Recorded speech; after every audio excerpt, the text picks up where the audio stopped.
From birth, a man had only one dream: to become the greatest martial artist in the world. But as he got older, he faced a hard truth. Even a lifetime of training would not be enough to reach the top. Still, his desperate desire never went away. This desperation led him to an ancient legend.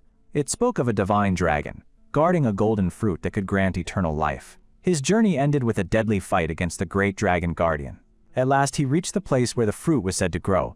He could barely believe what he was seeing. The golden fruit from the legend was real. It shined with a strange, divine light. Tired from the battle, he sat on the dead dragon and stared at the glowing fruit. After catching his breath, he walked slowly to the tree, feeling a new sense of confidence. He was sure this fruit would help him finally achieve his lifelong goal. Without waiting, he picked the golden fruit and ate it. A strange and powerful energy exploded inside him. His body trembled, as if being remade. From that day on, he was known as Gilfus Eldragon, the strongest man in the world. But decades later, even the great Gilfus Eldragon became old and weak. As he lay on his deathbed, his sad children and grandchildren gathered around him. They knew his time was almost over. His oldest son, Gilliam, held his hand tightly, as if begging him to stay. Gilfus, head of the Eldragon family, told his son not to be sad. It was simply his time to go. Gilliam tried to smile, saying the house was already lonely since their mother died and would be even sadder without him. But Gilfus warned him not to let grief make him weak. As the room fell silent, Gilfus thought about the golden fruit. He admitted to himself that maybe the old legends were not true after all. Still, he felt lucky. He had lived long enough to have a family, which was more real than any legend. He told his family that he had lived a long, full life with no regrets. But deep in his heart, he knew this was a lie.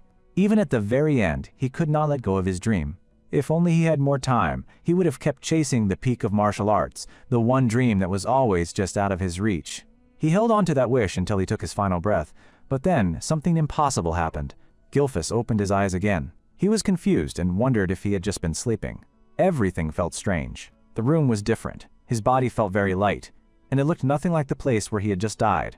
When he looked down at his hands, his eyes widened in shock. They were not his hands. He realized he was a baby. He quickly understood that his new situation was completely bizarre.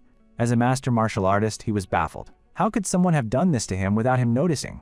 Then, a thought suddenly struck him. The divine dragon. The golden fruit. He finally understood the chilling truth. The fruit didn't give eternal life. It gave a new one. Though he hadn't expected it, this new knowledge filled him with joy. He had a second chance to finally reach the goal he had failed to achieve before. He soon noticed he was not alone. Looking around, he recognized a building on his old family's land, the Eldragon Manor. Somehow, he had been reborn into his old family. He then saw the room was full of other infants. Just as he wondered why there were so many babies, a group of maids entered with baby bottles. But instead of milk, the bottles held a thick, red liquid. Gilfus watched as the maids filled the bottles with the red substance, thinking they were about to feed the babies. But then, one maid brought out a small, crying goblin. They forced the bottle of red liquid into the goblin's mouth. Moments later, the goblin began to shake violently. A red light pulsed from its small body, and then it exploded in a spray of blood. Gilfus was frozen with shock and horror. Fear and confusion filled his baby mind. He wondered what on earth was happening. One maid calmly said the mixture would be safe once they added the right amount of water. As they started feeding the other babies, another maid picked Gilfus up. He stared at the bottle and knew it was not milk. He could feel a terrifying and immense power coming from the liquid. His expert senses told him what it was: dragon blood. It was far too powerful for a baby's fragile body. But before he could react, the maid gently put the bottle in his mouth. Like any helpless baby, he began to drink. A huge, raw power shot through his tiny veins. His body shook with pain, but Gilfus knew exactly what it was. The ancient, wild blood of dragons was flowing through him. He thought to himself that this was very dangerous, but it was also a great opportunity. At first, he felt he should stop and resist the overwhelming power. But then he had a greater thought. If he could absorb this incredible power, he could become stronger than he ever was, and finally reach the true peak of martial arts. With fierce determination, he kept drinking the powerful dragon's blood. Golden energy began to flow through his tiny veins, but his will, forged over a long life of training, did not break. "Do not underestimate me," he thought with defiance. "I am Gilfus Eldragon," he repeated the words in his mind, pushing through the horrible pain until he finally overcame it. The maid watched in disbelief as the baby drank the dangerous liquid. Every sip should have killed him instantly, but somehow, he survived. Inside the baby's body, two dragon energies fought for control. When one won, Immense power flowed into the newborn, Gilphus. As the two energies became one inside him, Gilphus saw a great opportunity. He finished the drink and felt terrible pain. Instead of dying, his body changed and adapted to the power. He was amused to see other infants had survived too. A small smile appeared on his baby face, knowing how strong the will to live could be. But even with all his power, his baby body was weak. He grew tired, and soon, the reborn Gilphus dragon fell fast asleep. 7 years passed. The baby, now a boy named Zeke, was incredibly strong. He trained hard, doing one-handed push-ups with a large rock on his feet. After his 1000th push-up, he kicked the rock high into the air. He then jumped up easily. Zeke, once the great Gilphus Dragon, was amazed by his own strength. He knew it all came from the ancient dragon blood inside him. In his world, everyone was believed to have a source of power inside them. The dragon blood given to babies held immense power.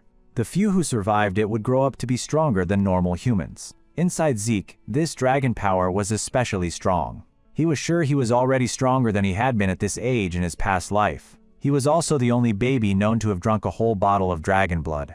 Because of this, his body had changed in ways he never expected. But even with all his power, he was frustrated. He was only a 1-star practitioner, though he had trained hard enough to be at 4 stars. The O, star, was a measure of one's power. The more stars a person had, the stronger they were. But each new star was harder to get. In his past life, Zeke had reached 10 stars, a level no one else had ever achieved. Time flies, Zeke said to himself. He was now 7 years old, so different from the centuries he had lived before. He was the secret son of the Eldragon family head. His mother died when he was a baby, and he had never met his father. He was shocked to learn that 1,000 years had passed since his rebirth. The world had changed into a place where only the strongest survived. The best proof of this harsh new world was the ritual of giving babies powerful dragon blood. After that came a dangerous test called the Dragon Trial. Only those who survived both ordeals were trained as elite warriors. Zeke should have been one of them. But whenever he asked his servant why he had no teacher, she always gave the same cold answer. She was not allowed to say. Now 7 years old, Zeke still hadn't received any training. He found it strange, because all other survivors were supposed to start their lessons. He lived alone with just the quiet servant. When he asked her about it again, she just asked what was wrong with his situation. Zeke sighed. He decided making his body stronger was more important for now, since he could teach himself fighting later. He asked for news about the other children or his family, but the servant again refused to tell him anything. Frustrated, Zeke looked at her with a hard expression. "Will you never answer me?" he asked sharply. The servant just repeated that she could not talk about it. "Isn't this cruel?" Zeke asked sadly. The servant replied that she was only following orders to take care of his daily needs. The servant was a 3-star practitioner and could have taught him basic fighting, but Zeke wasn't interested. After 7 years, he was used to her cold silence. Zeke decided to leave and walk into the deep forest. The servant watched him go without saying a word. Zeke was annoyed that she was really letting him leave so easily. Deep in the old forest, sunlight barely came through the thick trees. Without pausing, Zeke pulled some poisonous plants from the ground. Then he calmly ate them. They tasted awful, but it was a necessary part of his strange training. He suddenly felt something in the air and told himself to be patient. He could feel someone watching him from a distance, and the feeling wouldn't go away. After a moment, Zeke sighed. Tired of being watched, he called out for whoever was there to show themselves. He then hid himself perfectly in the tall grass, crouching low. Zeke felt a dark and heavy presence nearby. When he finally saw where it was coming from, he saw a creature called an anger boar. He frowned, wondering about the strange black mist surrounding it, which he had never seen before. The huge boar kept eating grass, not noticing him. Zeke suddenly stood up, surprising the large animal. With an angry roar, it charged right at him. But Zeke wasn't scared. Instead, he smiled, excited for a fight. The boar rushed forward, but Zeke moved incredibly fast and dodged it easily. At the same time, a golden energy gathered in his fist. He hit the anger boar with a powerful, bright punch that went right through its body. He grinned. The attack was stronger than he thought. Even as a 1-star practitioner, his power was much greater than others at his level. He easily lifted the dead creature onto his shoulder, thinking it would be better when he got stronger. He felt tired from 7 years of being ignored by his family. He thought maybe it was time to leave for good and start his own journey. From the shadows, a hidden man watched. He was amazed that the boy was a 1-star practitioner, with no training, and had killed the boar in 1 hit. He was also puzzled that Zeke had sensed him. He knew Zeke's mother was dead, and his father, the family head, ignored him. The boy shouldn't be so strong. But as the son of the head, he would always be watched. That's why the man was assigned to watch him. He wondered if the boy's strength came from his father's blood. He thought the kid would be interesting to watch grow up. Then, the man disappeared back into the darkness. Back at his home, Zeke was packing his few things. He was ready to leave, but he suddenly sensed several powerful people outside. He wondered why they were there. He listened at the door. They were talking about how peaceful the area was. Zeke decided they weren't there to hurt him. He decided to face them, opening the door and asking what they wanted. The men were surprised. Zeke saw the Eldragon clan symbol on their clothes and wondered what his family wanted now. The men bowed respectfully. Their leader said they were there to take him to an examination. Examination? Zeke asked, confused. He was annoyed. He couldn't believe they wanted him to take an exam when they had never taught him anything. A few days later, Zeke returned to the Grand Eldragon estate. The familiar sight felt almost like a dream, but he was not here to stay. A different, secret reason had brought him back to his family home. A servant stopped him at the door. He was told to change out of his dirty travel clothes before going any further. The reason for his summons soon became clear. It had something to do with a place called the Dragon's Nest. The Dragon's Nest was a famous school run by the Eldragon family for 1,000 years. Every child in the family hoped to attend. By chance, today was the day of its entrance ceremony. Zeke learned that he was there to take the school's required entrance exam. He felt a heavy weight, as he knew nothing about his family's current generation or their customs. A deep sense of disappointment washed over him. They had called him back just for this. He could not understand the timing. He had already made plans to leave, to see the world and live his own life. While sitting lost in thought near the large school gate, a young boy carefully walked up to him. The boy, named Rangus, softly asked if Zeke was okay. He said Zeke looked very troubled. Surprised, Zeke asked for the boy's name. Rangus introduced himself and explained he had only approached because Zeke looked worried. Zeke replied casually, but secretly, he was sensing the energy flowing inside the small boy. He thought to himself that for a shy boy, Rangus was very observant. Zeke then apologized for seeming so distant and lost in his own world. He introduced himself, admitting that he was confused and knew nothing about the entrance exam. Rangus seemed a little nervous about the test himself, but he told Zeke that the exam was usually the same every year. When Zeke confessed he knew nothing at all, Rangus was shocked. He thought it was too reckless to take such an important test without any preparation. Just as Rangus started to explain the details, a loud, arrogant voice interrupted them. Another boy walked over, calling Rangus a weakling. Rangus turned around with wide, shocked eyes. He knew who the boy was. It was a boy named Retin. He sneered at Rangus, telling him to go home before he got hurt, acting as if he did not belong there. Rangus stammered that he was there for the exam. Retin moved closer, scoffing at the idea with a threatening look. Retin laughed loudly and cruelly. He said it was impossible for Rangus to pass, and then insulted his father, calling him a, quote, pseudo-dragon. Rangus's small fists tightened, shaking with anger. Zeke watched him closely. This revealed the strict ranking system of the Eldragon family, a hierarchy they all followed. At the top were the novice whelp dragons. Then came the soldier child dragons. Below them were the adult dragons of captain rank. And finally, the respected elder dragons. At the very bottom of this system were the pseudo-dragons, who were looked down upon. They were the ones who had failed the Dragon's Nest, marked forever as incomplete dragons. But Rangus had a secret dream. He wanted to prove that pseudo-dragons were still true dragons. Zeke stepped forward, curious about Retin's confidence. He calmly asked why Retin was so sure Rangus would fail. Retin snapped back angrily, asking who Zeke thought he was and if he was looking for a fight. Zeke stayed calm and simply asked his question again. He wanted to know the reason for Retin's certainty. Retin pointed at Rangus and shouted that the reason was obvious. He called him a weakling. Zeke tilted his head.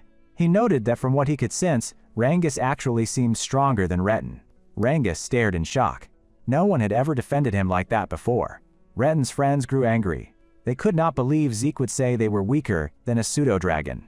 But before things could get worse, an important-looking man appeared. He was the examiner, and he announced that the entrance exam was about to begin. He told all the participants to line up and get their numbers for the test. As Retin walked away, he gave Zeke an angry look and warned him that he would remember his face. Zeke just sighed. He thought to himself that the children of this generation were very quick to anger. Rangus pointed out that they were about Zeke's age. He added that anyone would be mad if they were told they were weaker than him. Zeke muttered a simple reply, a small smile playing on his lips. The exam was required, so they had no choice but to take part in it. But when Rangus mentioned that it was possible to skip the test, Zeke looked surprised. This proved to Rangus that Zeke truly knew nothing. Worried, Rangus suggested that Zeke should probably quit now before he ended up getting hurt. Zeke just scoffed at the idea. He said a genius like him was not afraid. Rangus could only shake his head at his strange confidence. Zeke laughed and said they should hurry because the test was starting. With a sigh, Rangus agreed and followed him. At the testing area, the examiner explained the simple goal. To pass, they just needed to leave a scratch on the large stones behind him. They could not use their own weapons, only the ones provided. They could also use their bare hands, but everyone only had 3 chances. Zeke sounded disappointed. He had expected the test to be much harder. He had survived a dragon trial as a baby, so he was ready for a terrifying challenge. This felt too easy. The examiner called the first participant forward and told him to start. A nervous boy took a sword from the academy and hit the huge stone as hard as he could. A loud clang of metal against rock echoed across the area, making everyone's ears ring. To everyone's shock, the boy's sword broke in 2. The force of the blow traveled back up the weapon and broke his arm. Zeke stared, completely stunned. He had not expected to see something so brutal. The boy cried out in pain on the ground. The examiner calmly told him he still had 2 tries left, and asked if he wanted to continue. Since the boy could not even get up, the examiner failed him and told others to clear the way. The injured boy was dragged off, and the examiner called the next number. Rangus trembled with fear after seeing what had just happened. Zeke felt annoyed. He turned to Rangus and asked him what was so special about the stones.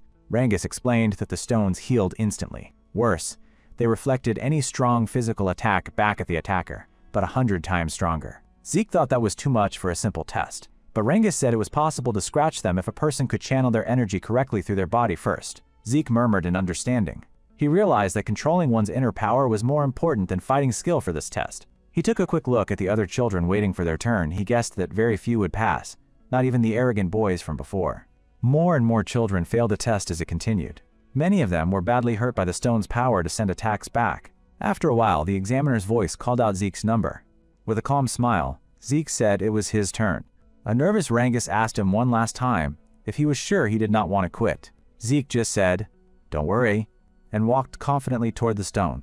As he got closer to the examiner, the man's eyes suddenly grew wide with shock. A faint energy began to glow around Zeke, showing a hint of the great power he once held. The examiner told Zeke to choose a weapon, but Zeke simply shook his head and said his fists would be enough. The crowd whispered in disbelief. They did not think it was possible for him to break the large stone with his bare hands. They believed his own fists would shatter instead. Watching from the side, Rangus grew very nervous for his friend. His fear turned to anger at himself. He wished he had stepped in to stop Zeke from getting hurt. The examiner gave the signal for the test to begin.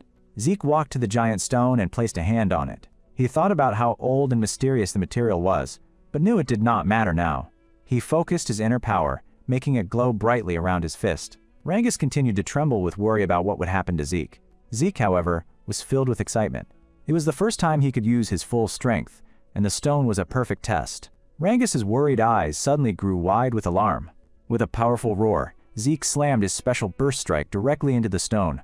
A huge blast of energy erupted from the impact. Rock, wind, and dust flew everywhere in a violent swirl. Amazed but needing to protect himself, Rangus quickly raised his arms to shield his face.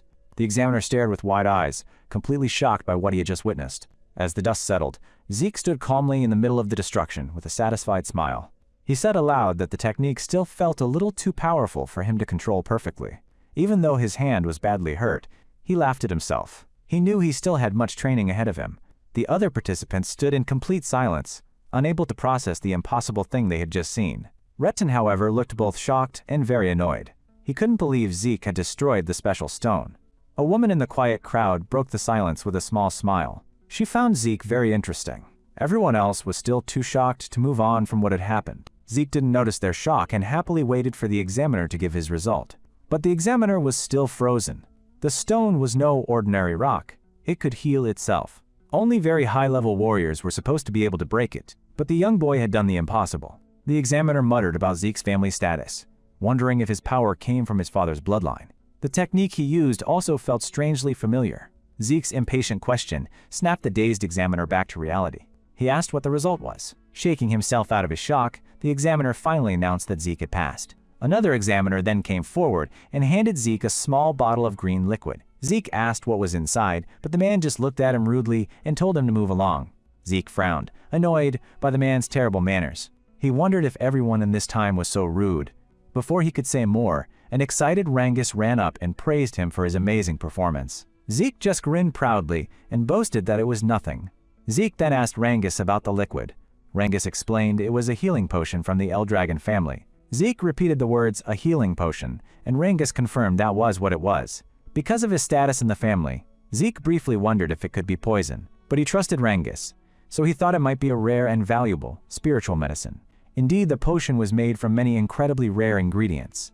These included special herbs that could only be found in hidden, secret places. It was also infused with the power of divine and phantom beasts. This medicine could heal both new and old injuries, and could even make a person's power stronger. It was almost never seen because it was so difficult to create. After he drank the green liquid, Zeke was amazed by how quickly and powerfully it worked. He asked Rangus if it was truly a spirit medicine. Rangus didn't know that term but said the family's potions were far better than any others. Rangus then asked if Zeke was really that surprised by the potion. Zeke said of course, as it healed his serious injury and eased the pain from his training. But he noted it didn't increase his power. Rangus said he was even more amazed by Zeke himself. Zeke just chuckled and told him not to joke. To himself, Zeke thought that such a potion proved how much knowledge had grown in the last 1,000 years. Rangus again praised Zeke's incredible strength.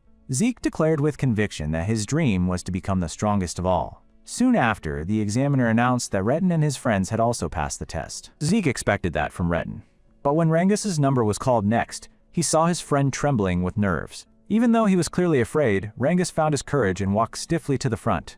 Zeke wondered why his friend was so nervous. Zeke shouted loudly for Rangus to believe in himself. Embarrassed, Rangus quickly told him to be quiet. Rangus took a deep breath, chose a weapon, and got ready for the test. When the examiner gave the signal, Rangus charged forward and attacked the stone.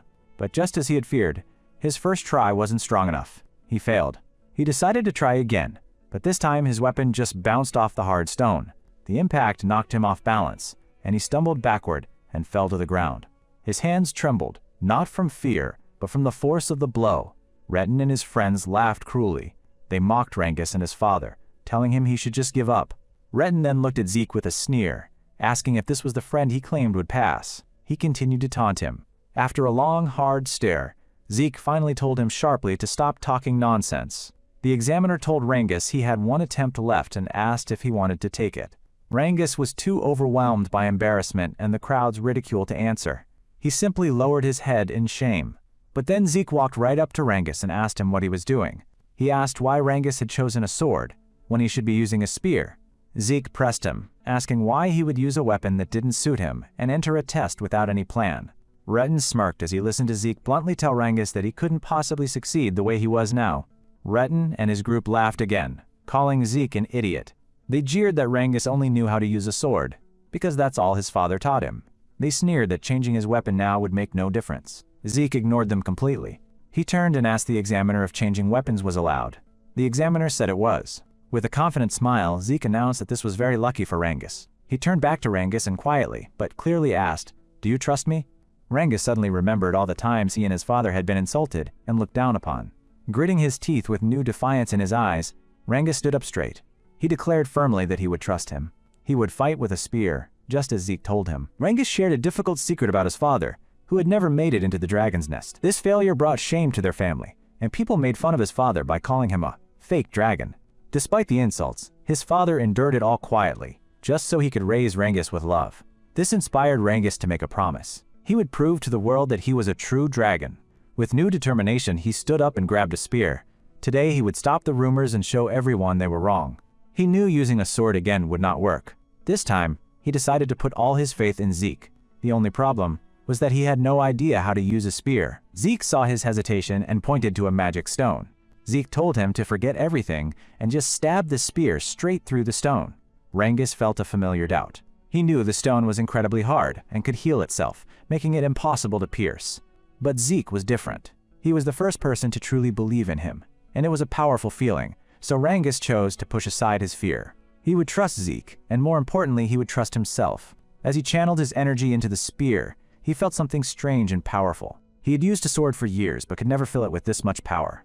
With the spear, it was surprisingly easy. With a loud cry, Rangus attacked the stone with all of his strength. Nearby, a boy named Retin was laughing, certain that a simple weapon change would not be enough. But Rangus felt a deep connection to the weapon. The spear felt like a part of him. With one last roar, he pushed the spear forward with all his might. Impossibly, the spear went clean through the enchanted stone. The shocked faces of Retin and his friends were a sight to see. Even the examiners were amazed and pleased. He hadn't just scratched the stone, he had broken straight through it. Zeke cheered loudly for him. Rengus, however, just stood there, unable to believe what he had done. An examiner's voice then boomed, announcing his success. Still in disbelief, Rengus could only ask if he had really passed. Zeke just smiled, put an arm around his shoulder, and confirmed that he had. A wave of pure joy washed over Rengus. He hugged Zeke, repeating over and over that he had passed the test. Retten's group refused to believe it, calling it a fluke.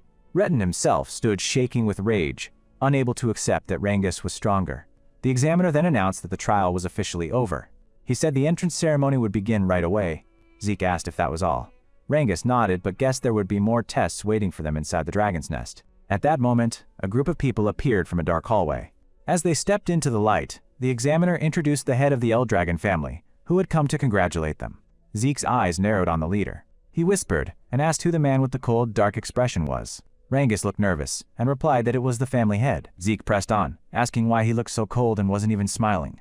Rengus quickly put his hand over Zeke's mouth, begging him to be quiet. Zeke nodded seriously once Rengus moved his hand away. Looking at the group, Zeke could feel the immense power coming from the leaders of the Eldragon family. Some were 7-star rank while others were a strong 6-star. Their combined power was impressive, even to Zeke. The family head, Balsa Eldragon, was especially strong, holding a rare 8-star rank. 1,000 years ago, that kind of power was almost unheard of. Zeke wondered how many people were that strong now. Zeke muttered that he didn't like the family head. Rengus shushed him again as Zeke thought, I never imagined this man would be my father.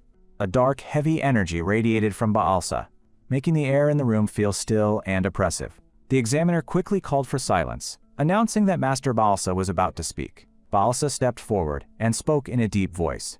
He told the students they must all become the flesh and blood of the family. With his words, the heavy pressure in the air grew stronger. It didn't affect Zeke at all. However, many of the other students trembled in fear, struggling to breathe under the weight of his power. Zeke noticed that the pressure was even affecting Rengus. It was strange to Zeke how the family head could overwhelm people with his presence alone. Zeke could also feel a deep hatred mixed in with Baalsa's power. It only made him dislike the man who was his father even more. When Baalsa finally turned away, another man stepped forward, drawing everyone's attention. He had blonde hair and a cheerful look. He thanked Baalsa and said the master had high expectations for them all. As Zeke wondered who this person was, the man said his own speech would also be short. He simply told everyone to train hard and grow stronger. An examiner seemed surprised it was over so quickly. The blonde man smiled and joked that long speeches make people worry. Zeke found the Eldragon family members strange, but at least the heavy feeling in the hall had lifted. The examiner then announced that the new students would get their dorm assignments. Zeke asked if they would all be in the same dorm. Rengus explained that there were 4 different dorms: East, West, South, and North. Every student was assigned to one of the 4 halls. When Zeke's number was called, he stood and waved a friendly goodbye to Rengus. He was heading to the East Hall. As he walked, he thought to himself that a lot had changed in this place over the last 1,000 years. When he finally found his room, he mumbled that it took him a while, and his roommate was probably already there. He gently pushed the door open. He greeted his new roommate with a smile, apologizing for being late and announcing that they would be sharing the room now. To his great surprise, Zeke found that his roommate was none other than Rengus. Zeke couldn't help but laugh. He thought it was funny how fate seemed to keep bringing them together. He then asked if they had anything else scheduled for the rest of the day. Rengus told him that their official training would begin the next morning. Zeke acted uninterested. This made Rengus ask if he had paid any attention to the examiner's earlier instructions. Zeke freely admitted that he had chosen not to listen. With a sigh, Rengus suggested they get to bed early, since a hard day of training was ahead of them. Later that night, Zeke looked out his window. He thought about his dream of leaving the Eldragon family and exploring the world. But the things he had discovered during the exam, especially the magical stone that could heal and the amazing healing potion, had revealed interesting secrets he never expected. He realized that if he wanted to understand all the changes from the past 1,000 years, staying with the family for a while might not be such a bad idea. A whole month passed quickly at the academy. The training grew even harder. The students now had to perform their exercises while holding heavy dumbbells. A strict instructor explained that the dragon's breath technique was one of the most important skills created by the 15th family head. He told them they absolutely had to master it. But his attention was soon caught by a few students who were doing incredibly well. One of them, a young woman named Master Lika, had already mastered the technique. Her powerful energy showed she was very close to reaching the next level of strength. Yet another student caught his eye so completely that he could hardly believe what he was seeing. It was Zeke. He held the dumbbells while also balancing large stones on his head and arms. The shocked instructor muttered that Zeke must truly have the blood of the family head. The instructor was confused, however, because it was known that Zeke had never been formally trained. This made his raw power a complete mystery. Zeke himself was just as surprised. A technique he once knew had been improved over time, and was now being taught to even the minor branches of the family. He understood that breathing techniques drew power from the world to make a person stronger. How well it worked depended on natural talent, which was why great families always kept these methods a secret from outsiders. Zeke saw that this new version of the technique was simple and safe for anyone to learn. But it had a major flaw. It could only be used while standing still, making it useless to him. His own original technique allowed a person to draw in power even while moving.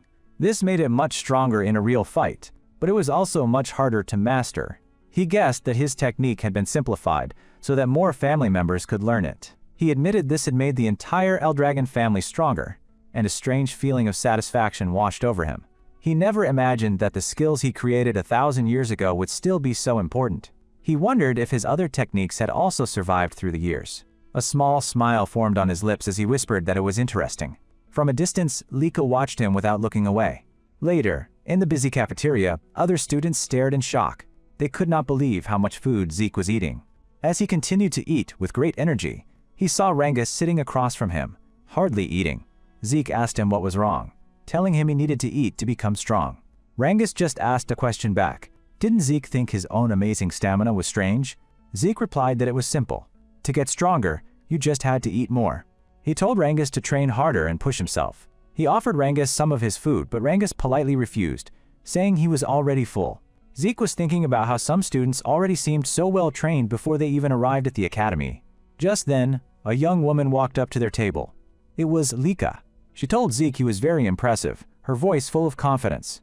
Zeke blinked and casually asked who she was. Hearing this, Rangus nearly choked on his food. Rangus whispered in a panic, asking how Zeke didn't know her. He explained she was Master Lika, the family head's daughter. Zeke just shrugged, saying he still didn't know her. Rangus began to sweat, telling Zeke he couldn't talk to her so casually. He explained she was a top candidate to be the next family head.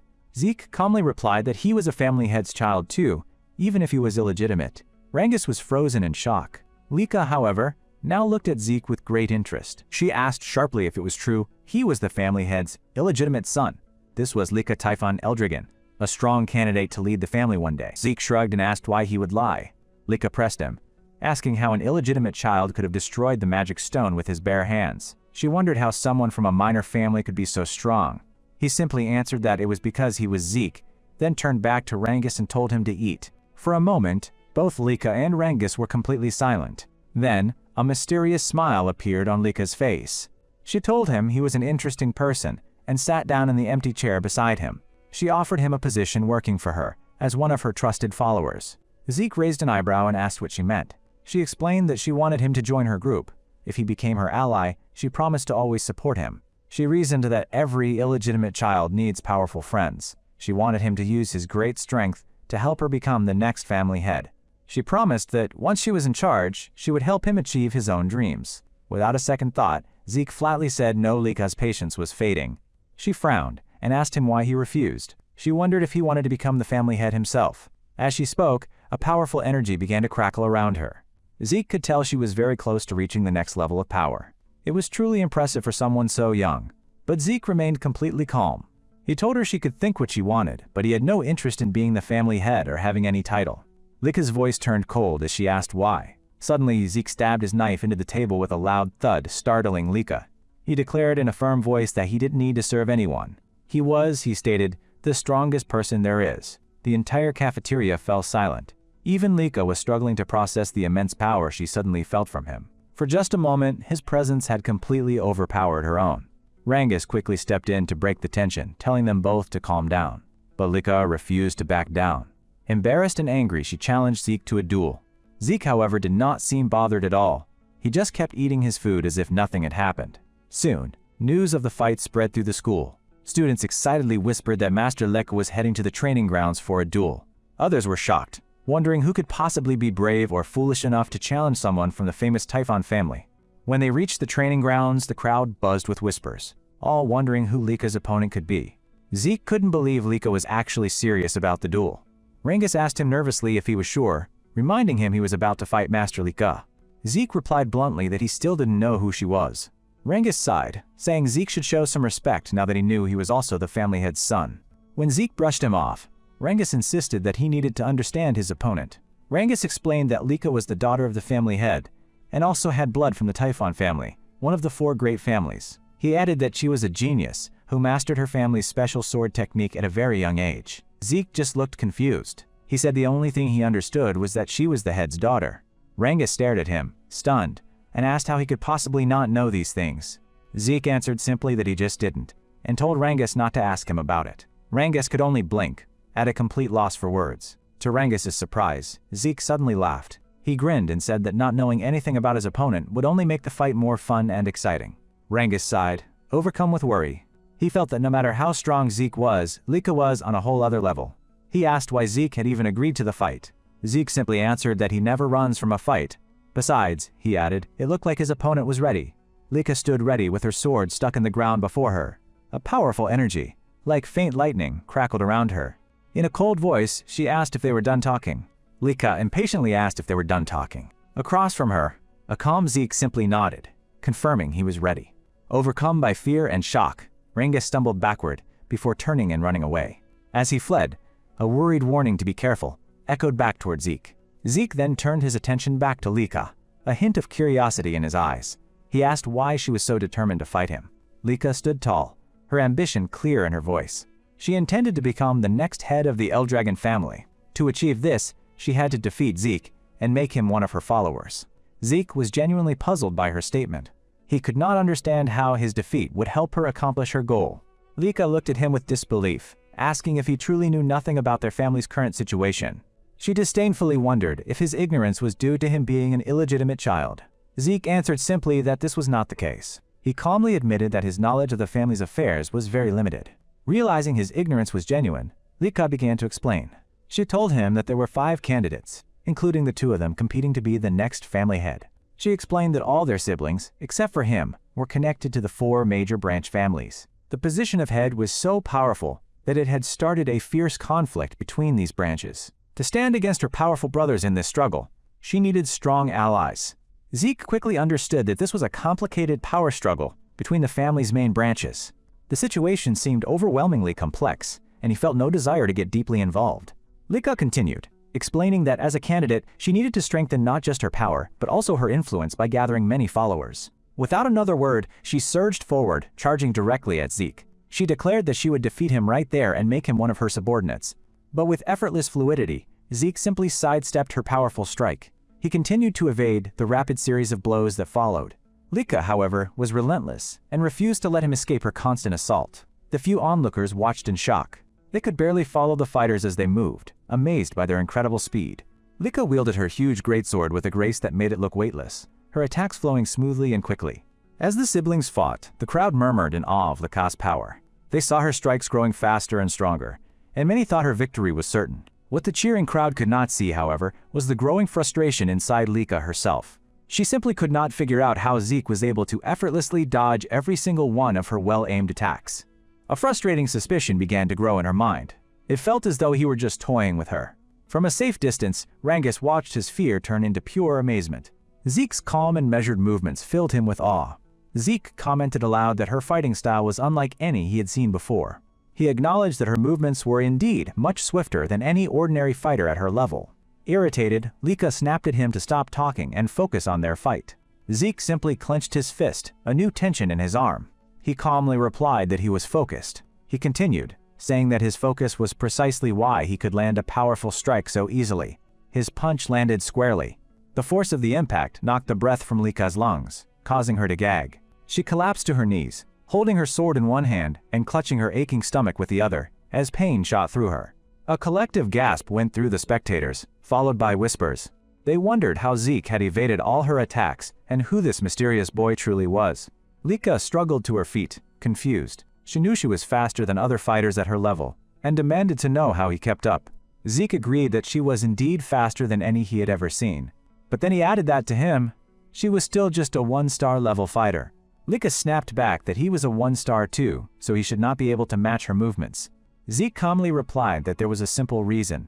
He could read her every small movement, from her breathing and eye shifts to the subtle tensing of her muscles. By observing these tiny details, he continued, he could predict her next move. It was all based on experience. Losing her patience, Lika roared that he was lying and launched another lightning-fast strike toward him.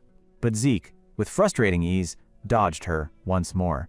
He remarked with a faint smile that, just as he said, he could see and read her every move. In the very next instant, he countered with another powerful attack of his own. The attack sent Lika crashing violently into the nearby wall. A collective scream of shock erupted from the spectators. They wondered if Lika had truly been defeated.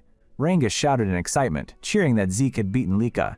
Zeke, however, remained calm and corrected him, saying it was not over yet. Their fight was far from finished. As the dust settled, Lika slowly rose to her feet once more, bruised but still defiant. Zeke noticed her resilience. He understood she had used her inner power to protect herself, avoiding serious damage from his attack. A slight smile touched his lips as he admitted that Lika was a truly extraordinary girl. Rangus desperately pleaded for Lika to stop fighting, but Zeke firmly told Rangus to move back, warning him that he could get caught in what was about to happen. Then, Zeke's eyes widened. He felt an intense surge of power begin to flow from Lika's body. He wondered if she had just advanced to the 2-star level. The spectators gasped as they also noticed the dramatic change. A glowing mark blossomed on her body, proving she had indeed become a 2-star, radiant with a pure white aura. The 2-star level was a critical stage that allowed a fighter to channel power directly into their martial arts, making it visible as an aura. Lika's eyes gleamed with her newfound power. She stated that because of Zeke, she had achieved the 2-star level much sooner than she ever expected. Her gaze then hardened. She declared that because of this power-up, he no longer had any chance of winning. Her white aura blazed like a fire as she charged, her great sword now wreathed in shimmering power. Zeke didn't flinch. Instead, he laughed, a sound of genuine thrill. He exclaimed that she had really improved, excitement dancing in his eyes. He deftly dodged another rapid strike, marveling at how incredible her speed had become. But then, his expression shifted. He felt a sharp sting on his cheek, followed by the faint touch of warmth from a shallow cut. Zeke was surprised, knowing he had dodged the attack. A triumphant smirk appeared on Lika's face, as she asked if he could finally see the difference in their strength. This, she proudly declared, was her true ability. Now that she had fully become a 2-star and gained her aura, she would show him the real power of the Truth Under Greatsword technique. Zeke's smile only widened. He was excited that he would get to witness a martial art he had never seen before. He was practically beaming. For him, this was quickly becoming the most thrilling and enjoyable part of their entire fight. Lika suddenly attacked. Her sword crackled with golden lightning as she rushed forward, filling the arena with a brilliant light. The electrical storm hit Zeke without warning. He stumbled back, caught off guard, and shouting in surprise. He shouted in disbelief, asking what kind of powerful lightning technique she was using. He thought it was too much for a simple sparring match. Lika just smirked and plunged her sword into the ground. A golden light surrounded her as she calmly noted his surprise and prepared another attack. She yelled the name of her attack, and a glowing web of electricity shot out from the ground. It moved to trap Zeke, but he twisted away just in time. After landing, Zeke realized how much stronger she had become. He knew this would be a difficult fight. The crowd whispered in amazement. The fight had completely changed since Lika reached a new level of power. Rangus grew worried, but Zeke noticed that her movements had not changed much. They were still simple. But every swing of her sword released incredible force. Her lightning was now terrifyingly powerful.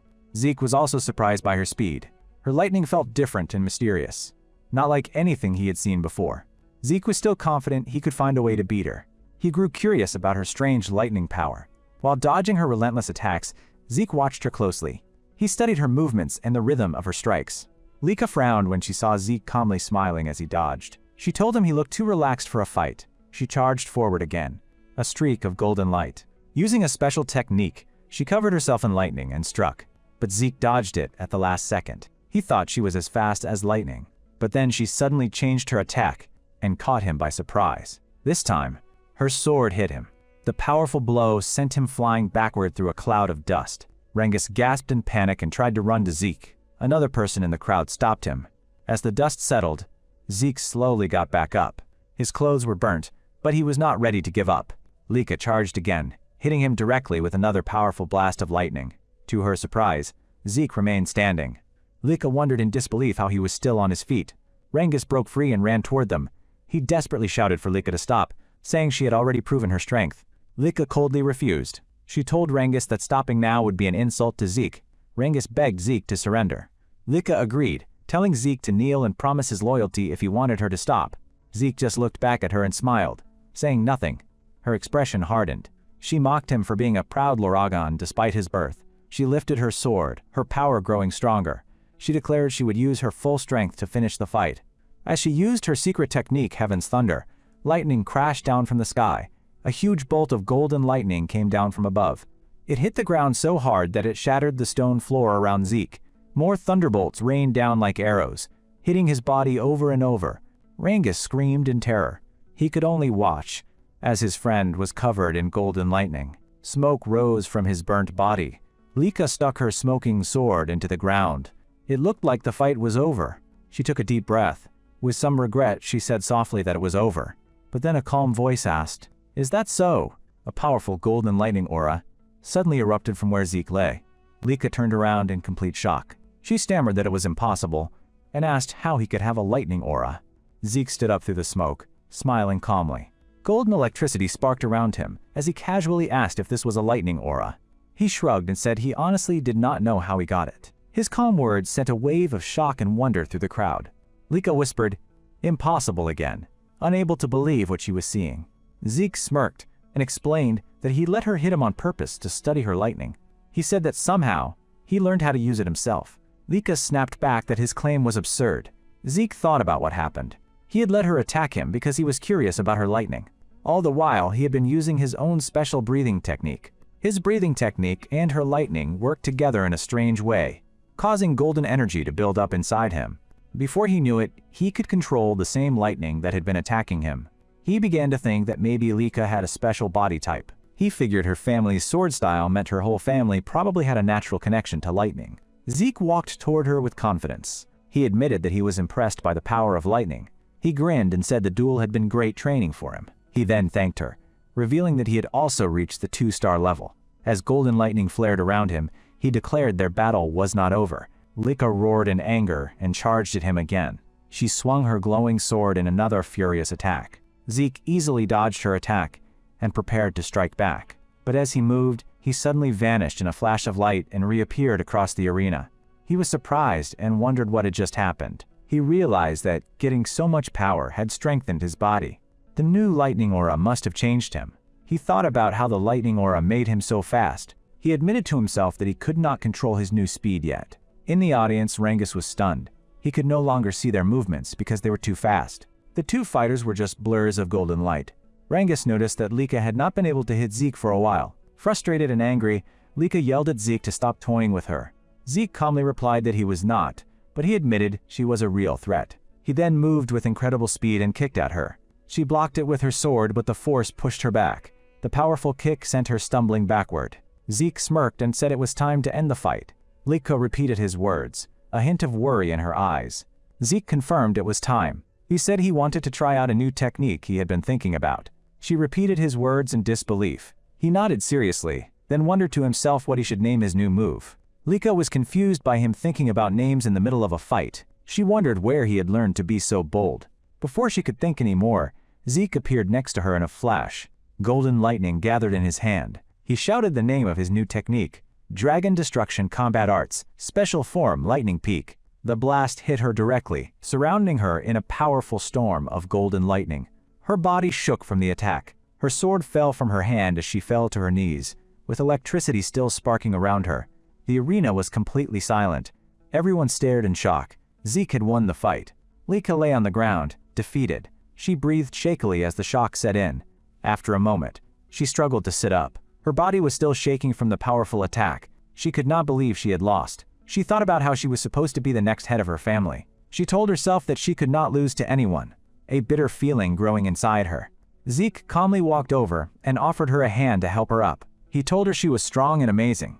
He said he was excited to learn something new and that the fight was worth it. He smiled and said they should fight again sometime, because it would be boring if this was the last time. Lika froze and her face turned red as she looked at his hand. Even though she had lost, she felt a little bit happy. It might have been pride, or it might have been admiration. Zeke eagerly suggested they have another match soon. He smiled, saying he was already looking forward to their next fight. A little shy, Lika shook his hand and admitted he was the better fighter, accepting her loss. Much later, in a chaotic place far away, a dimensional rift swirled with energy. Inside stood Baalsa Eldragon, the family head and father of Lika and Zeke. He was surrounded by many strange, hungry monsters. The ugly creatures rushed at him with wild fury. Baalsa's eyes began to glow with a bright, burning light. He released a powerful wave of energy, a draconic pressure that stopped every monster in its tracks. With a quiet sound, he drew his sword and prepared the first form. It was the start of the Dragon Destruction combat arts. He swung his blade in one smooth motion. All the monsters around him were sliced in two, falling to the ground. He calmly put his sword away. A deadly silence filled the air. From a distance, his soldiers ran forward to finish off any monsters that were still alive. His work done, Baalsa turned to leave the rift. But before he could, he was stopped. A soldier called out with an important report. Baalsa stopped and asked what it was. The soldier calmed himself and announced that Lady Lika had reached the 2-star level. Hearing this, Baalsa stopped moving, his powerful presence suddenly still. The light in his glowing eyes dimmed. He answered coldly, "So what?" The nervous soldier explained it was amazing for a 7-year-old. He said that with her talent, she could reach the 5-star level after graduation. Baalsa's reply was cold.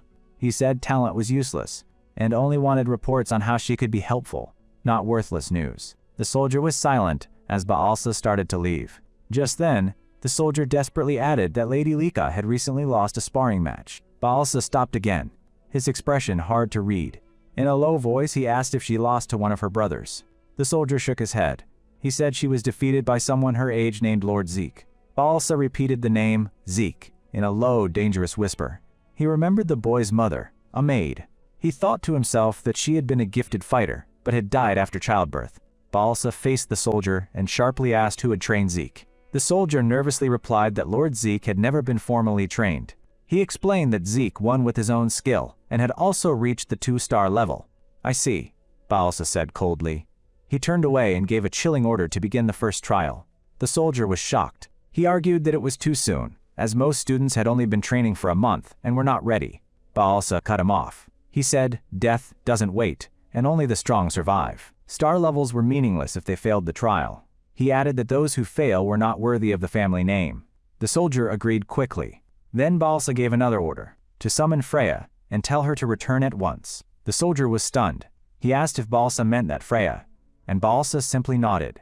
Baalsa confirmed it. Since Zeke was so interesting, he wanted Freya to design the trial and watch everyone herself. The soldier bowed and agreed. For the first time in a long time, a small smile touched Baalsa's lips. He said quietly to himself that Zeke was the most interesting of all. The next day at the Dragon's Nest training grounds, students were busy with their exercises. Zeke was off by himself, training hard. He sat against a wall, balancing a big rock on his head and holding heavy weights. Rengus and others watched him in awe. With his eyes closed, Zeke thought about the Strike Dragon combat arts. It was a simple but well-made technique for strengthening the body, easy for young ones to learn. Rengus asked Zeke why he wasn't training with them. Zeke casually replied that he had already learned the technique they were practicing. Rengus was shocked, asking how he could learn it so fast. With a smirk, Zeke simply said it was because he was who he was. Zeke then grew serious, telling Rengus his power was flowing the wrong way. A confused Rengus asked what he meant. Zeke carefully placed the large rock on the ground with a soft thud. He told Rengus to turn around. Zeke placed a hand on Rengus's back and used his own energy to guide and fix the flow of power inside him. Taking his hand away, Zeke told him that was the correct way for his energy to flow. Rengus turned around, grateful and amazed that Zeke had truly mastered the art. Zeke playfully pretended to be offended by his doubt. Rengus quickly said he wasn't doubting him at all, smiling sheepishly. He explained that only his father had ever taught him that way before, and he wanted to learn more from Zeke. He added that since Zeke was strong enough to beat Lady Lika, he thought this simple art might be boring for him. Zeke shook his head, saying it wasn't boring. He liked how simple and stable it was. He said it reminded him of his own martial art, which his own children had found too difficult. The Dragon Destruction combat arts was a very difficult technique that required great control over one's mind and body. The art had 4 forms, but Zeke had created a 5th one during his fight with Lika. There was also a final, secret form he once used to kill a dragon. He wondered what had happened to his other techniques over time. The thought made him excited. He decided to continue his own training, saying everyone learns in their own way. But Rengus interrupted, asking Zeke to teach him so he could become a little stronger. Zeke looked at him for a moment, thinking it over. Then, with a small smile, he agreed to teach him. Rengus was surprised he agreed so easily. Zeke was confused by his reaction, reminding him that he was the one who asked. Rengus admitted he didn't expect such an easy yes. Zeke said he was serious and believed Rengus was worth teaching. Just then, Lika came over. Though a bit hesitant, she also asked Zeke to teach her. Rengus was surprised she also wanted to learn. Lika calmly asked if that was a problem. Lika admitted with new humility that she used to think no one her age could beat her, confident as the next family head. She explained that their match destroyed her pride, and she was amazed at his skill with lightning. Zeke sighed and joked that it was his fault. Lika looked at him with determination, saying she wanted to become strong enough to beat her brothers and him. She asked him to teach her. Zeke became quiet and thoughtful. He didn't answer right away, leaving Lika waiting for his response. Lika looked at Zeke with genuine concern. She asked if he was truly fine with the situation, knowing his unique standing in the family made things complicated. Rengus also agreed. He knew that Zeke was Balsa Eldragon's son, which made him a rightful successor, whether he wanted to be or not. Zeke remained calm and said he didn't mind. He turned the question back to Lika, asking if she was well enough to train. He pointed out that her injuries from their match should have taken a month to heal. With a confident smirk, Lika told him not to worry. She had already used a healing potion. Zeke and Rengus shared a quick, quiet look. They whispered to each other, doubting that such a medicine could be so effective, especially not the basic potion from the entrance exam. Rengus figured that as the family head's daughter, she must have a much stronger potion. Zeke sighed in amazement, remarking on how different the current era was. Lika confirmed their thoughts, admitting she would have been in bed for a month without it. Then, she returned to the reason she was there. She looked at Zeke directly and asked if he would agree to train her, wanting to grow stronger under his guidance. Zeke agreed without hesitation. He smiled faintly, saying he never turned down ambitious young people. His answer surprised both Lika and Rengus. They pointed out that he was the same age as them. Zeke let out a rare, genuine laugh and agreed with them. He then teased Lika, asking if she was sure she wanted him as an instructor since he had defeated her. She firmly replied that she didn't care about that. She declared that she couldn't be picky if she wanted to become the next head of the Eldragon family. She had to become stronger by any means necessary. Remembering her goal, Zeke asked why she was so obsessed with it. She answered that if she failed to become the family head, she would only be used for a political marriage. In the best case, it would be to a cousin, but in the worst, to a man she didn't even know. Zeke's expression grew dark. A flash of anger appeared in his eyes as he demanded to know what she meant. Lika explained it was because of the value of the Eldragon bloodline. Their power was special, so the family was obsessed with keeping their blood pure. Rengus shivered, sensing a terrifying aura coming from Zeke. In a cold voice, Zeke said the Eldragon family had started doing disgusting things. He clenched his fists, determined to destroy such filthy traditions. But before the mood could get any darker, several instructors arrived, drawing everyone's attention. Lika wondered why they were there. Zeke quietly worried that they might have overheard his angry words. From behind the instructors, a woman with fiery red hair appeared. One of the men announced that they had a new instructor. He told the students they should be grateful she was taking time to teach them personally. The red-haired woman walked toward Lika.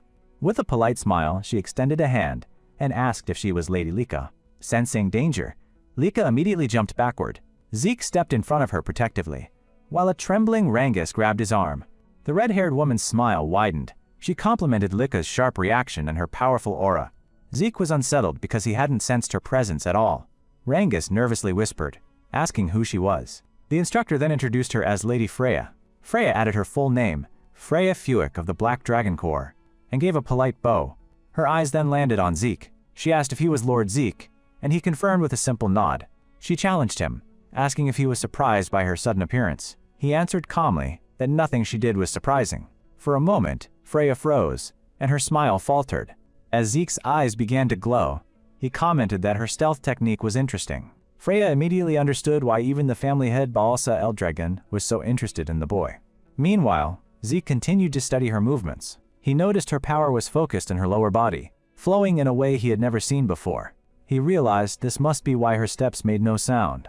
A spark of excitement appeared in his eyes as he wondered what kind of fighting style she used. Freya took charge, confirming she was their new instructor. The students began to whisper in disbelief, as they knew Lady Freya, the Tempest Wind, was one of the family's strongest warriors. The other instructor confirmed her high rank as a 6-star practitioner in the Black Dragon Corps, the elite unit that served the family head directly. The students were stunned, unable to understand why someone so important would come to teach them. Freya smiled faintly and said she would train them, but on one condition.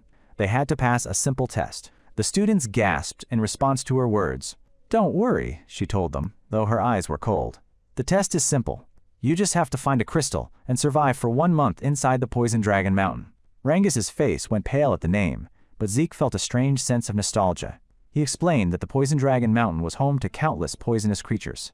Rangus added with a trembling voice that even touching a single leaf could be instantly fatal for a normal person, calling it a place of pure danger. Zeke remembered often using that place for training in his past life. Still, he thought the tests seemed too harsh for such young students. Freya laid out the rules. Each student would get a crystal orb, and they would be disqualified immediately if it broke or was lost. When a nervous student asked what happened to those who were disqualified, Freya answered bluntly that they would be expelled from the academy. She told them not to worry about the poison itself. If they used the dragon's breath breathing technique correctly, they would be safe as long as they held their orbs. Lika, always practical, pointed out that the mountain also had monsters. Freya's eyes sharpened. She told them they would have to defeat the monsters themselves to get food, as they wouldn't last long otherwise. The students were horrified. One of them muttered that it was impossible, and many others doubted their basic techniques were strong enough to harm the creatures there. Freya smirked. She gave them 5 days to prepare, allowing them to choose a basic weapon art to learn from the family archives. She explained that mastering the new skill would greatly improve their chances of survival. But, she warned, her smile gone, if you fail to learn it in 5 days, I will not be responsible for what happens to you in the mountain. A timid student asked if she would help them if things became too dangerous. Freya let out a dark, chilling chuckle.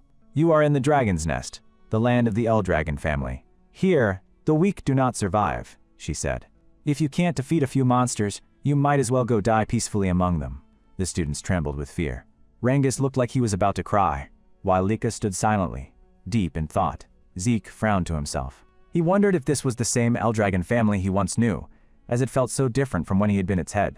Freya then announced that class was over. She began handing out martial arts books, telling the students to come forward and pick a weapon technique. The students rushed forward, a mix of eagerness and anxiety on their faces.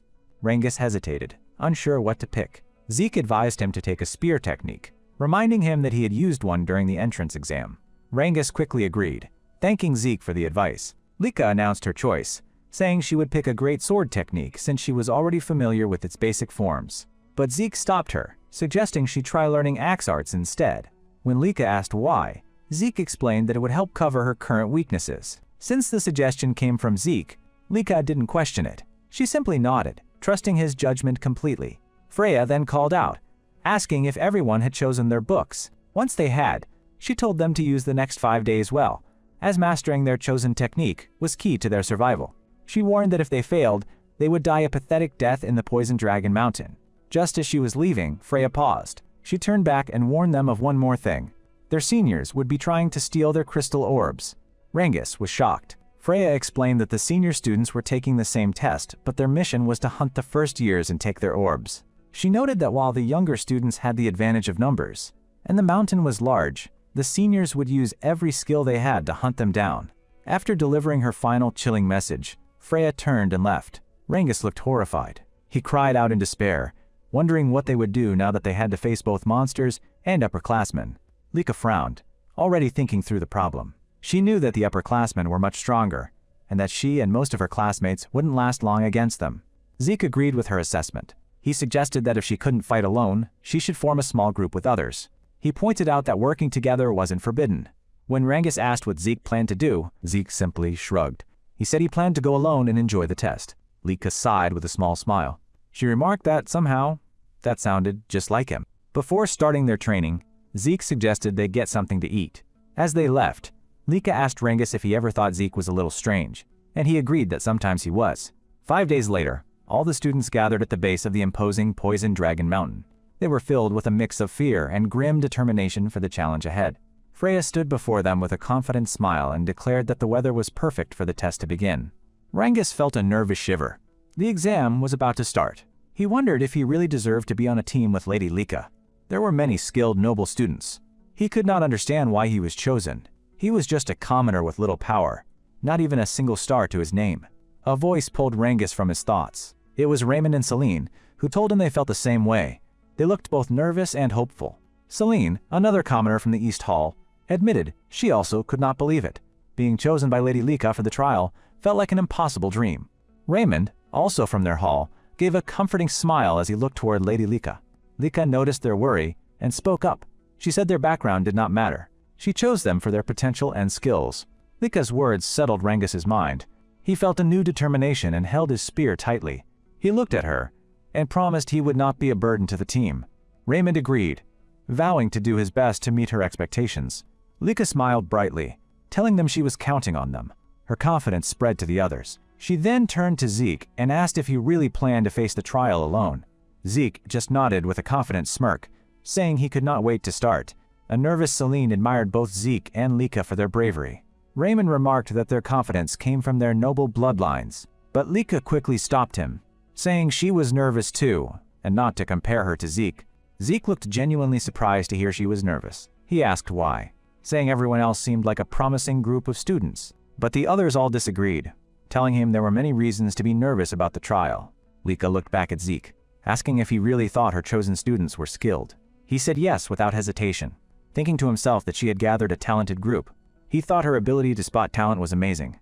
Zeke praised their team's balance, saying the trial would be easy. Sweating, Rengus told Zeke that he had always been too confident. Freya's voice interrupted them, asking if everyone was present. She looked around and saw that many students had already formed groups. She thought this was a smart move, since most of them were still learning how to fight. Freya stepped forward and announced that the trial was about to begin. She explained the rules.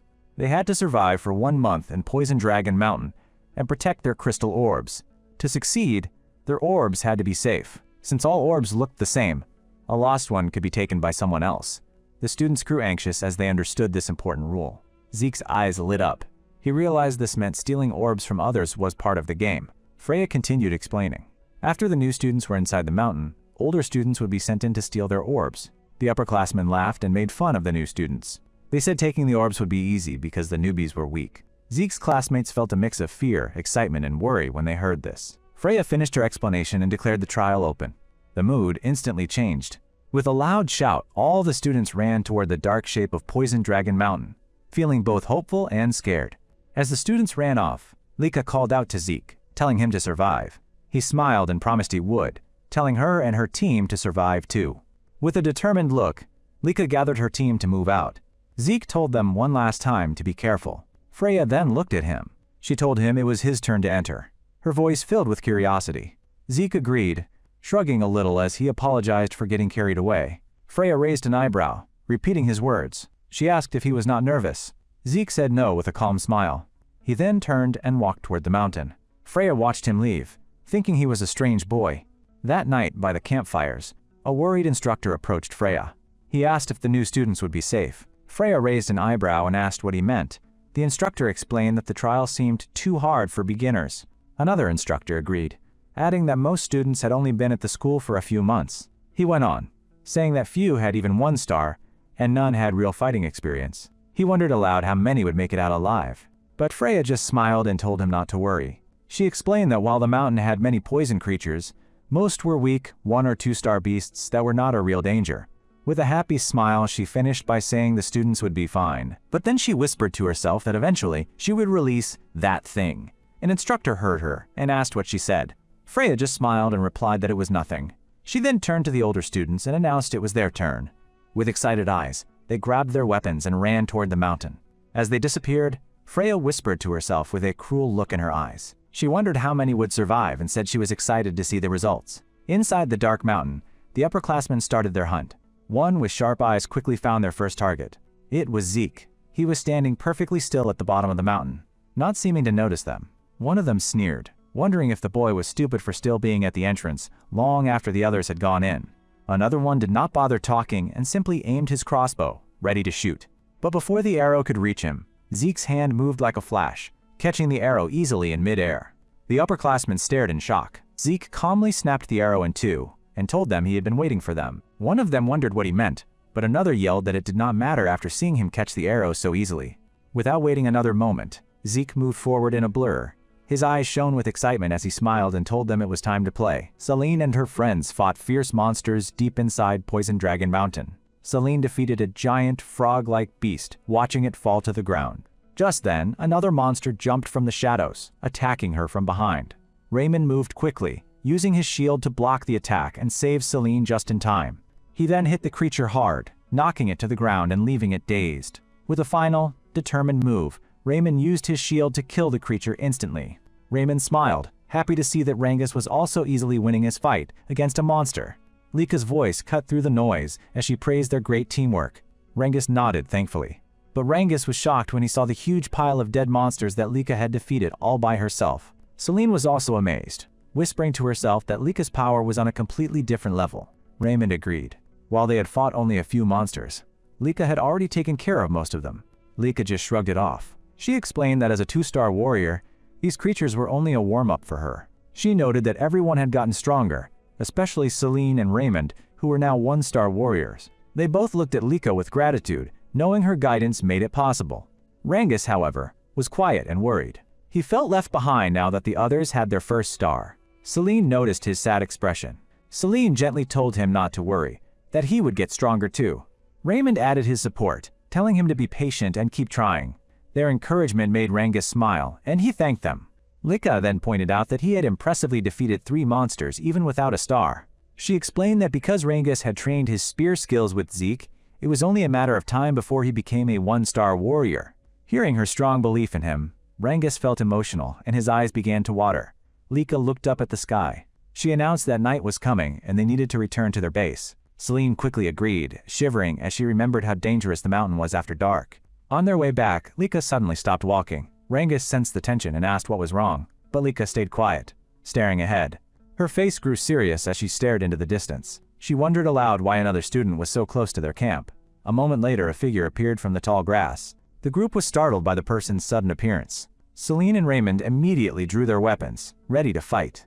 The student walked out with a smirk. He said he was surprised Lika had noticed him so quickly. Lika recognized him as an upperclassman. She asked if he was there to steal their crystal, and he said yes. She realized her group was now a target. This upperclassman was a 2-star warrior.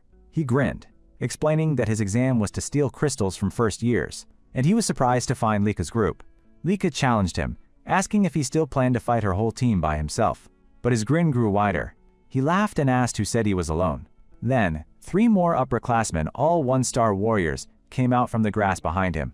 The leader sneered, saying that even Lika would have trouble because her teammates were a burden. He drew his sword and shouted for them to surrender their crystals. He charged at Lika with a powerful attack, but she easily dodged it. "Stay in formation," she ordered her team, never taking her eyes off her opponent. "I will fight him." Meanwhile, Rangus, who had no star, was struggling. His opponent's constant attacks forced him to stay on the defensive. The upperclassman laughed and told him to give up. Rangus hesitated, but then he suddenly remembered a conversation he had with Zeke. He remembered asking Zeke if a weaker person could ever defeat someone stronger. Rangus had told Zeke he was afraid of being starless and a burden to his team against powerful enemies. Zeke had shocked him by saying he should just surrender if the enemy was much stronger, like a 3- or 4-star warrior. Against such power, a starless person couldn't win. But Zeke said there was a chance if his opponent was only a 1-star warrior. Rangus had asked him how. Zeke had said it was simple, he just needed to use an opponent's opening. A confused Rangus had repeated the word opening. Zeke confirmed it. If Rangus could find a weakness in his enemy's defense, he could win, even against a 2-star. Rangus then asked how he could find such an opening. Zeke's answer was simple: endure. He told Rangus to keep defending himself until the opponent made a mistake. At the time, Rangus had been unsure, but Zeke had insisted there was no other way. A weaker person could not force an opening on their own. You can only wait for them to make a mistake. Zeke had warned that if he couldn't even endure, he would never be able to beat a stronger enemy. He explained that it wouldn't work against someone amazing like Lika, but it could work against an ordinary 2-star warrior. He had also told Rangus that he must be confident in his own strength. Finally, Zeke gave one last piece of advice. Don't think too much about creating an opening or about the difference in power. Just wait, and when you see the opening, strike with your spear. Now, back in the middle of the fight, Rangus clenched his fists as Zeke's words filled his mind. He now understood that since he was weaker, his only choice was to endure the attacks and wait patiently for that one perfect moment. His opponent grew frustrated. His attacks became wild as Rangus kept blocking everything. "Just fall down," the upperclassman yelled in anger, making a powerful but careless attack. In that moment, Rangus saw it. It was the exact opening Zeke had talked about. Without waiting, Rangus gathered all of his strength and focus. With a loud cry, he thrust his spear right into his opponent's unprotected body. The upperclassman gasped and coughed before falling to the ground, unconscious. As his opponent fell, a bright light shone from Rangus's chest. It was the sign that he had just become a 1-star warrior. Lika noticed right away. She was surprised, then proud that Rangus had defeated his strong opponent. Meanwhile, the enemy leader watched in shock his confidence gone. He couldn't understand why Lika was so much stronger, even though they were both 2-star warriors. Lika knew the reason. After learning a technique from Zeke, she could put more power into her sword, which made her much stronger. "You are unlucky," she told her opponent, "to choose my group as your target." Golden lightning then appeared around her sword. "This ends now," she said, as she brought her blade down with incredible force. The enemy leader fell, knocked out instantly. After making sure all the enemies were defeated, Lika went back to her team and quickly asked if everyone was okay. When she knew they were all safe, the group felt relieved and cheered for their victory. They had won their first big fight against upperclassmen. Celine and Raymond hurried to congratulate Rengis on becoming a 1-star warrior. He smiled brightly and thanked them. Lika looked at her team proudly. Now that everyone was a 1-star warrior, she said their future battles would be much easier. Then, her expression softened as she wondered out loud how Zeke was doing. Meanwhile, in a much scarier part of the mountain, a scared upperclassman was running for his life. Tears ran down his pale face as he kept mumbling, "Please don't come here, Zeke." He cursed to himself, shaking with fear. He couldn't help but wonder what kind of monster Zeke really was. The older students ran through the woods, screaming for help. All they could do was hope that Zeke would not follow them. Zeke dragged one of the students he had just beaten. The others watched from a distance, cursing him. They wondered what kind of monster he was. He held the body of a giant snake in his hand and smiled. A mocking question was on his lips. He asked aloud if anyone else wanted to play his little game. "He's insane!" the older students cried as they ran away in terror. They were confused. They were supposed to be hunting him, not the other way around. As they fled, one of the upperclassmen tripped and fell hard on the ground. He tried to get back up, but when he lifted his head, he saw Zeke standing right over him. Zeke's red eyes glowed faintly. He sighed that he was tired of the chase and offered a hand to help the boy up, but he added that once the boy was on his feet, they would have to fight. The upperclassman's eyes widened in pure horror. His body went limp and he collapsed, passed out on the ground. Zeke tilted his head, looking puzzled. He muttered to himself, wondering what had just happened. He looked around for the others, calling out to them. He wondered why they had become so cowardly. He mocked them for running after being so tough earlier, then smiled and yelled for them not to leave him alone. Just then, Zeke sensed someone else nearby. He turned his head toward the hidden person and challenged them to come closer if they wanted a better view. No one answered. Zeke chuckled to himself. Since the person was only watching, he figured that what he was doing must be fine. He shrugged and announced he would stop holding back and continue his game. A man then stepped out from the very spot where Zeke had sensed the presence. It was an overseer for the exam. Sweat ran down his face as he stared in disbelief at the child named Zeke. He had watched Zeke easily defeat students who should have been much stronger. He was even more shocked that the boy had sensed him while he was hiding. The overseer understood how serious this was and decided he had to report everything right away. Back at the camp, Freya was surprised to see several observers arriving to give their reports. They told her a week had passed. 30% of the younger students had already quit. The ones who remained were getting used to the dangers of the mountain. An observer said he didn't expect many more to drop out. Freya then asked about the upperclassmen. The observers looked at each other nervously and didn't answer. Freya's expression grew stern, and she ordered them to tell her what was going on. One of them finally spoke. He said the upperclassmen were always running away. Freya frowned. "Running away? From what?" she asked. She knew there was no beast on the mountain strong enough to scare them. An observer explained that they were not running from a beast. They were running from Lord Zeke. Curious, Freya asked. "Why him?" The observer explained that Zeke had been hunting the upperclassmen. They tried to fight back, but in the end, they had no choice but to run. Another observer added that Lord Zeke seemed to be having fun. He was happily chasing them down like they were prey, which was something they had never seen before. A second observer agreed, saying that even for someone from the Eldragon family, Zeke was not normal. To them, he was more than just a gifted child. He was a real monster in a boy's body. Freya listened quietly. She said she had been suspicious from the start. Zeke had acted differently, choosing to enter the dangerous mountain all by himself, with no fear. His calm entrance made one thing clear. He never planned to hide. From the very beginning, his goal was to be the hunter. Remembering the look in Zeke's eyes, Freya had a chilling thought that the boy truly was a monster. Suddenly, an observer noticed a strange rumbling sound. A small smile formed on Freya's lips. "That," she said, "is exactly what I've been waiting for." A man walked over and asked where Lady Freya wanted them to put a giant cage. She told him to leave it there and thanked him. When the observers looked at the cage, their eyes grew wide with shock. They asked what kind of creature was inside, worried that its powerful aura was too much for any student. But Freya smiled, telling them not to worry. The creature had been adjusted. It was designed to only attack people who were 2-star level or stronger. She promised that the normal students would not be seriously hurt.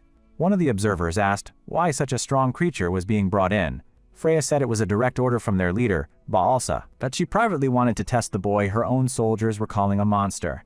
She had to see if Zeke could survive against such a creature. With that thought, she gave the order to release it into the mountain at dawn. The next morning, deep in the heart of Poison Dragon Mountain, Rangus and his team stopped suddenly when the ground began to shake hard. Lika had a bad feeling about the tremor. Raymond wondered if an upperclassman was causing it. Rangus shook his head and said it was probably a large beast, but Lika still felt that something was very wrong. A moment later, a second, much stronger quake shook the forest. Then, a giant tree started to fall, crashing down right towards them. Lika screamed, "Everyone move!" The group jumped away, just as the huge tree smashed into the spot where they had been standing. When they turned around, Lika froze. Celine gasped and whispered, asking what kind of creature it was. Rangus's face turned pale, and sweat dripped down his face. In a shaky voice, he told them all to run. Standing before them was a giant stone golem with glowing red eyes. On the other side of the mountain, Zeke rested on a grim throne made from the monsters and students he had defeated. He sighed, feeling bored with the test. There was no one left to fight, and no rivals came near him. Even the exam observers seemed to have left him alone. He could not feel their presence anymore, as if they were letting him do whatever he wanted. The whole thing was just a disappointment, but then he felt a strange shake of energy from the other side of the mountain. At first he thought it was a 2-star creature, but soon he realized it was a 3-star. He frowned, knowing such strong monsters should not be on this mountain. He wondered if it was an ancient creature that had been hiding for years. The other students would have a very hard time fighting it. Even the skillful Lika would be in serious trouble. He thought the instructors should have checked the mountain more carefully before the exam started. But then another idea came to him. Maybe the instructors left the creature there on purpose as part of the test. He did not know what the instructors were really planning, but a small smile appeared on his face. This was perfect. He finally had a new opponent. The creature was far away. He wondered why it stayed so distant, but he did not care for long. He could not just wait. He decided to go to the monster and told it to wait for him. At the same time, on the other side of the mountain, Celine attacked the giant golem. Her powerful attack did nothing at all. She could not believe it. She had not even left a scratch on the golem's stone body. Raymond also ran forward and hit the golem with his shield, using all his power. But his attack failed, just like Celine's had. Seeing how strong it was, Lika stepped up. She filled her attack with her aura and lightning. After a bright flash, she saw a small scratch on the golem's arm. Lika quickly realized that only aura could hurt the golem. That meant only 2-star fighters like her could damage it. Her 1-star friends were not strong enough. Rangus asked Lika what they should do next. Lika took command and told them to listen carefully to her orders. She told them to run away as soon as she had the golem's attention. But Rangus refused. He said they would never leave her to fight alone. Lika told them they would only get in the way. She pointed to the golem's arm where she had hit it before. She explained that even with all her power, she had only made a tiny scratch. As 1-star fighters, she said, they were just not strong enough to hurt the huge creature. Raymond agreed they could not hurt the golem directly, but he said they could still help Lika make sure her attacks landed perfectly. Lika asked what he meant by that. Rangus promised he would not be a burden. Celine agreed, saying if they worked together to help Lika's attacks hit, they could win. Seeing how determined they were and how much they trusted her, Lika smiled a little. She nodded, understanding their feelings, and agreed to let them help her. Lika charged her sword with aura and lightning. Raymond got ready to defend, and Rangus and Celine prepared to help her attack. With all her power in her sword, Lika gave the signal to start their new attack on the golem. Lika moved as fast as lightning, leaving a trail of golden sparks as she rushed the golem. But the monster quickly attacked her back. Raymond lifted his shield to protect her, but as a 1-star fighter he had a very hard time blocking the powerful golem. Rangus and Celine ran in from the side to distract the golem. At the same time, Lika got behind the golem, ready to land her final blow. She used her powerful lightning sword skill, Heaven's Thunder. She hit the golem from behind with all her might. A huge explosion echoed through the forest. Lika's powerful hit knocked the golem down. When the smoke cleared, the forest around them was destroyed. Rangus ran to her, worried, and asked if she was okay. Lika said she was fine, but she had used up all of her energy. She asked about Raymond. Celine helped him stand as he answered that he was also okay. Just as Lika said they should go back, she felt a cold feeling. The golem was right behind them again. Without thinking, she pushed Rangus out of the way. As she did, the golem grabbed her instead. Caught in its stone hands, she could not believe it could still move. She regretted letting her guard down after her big attack. Celine was also in shock. She couldn't understand how the golem was still moving after being hit with Lika's strongest attack. Rangus quickly tried to save Lika by attacking the golem with his spear. But the golem used Lika as a shield, swinging her around so Rangus could not hit it. Rangus grew more and more desperate to save her. Suddenly, a giant tree flew through the air toward them. The tree hit the golem hard, making it let go of Lika. Rangus helped her up and pulled her away. Lika was confused and wondered what just happened and how she got free. Then, a new voice broke the silence. Zeke had arrived and asked, "What is going on here?" Rangus and Lika immediately recognized the voice. But Zeke did not check on Lika. He was just happy to see the monster. His eyes glowed with excitement as he asked, "What is this clay puppet?" Zeke sensed the golem, just as golden lightning lit up the forest. He recognized Lika's power and was shocked her group had already started the fight. He pushed himself to run faster, frustrated with his body's limits. In his past life, he would have been there in a flash. But now he could only endure the long, tiring sprint. He worried for Lika's young and talented group. They were facing a powerful monster, and he feared they could not hold out for long. Suddenly, an idea for a new technique stopped him in his tracks. Without hesitating, he grabbed the trunk of a giant ancient tree. With a powerful heave, he ripped the enormous tree right out of the ground. He combined his raw strength with the new technique he had just remembered. Then, he threw the huge tree like a spear, sending it flying toward the monster. Watching the tree soar through the air, Zeke felt a brief moment of satisfaction. This new throwing skill was perfect for his current body, giving him a much-needed long-range attack. He recalled the combat manuals for the exam, which explained the basic principles of these throwing arts. They were a perfect fit for him. As a ranged fighter in his past life, these new skills felt completely natural. His satisfaction faded quickly, however. He knew a single tree would not be enough to stop such a powerful beast. Feeling a new sense of urgency, Zeke began sprinting toward Lika and her friends once more. A battered Rangus stared in disbelief, unable to process that Zeke had actually arrived. Zeke's worried voice cut through the noise of the battle as he asked if they were all right. Rangus answered that they were, but the golem was the bigger problem. Zeke seemed curious, repeating the word golem as if he had never heard it before. The giant golem then stood up and charged directly at Zeke. Lika and Rangus screamed for him to watch out, warning him of the danger. But Zeke calmly reached out with one hand and stopped the monster's massive fist with ease. He noted how tough the golem felt, realizing he would need to use his aura constantly to damage its hard exterior. He casually pushed the golem's fist aside and declared that fighting it with normal methods would be too boring. Lika was exasperated by his reckless comment. Rangus was in shock. Their group had nearly died fighting the monster he called boring. The golem, unfazed, prepared to strike Zeke once again. Zeke's gaze became serious. He could tell from its size alone that the monster was incredibly dangerous. Yet, he did not back down. He simply raised his arms to meet the attack head-on. The impact was thunderous, shaking the ground and echoing throughout the forest. While holding the golem back, Zeke told the others to move away to a safer place. Without a word, Lika's group quickly retreated from the fight. Once they were clear, Zeke gathered his strength and, with a loud roar, threw the massive golem away. As the creature crashed through the trees, he again observed how incredibly durable its outer shell was.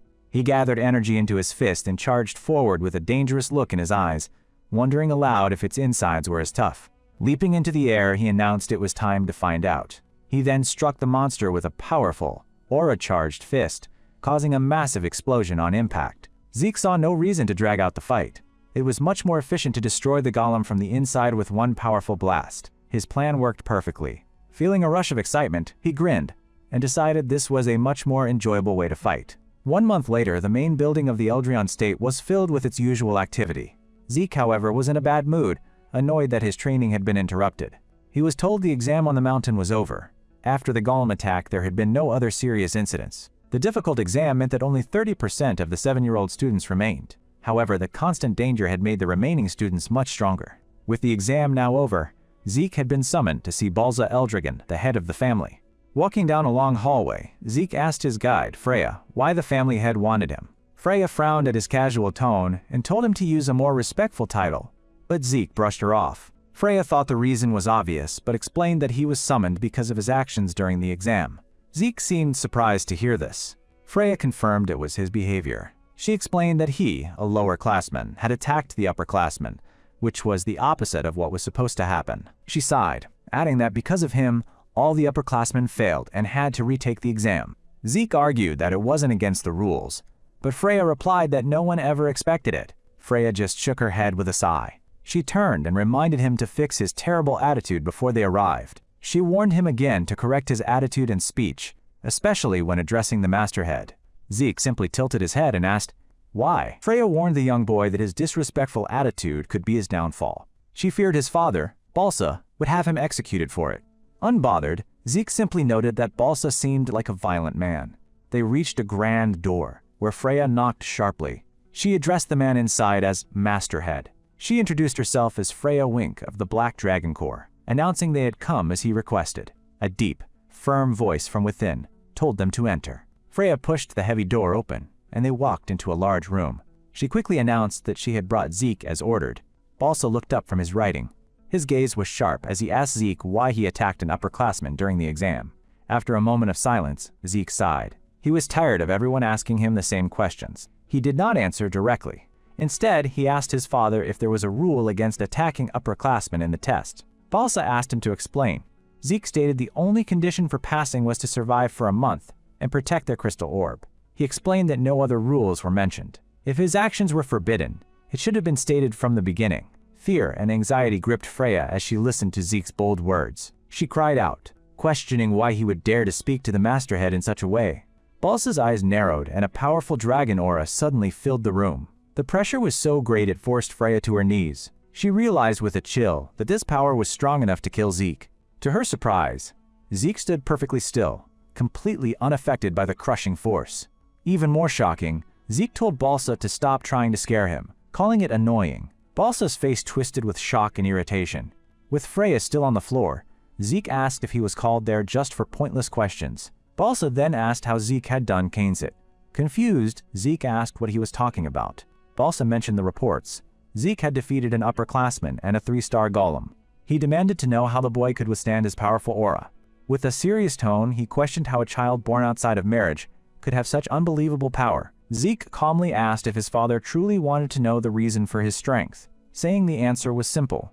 He declared that the reason was simply because he was Zeke. Balsa's brow furrowed in frustration at the arrogant answer. Zeke met his father's gaze with a sharp intensity of his own, completely sure of himself. After a tense silence, Balsa admitted Zeke's personality was as bad as the reports said. Still, he offered a reward for defeating the golem, a choice between an item from the dragon treasury or access to the second floor of the dragon hall. Freya couldn't believe it. She wondered why Balsa would reward such disrespect. The dragon hall and treasury were sacred places, holding the Laragon family's treasures from over 1,000 years. The dragon hall was a library filled with countless books, including forbidden ones. The dragon treasury protected precious family relics, from legendary weapons to ancient medicines. Both places were heavily guarded and held the family's deepest secrets. Access was rare, especially to the dragon hall's second floor. Freya couldn't understand Balsa's decision. Zeke, however, simply scoffed at the offer and asked why he couldn't have both rewards. Balsa was firm, telling him to pick only one before sending them away. But Zeke pointed a finger, shocked the conversation was over, and said he had more to say. Furious, Freya grabbed Zeke by the collar. She dragged him toward the door, forcing a cheerful voice. She thanked the Masterhead for the great honor and said they would be leaving. As she pulled him out, Zeke called back over his shoulder. He had one last thing to say to his father. He told Balsa that he would never get stronger as long as he kept his emotions locked away. Stunned by the words, Balsa unleashed his powerful aura again. But this time, he was shocked to find his aura pushed back by an even greater power coming from Zeke. Trembling, Freya begged Zeke to be quiet as they quickly left the room. Balsa stood alone in silence, thinking about the incredible power he had just felt from his son. Meanwhile, once they were back in the main hall, Freya finally lost her temper. She demanded to know why he had been so rude to the Masterhead after she had warned him. Zeke just shrugged, claiming he was trying his best to behave himself in front of his father. She couldn't believe it was his idea of good behavior. She wondered why he could be polite to others but not his own father. Zeke simply replied that it was different because Balsa was his father. Looking at his strange powers and personality, Freya concluded that he was no ordinary child. She asked him who he really was. He looked at her as if she were joking. He gave his usual answer, saying he was just Zeke. Freya was left completely speechless. Her mind raced. All children of the Laragon family drank dragon blood, which made them unable to defy the Masterhead's power. Zeke should have been no exception. She wondered what kind of child could stand so calmly before such power. Noticing her silence, Zeke asked if there was a problem. She quickly said no, but she had already decided to investigate the records of his birth. She reminded Zeke about his choice of reward. He could only pick one. When he asked for both again, Freya told him a firm no left, with no other choice. He chose the Dragon Hall. He valued knowledge more.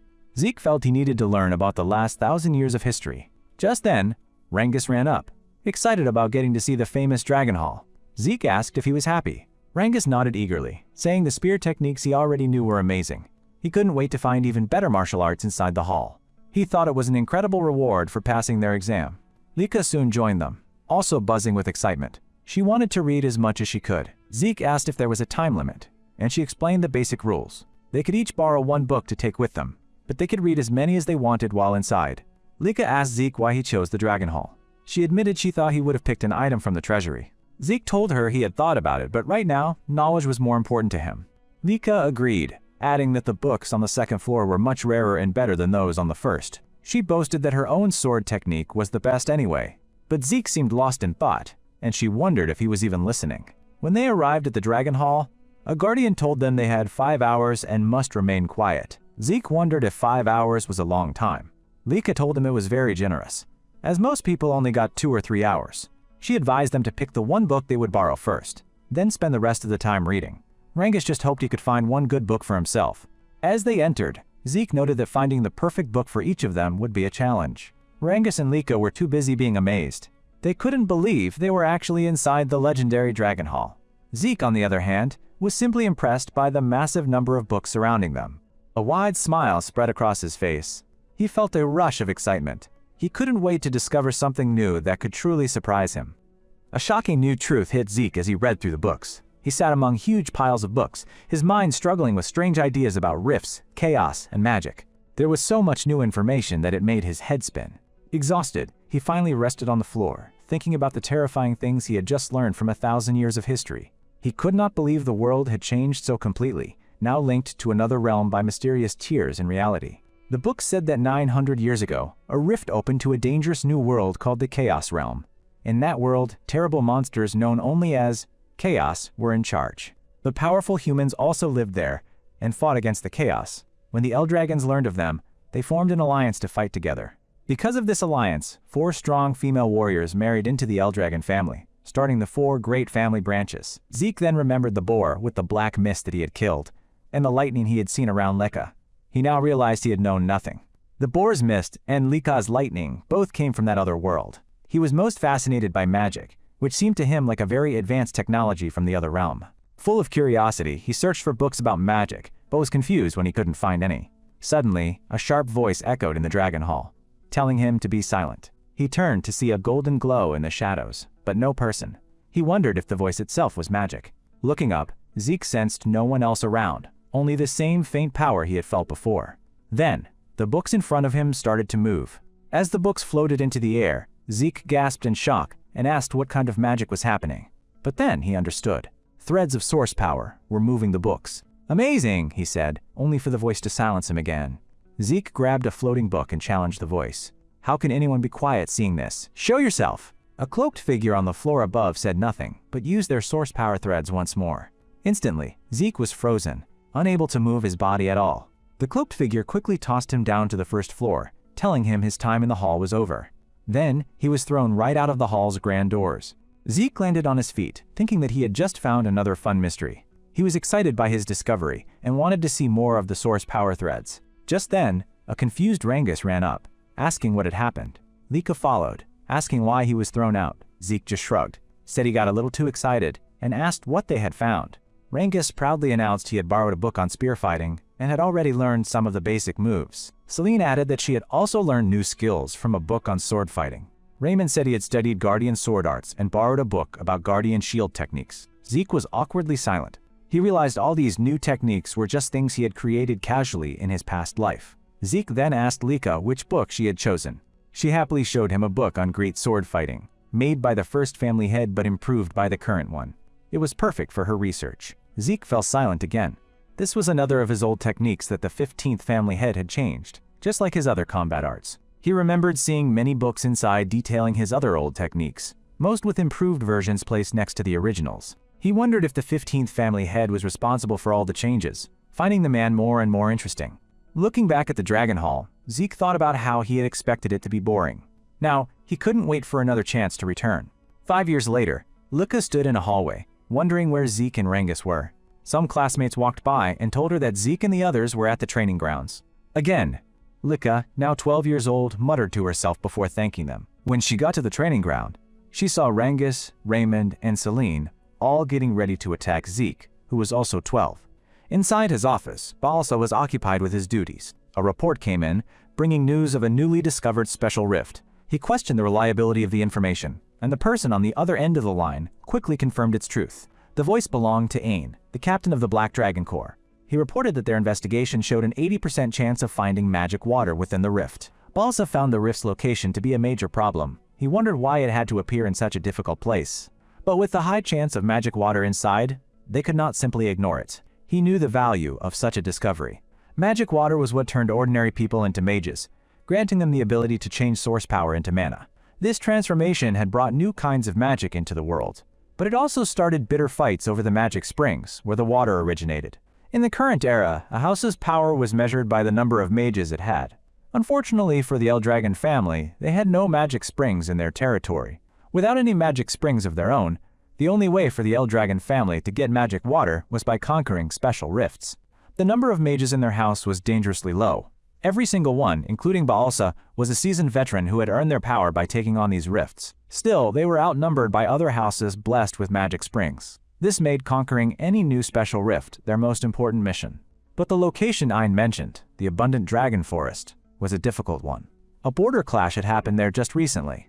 While most of the vast forest was in Eldragon territory, a portion of it crossed into the lands of a rival house. That rival house, the Kerberos family, claimed a larger part of the woodland for themselves, calling it the Great Abundant Forest. Ain confirmed that the rift itself was located safely within their territory. However, its large size meant the special area around it could reach into Kerberos lands. He knew those rivals would likely rush to it as soon as they found out. Baalsa grumbled that the Kerberos family was good at sniffing out opportunities like this. It was only a matter of time before they discovered the rift. This meant the Eldragon family had to prepare for a fight. The nature of a special rift limited what either side could do, but they needed to move quickly, before the Kerberos family realized what was happening. Having made his decision, Balsa told Ain to alert all the dragon nests immediately. He announced a selection exam would be held as soon as possible. Over at the training grounds, Lika watched the others train with Zeke, noting how they always gave it their all. Zeke stood calmly in the center of the action, waiting for them to make their move. The three trainees lunged at him at the same time, attacking from different sides. Zeke's expression grew serious as he braced his body for the impact. He took all three of their hits without flinching. The sharp point of Rangis's spear dug into his cheek, but Zeke only commented that their teamwork was good. He then told the 11-year-old Rangis that he was using too much force, which weakened the effectiveness of his spear technique. He turned to 12-year-old Celine, telling her she was too focused on speed and hitting many times. Her attacks lacked real power, and she needed to find a better balance. Zeke then told Raymond, also 12, that his shield work and movements were solid and correct, but he felt they were all still holding back too much. He told them to get more used to being on the attack and motioned for them to come at him again. Rangis rushed forward once more, prompting Lika to comment on how crazy their training sessions always were. Zeke overheard and asked her what she meant. She explained that letting them hit his unprotected body, without using any source power, was pure madness. Zeke didn't see the problem, simply saying that it was good training for him.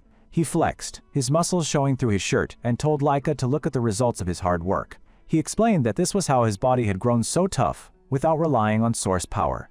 Lika complained that he could at least make them pause their attacks while they were having a conversation. Just then, Rangis struck Zeke hard from behind with his spear. He yelled for Lika to watch closely and see just how tough Zeke's body really was.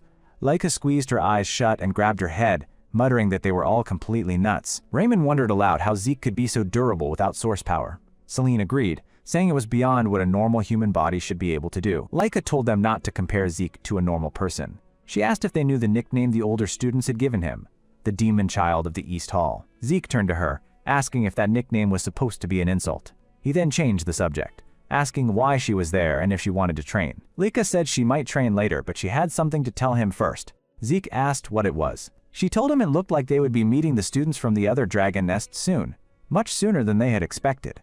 The news shocked Rangis. Raymond, however, said he always knew it would happen, just not this early. He figured it was finally time. Celine asked if this had to do with the next test, but Lika admitted she didn't know the details herself. Zeke was curious where she heard this, and Lika explained that she just paid close attention to the instructors, what they said and did. Zeke admitted he never noticed things like that, unlike Lika, who always seemed to know the latest gossip. Lika warned him that it didn't matter. They needed to be careful. The West Hall had asterisks that guy. She was referring to the other candidate for the next head of the house, their main rival. Zeke just smiled, saying that this finally sounded like fun. A few days later, all the students from the East Dragon's Nest were called to the arena. Among them were many new faces that the younger students had never seen before. Zeke observed that students from every grade were gathered together. Leica agreed, whispering that this was just like she said, and they were about to meet students from the other nests. A moment later, a sudden hush fell over the crowd of students. Freya strode into the arena, her sharp command for quiet cutting through the last of the murmurs. The students quickly formed neat lines, standing at attention before her. She then made her announcement. In 3 days, they would face the students from the other dragon nests in combat. A thrill of excitement went through Zeke. Freya gathered the students to share some unexpected news. In just 3 days, they would be competing against the other dragon halls. A ripple of whispers spread through the students. Such a battle was unheard of outside of graduation exams, and they couldn't help but wonder about the reason for this sudden event. Freya explained that while there were reasons, she couldn't share the details yet. She did, however, add one more thing. The winners of these matches would be selected for a special mission. At the mention of a special mission, Zeke's eyes lit up. He wondered if it would be worth the fight, and a feeling of excitement grew within him. The situation was becoming more interesting. Freya then laid out the rules for the competition. It would be an elimination-style tournament, with 7 fighters chosen from each of the 4 halls. The students had to decide on their representatives by the end of the day. An upperclassman asked if the fighters would be chosen only from their ranks. Freya's reply was sharp, asking why he thought she had bothered to gather every single student if that were the case. The participants would be selected from all grades. This announcement shocked several of the upperclassmen. They immediately began to question what the younger students could possibly do against the other dragon halls. In their view, none of the lowerclassmen were strong enough to fight on equal footing. They saw them all as weak. Before she left, Freya stated bluntly that she didn't care how they chose their fighters. They just needed to decide among themselves before the day was over. The moment Freya was gone, an upperclassman named Rick stepped forward. He shouted that the 7 fighters would be chosen from the upperclassmen and dared any of the younger students to disagree. Leica immediately shouted back that she had a problem with his decision. She insisted that the lowerclassmen had just as much right to participate in the battle and should be included in the selection. Rick looked down at Leica with a mocking smile, telling her she seemed to have misunderstood the situation. This was about ability, he claimed, not about rights. He added that no matter how noble her family was, her bloodline meant nothing in a real contest of skill. In response, Leica began to walk slowly toward him, her powerful aura flaring around her. As 3 stars of power shone brightly around her, she asked him if ability was truly the most important thing they were discussing. The upperclassmen stared in shock, unable to believe Leica had reached the 3-star level. The rumors said she was only at 2 stars, and they wondered how she had progressed so quickly. Leica calmly stated that she agreed with Rick. Strength and ability should indeed be how they chose their fighters. She then loudly challenged him, asking if he could find 7 upperclassmen who were stronger than her. An enraged Rick was speechless for a moment before stammering that her strength was only due to her special bloodline. Still, Rick insisted that aside from her, every other lowerclassman was trash and couldn't stand against them. At that moment, Zeke's voice cut in, calmly telling him he was being too noisy. Furious, Rick turned on Zeke and demanded he repeat what he had said. Zeke obliged, mockingly telling him again that he was loud and annoying, which only made Rick angrier. Zeke then calmly asked Rick if he truly believed all lowerclassmen were weak and worthless. Rick fell silent as Zeke's expression hardened and a powerful aura surged forth from him. Zeke then made a proposal that they should all fight until only 7 students remained. Leica immediately grabbed her head, saying Zeke's idea was a huge problem and far too violent. That wasn't what she was trying to suggest at all. She proposed a better idea, holding a preliminary tournament. That way, anyone who wanted a chance to compete could join, regardless of their grade. She turned to the upperclassmen, asking for their thoughts. She added that if they were truly confident in their own abilities, they should have no problem with a fair competition. Rick reluctantly agreed to Leica's proposal, though he grumbled that it was a waste of valuable training time. As the upperclassmen turned to leave, Rick shot one last glare at Leica and Zeke. Leica then asked Zeke if he would be joining the preliminaries, and he immediately said yes. He added that Rengis, Selena, and Raymond should join as well, which seemed to surprise the 3 of them. Rengis quickly asked if he was serious about them fighting the upperclassmen. Zeke confirmed it without a hint of doubt. He reminded them that they had been training hard with him for a long time. If they didn't show the results of that training now, he asked, when would they? Selena nervously commented on the intense pressure of fighting their seniors. Raymond, however, simply said that since Zeke had decided, all they could do was give it their best. Leica smiled, happy that she would be fighting alongside her friends again. She tried to rally the other lowerclassmen to join, but they were too afraid, whispering that they had no chance against the powerful 3-star upperclassmen. Hearing them, Zeke let out a sigh. He asked his fellow students why they lacked motivation, reminding them that fighting stronger opponents was the best way to improve. He then added that for now, he was simply curious to see the so-called abilities of their upperclassmen for himself. The upperclassmen drew their weapons, their voices dripping with scorn as they talked amongst themselves. They complained about the selfishness of the younger students, certain that no matter what the lowerclassmen did, they stood no chance of winning. Rangus and his friends huddled together, trembling with anxiety at the sight of their opponents. One of the older students mocked them, suggesting they should go easy on the poor lowerclassmen. Another laughed, agreeing that aside from Leica, the rest of them were just 2-star babies. Zeke noticed the worried looks on his friends' faces and asked them why they were so gloomy. Rangus answered immediately, admitting that it was only natural to be nervous when all of their opponents were 3-star upperclassmen. Zeke simply reminded them of all their hard work. For 5 years they had trained with him, and he assured them that they had all done very well. Because of that training, he told them they needed to believe in themselves more. His words seemed to fill Celine and Raymond with newfound courage. Rangus, however, still couldn't quite shake the nervous feeling in the pit of his stomach. An impatient shout from an upperclassman cut through their conversation. He told them to stop chattering and wasting time, barking that they were about to be taught their proper place. Less than a minute later, however, the crowd stared in disbelief. Whispers of confusion spread as they tried to understand what was happening before their very eyes. The lowerclassmen had defeated the upperclassmen with shocking ease. Some spectators wondered if the older students were simply weak this year, but others knew better. It wasn't that the upperclassmen were weak, but that these particular lowerclassmen were monsters. A wide, proud smile spread across Zeke's face. He was delighted by the result and quickly went to praise Rangus and the others for their victory. He thought about how much sharper Rangus's deflection techniques had become and how keen his eye was for spotting an opponent's opening. Celine had also shown great mastery of the multi-strike Windflower sword arts, and Zeke was impressed by how smoothly Raymond could switch between his offensive sword skills and his defensive shield work. All of them, he thought, had shown magnificent results. If they could build more confidence through real combat like this, they would only become more formidable. He also noted Leica's growth. Her lightning aura was now powerful enough to take down an opponent with a single decisive attack. The other upperclassmen were still frozen in shock, unable to process the speed and ferocity of the battle they had just witnessed.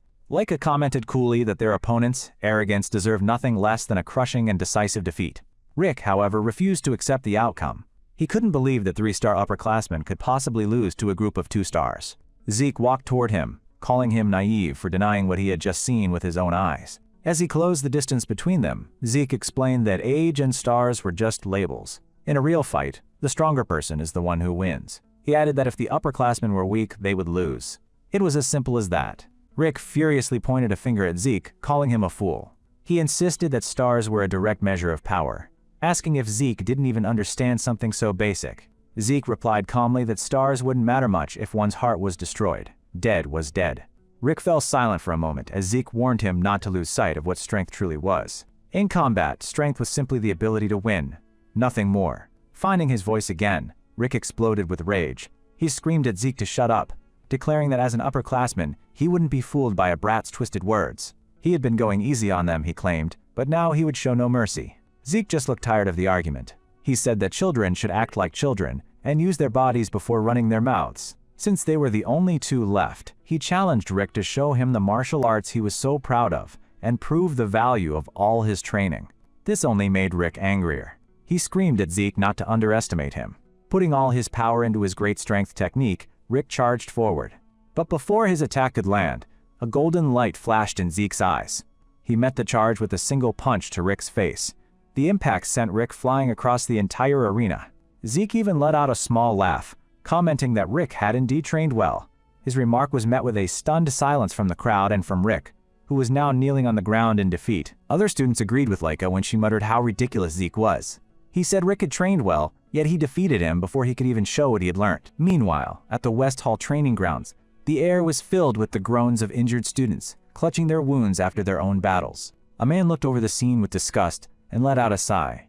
Every single one of them, he said, was useless. This man was Vanille Fafnirld Eldragon, one of the candidates to be the next head of the family. Just then, another group of students approached. Their leader addressed Vanille with respect, reporting that their part of the selection was now complete. This was Alan, Vanille's right-hand man, a 3-star student himself. Behind him stood the others who had passed the selection. Among them stood a boy named Redden, who was only 12 years old. Vanille's gaze landed on the boy. He called Retin over and asked if it was true he was already a 3-star, despite being so young. When Retin confirmed it, Vanille smiled. He said that he liked competent people, and that if Retin proved useful, he would make him one of his subordinates. Retin bowed low, thanking him as his heart swelled with pride. To be acknowledged by Lord Vanille himself was a great honor. With Lord Vanille leading them, he thought, there was no way the West Hall could lose to the others. He was certain they would achieve great results in the special mission. When they did, Lord Vanille would surely become the next head of the Eldragon family. And at that time, he would become a direct subordinate of the family head himself. Alan stepped closer to Vanille, telling him there was something he needed to know. When Vanille asked what it was, Alan leaned in and whispered that it seemed Lady Laika would be participating on the East Hall's team. Vanille scratched his head, his face a mask of irritation. Laika, he muttered, was an endlessly annoying pest. He then stood up, his resolve hardening. It didn't matter, he announced. No matter how good Laika was, they would be the ones to win. He declared once more that they would emerge victorious and complete the special mission. By doing so, he would finally prove to his older brothers that the seat of the next family head belonged to him. The day of the selection had finally arrived. Participants from all the Dragon Halls gathered in the arena, surrounded by a crowd of their fellow students. Rangus felt a wave of nervousness wash over him as he took in the massive crowd. He muttered about how many people there were, and Laika explained that nearly everyone from the different halls had come to watch the event. She pointed out that the crowd could have been even larger, as many students had already dropped out during the exams. She turned to Rangus, asking if he thought so too. Rangus didn't answer. Laika's words struck a chord, reminding him of those who had failed, those who were called pseudo-dragons. Just like his father. Laika saw the flicker of sadness cross Rangus's face. She quickly changed the subject, patting his back reassuringly. She reminded him that they were chosen as representatives for the East Hall and should be proud. Her encouragement worked, and Rangus agreed, promising to give the selection his all. Their attention soon shifted to Zeke, who stood quietly by himself among the other participants. As they walked over to him, Rangus asked if something was wrong. Laika added that he seemed unusually quiet. Zeke assured them nothing was amiss. He was simply observing the strength of the other students. A loud voice boomed through the crowd, praising Zeke for his skills. The unexpected shout startled Rangus so much that he stumbled and fell in shock. Zeke turned toward the sound and saw 2 students jogging in their direction. A small smile played on his lips as he noted how much things had changed. The 2 upperclassmen, both participants in the selection, eagerly agreed with him as they reached the group. Rick explained that their previous battle had forced them to reconsider their entire way of thinking. Now they held a genuine respect for true strength. Zeke simply replied that it wasn't a bad thing. Meanwhile, a tearful Rangus clung to Zeke's legs, still rattled by Rick's sudden shout. As the others helped Rangus to his feet, Zeke scanned the arena. He noted that every participant from the other Dragon Halls was at the 3-star level. Only those from the East Hall were different. Just as he had expected, there were no 4-star students present. However, he could sense that several were on the verge of reaching that level. The thought filled him with anticipation for the battles to come. As their conversation continued, a girl suddenly wrapped her arms around Laika from behind. Laika instantly recognized the familiar embrace as Sandy's. The cheerful reunion was loud enough to draw Zeke's attention. Still holding Laika tight, Sandy exclaimed that it had been too long and asked how she was doing. She playfully wondered if anyone had been bullying her, but Laika just laughed and said she was fine. Celine, curious about the newcomer, asked who she was. Laika happily introduced her cousin, Sandy Typhona, daughter of the head of the Typhona family. The name caught Rangus and the others by surprise. The Typhona family was one of the 4 great families. Sandy's cheerful expression shifted to a serious one as she gestured to the group and asked Laika who they were. Laika explained that they were her companions and friends. Sandy pressed further, questioning if Laika was certain they were her friends. She explained that while it was nice to be friendly, these students lacked the qualifications to be true companions for a candidate to the head of the Eldragon family. Zeke stepped in, calmly stating that their abilities would be proven in a fight. Sandy turned to him, demanding to know who he was. Laika quickly introduced him as Zeke, another candidate for the family head. Sandy's eyes widened slightly. She asked if he was the rumored illegitimate child of the current family head. She then stated bluntly that she was surprised a mere bastard like him was still alive. Despite the insult, Zeke's smile never wavered. Laika, horrified, asked Sandy why she would say such things. Sandy seemed taken aback by Laika's defense, reminding her that Zeke was a rival. She warned Laika that such a soft attitude would never be enough to win against the other candidates. Sandy then dismissed the entire group as poor quality, noting none of them were even 3-star level. She wondered aloud if the East Hall had become that weak. Zeke cut her off, his expression playful but his tone firm, warning her not to underestimate them, or she might be in for a surprise. Sandy's friendly demeanor vanished completely. Her eyes narrowed as she challenged Zeke to repeat himself. She seethed, questioning how a mere illegitimate child with no backing dared to lecture her. Zeke calmly corrected her. It wasn't advice, he said, but a warning. His words only fueled Sandy's anger. Before she could retort, another student stepped between them, telling Sandy not to cause trouble. He introduced himself as Aegis Vanblade, a representative from the North Hall. Rangus racked his brain, trying to place the name. Sandy snapped at Aegis not to interfere, but he simply smiled. He explained that with the selection about to begin, he couldn't allow any fighting beforehand. The tension eased, and the students resumed their quiet conversations, waiting for the event to begin. Suddenly, a man walked into the center of the arena, and a hush fell over the entire crowd. A bright, eager smile spread across Zeke's face. The man was Teach Meantrick, captain of the Gold Dragon Corps, also known as the Educator. He raised his voice and announced that the selection battle would now begin. With a clear voice, Meantrick declared that the selection battle would officially begin. He explained to the assembled students that the competition would be a tournament-style elimination, pitting all 4 halls against each other. He continued, explaining that the halls would be split into 2 groups. The victors from each group would then move on to face each other in the grand finals. The battles themselves would be a series of one-on-one duels. Each hall was to send out its 7 chosen fighters in a pre-decided order. The first hall to defeat 4 opponents would be the winner. Meantrick made it very clear that once a match started, the fighting order could not be changed under any circumstances. This rule meant that the lineup itself was a crucial part of each hall's strategy, a choice that could determine the outcome before a single punch was thrown. As a final, important point, Meantrick revealed the true reward for this competition. Those who were selected would be assigned a special mission, one of the utmost importance to the Eldragon family. Anyone who participated in this mission would be making a significant contribution to the family's name and legacy. For Lika and Vanille, such a contribution was more than just an honor. It was a major step toward claiming the coveted head seat of the family. With the stakes laid bare, Meantrick announced it was time to set the brackets. He called for the representatives from each hall to come forward and draw a stone from a waiting box. The first name he called was Vanille Fafnerld, the representative for the West Hall. Vanille stepped confidently toward the officer holding the box. Without a moment's hesitation, he reached inside and pulled out a single stone. Meantrick then gestured for him to return to his position. As Vanille walked away, Leica felt a bead of sweat trickle down her face. Her gaze was fixed on her older brother. He was looking right back at her and her teammates, a cruel and malicious smile spreading across his face. Zeke noticed the tense exchange immediately. He leaned over to Laka and quietly asked if she knew that man. She gave a grim nod in confirmation. She explained that he was the head candidate for the West Hall she had told him about before, Vanille Fafnerld Eldragon himself. Zeke absorbed this information with a simple, "I see," a faint, thoughtful smile on his face. He knew that besides Vanille, the West Hall was filled with powerful warriors. Not only them, but the other halls were clearly well-trained as well, though he could sense a distinct difference in the levels of power between the groups. Soon, Zeke's eyes landed on a familiar face in the crowd. It was Retin, and it had been quite a while since he had last seen him. Zeke recalled how skilled Retin had been during the entrance exam. Seeing that the boy had already reached the 3-star level at just 12 years old made Zeke smile. Retin must have been training incredibly hard. Just then, Retin's gaze shifted, and his eyes fell upon Rangus. His expression immediately soured, twisting with hostility, as he seemed to silently question why Rangus was even allowed to be part of the selection.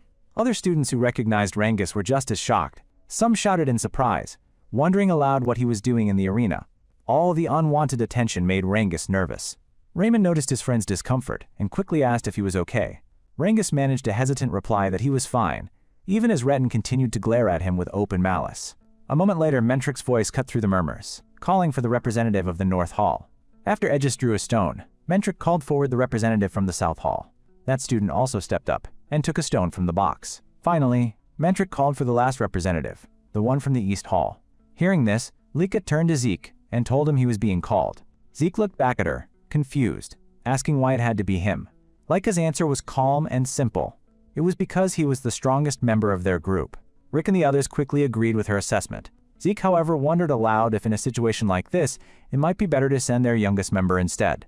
Lika brushed off his suggestion, pointing out that they were all around the same age anyway. She then firmly told him to go and take a stone. With no other choice, Zeke accepted his role and stepped forward. His selection, however, drew a sharp comment from Sandy, who questioned why an illegitimate child was representing them instead of Lika. Lika simply repeated that it was because Zeke was the strongest among them. Sandy refused to believe it, arguing that Zeke wasn't even at the 3-star level like Lika was. She also reminded Lika that this selection was really a battle between her and Vanille for leadership. At this rate, Sandy warned, Laika was guaranteed to lose. Laika just smiled, her confidence unshaken. She told Sandy it was fine and that there would be no problem, declaring confidently that their team was strong. Zeke then took the last stone from the box. With all 4 representatives holding their stones, Mentric instructed them to channel their source power into what they had drawn. As they followed his command, the stones began to glow, shining with either a vibrant blue or a deep red light. Mentric announced that the colors determined the brackets. The first match would be East Hall versus North Hall, and the second would be West Hall versus South Hall.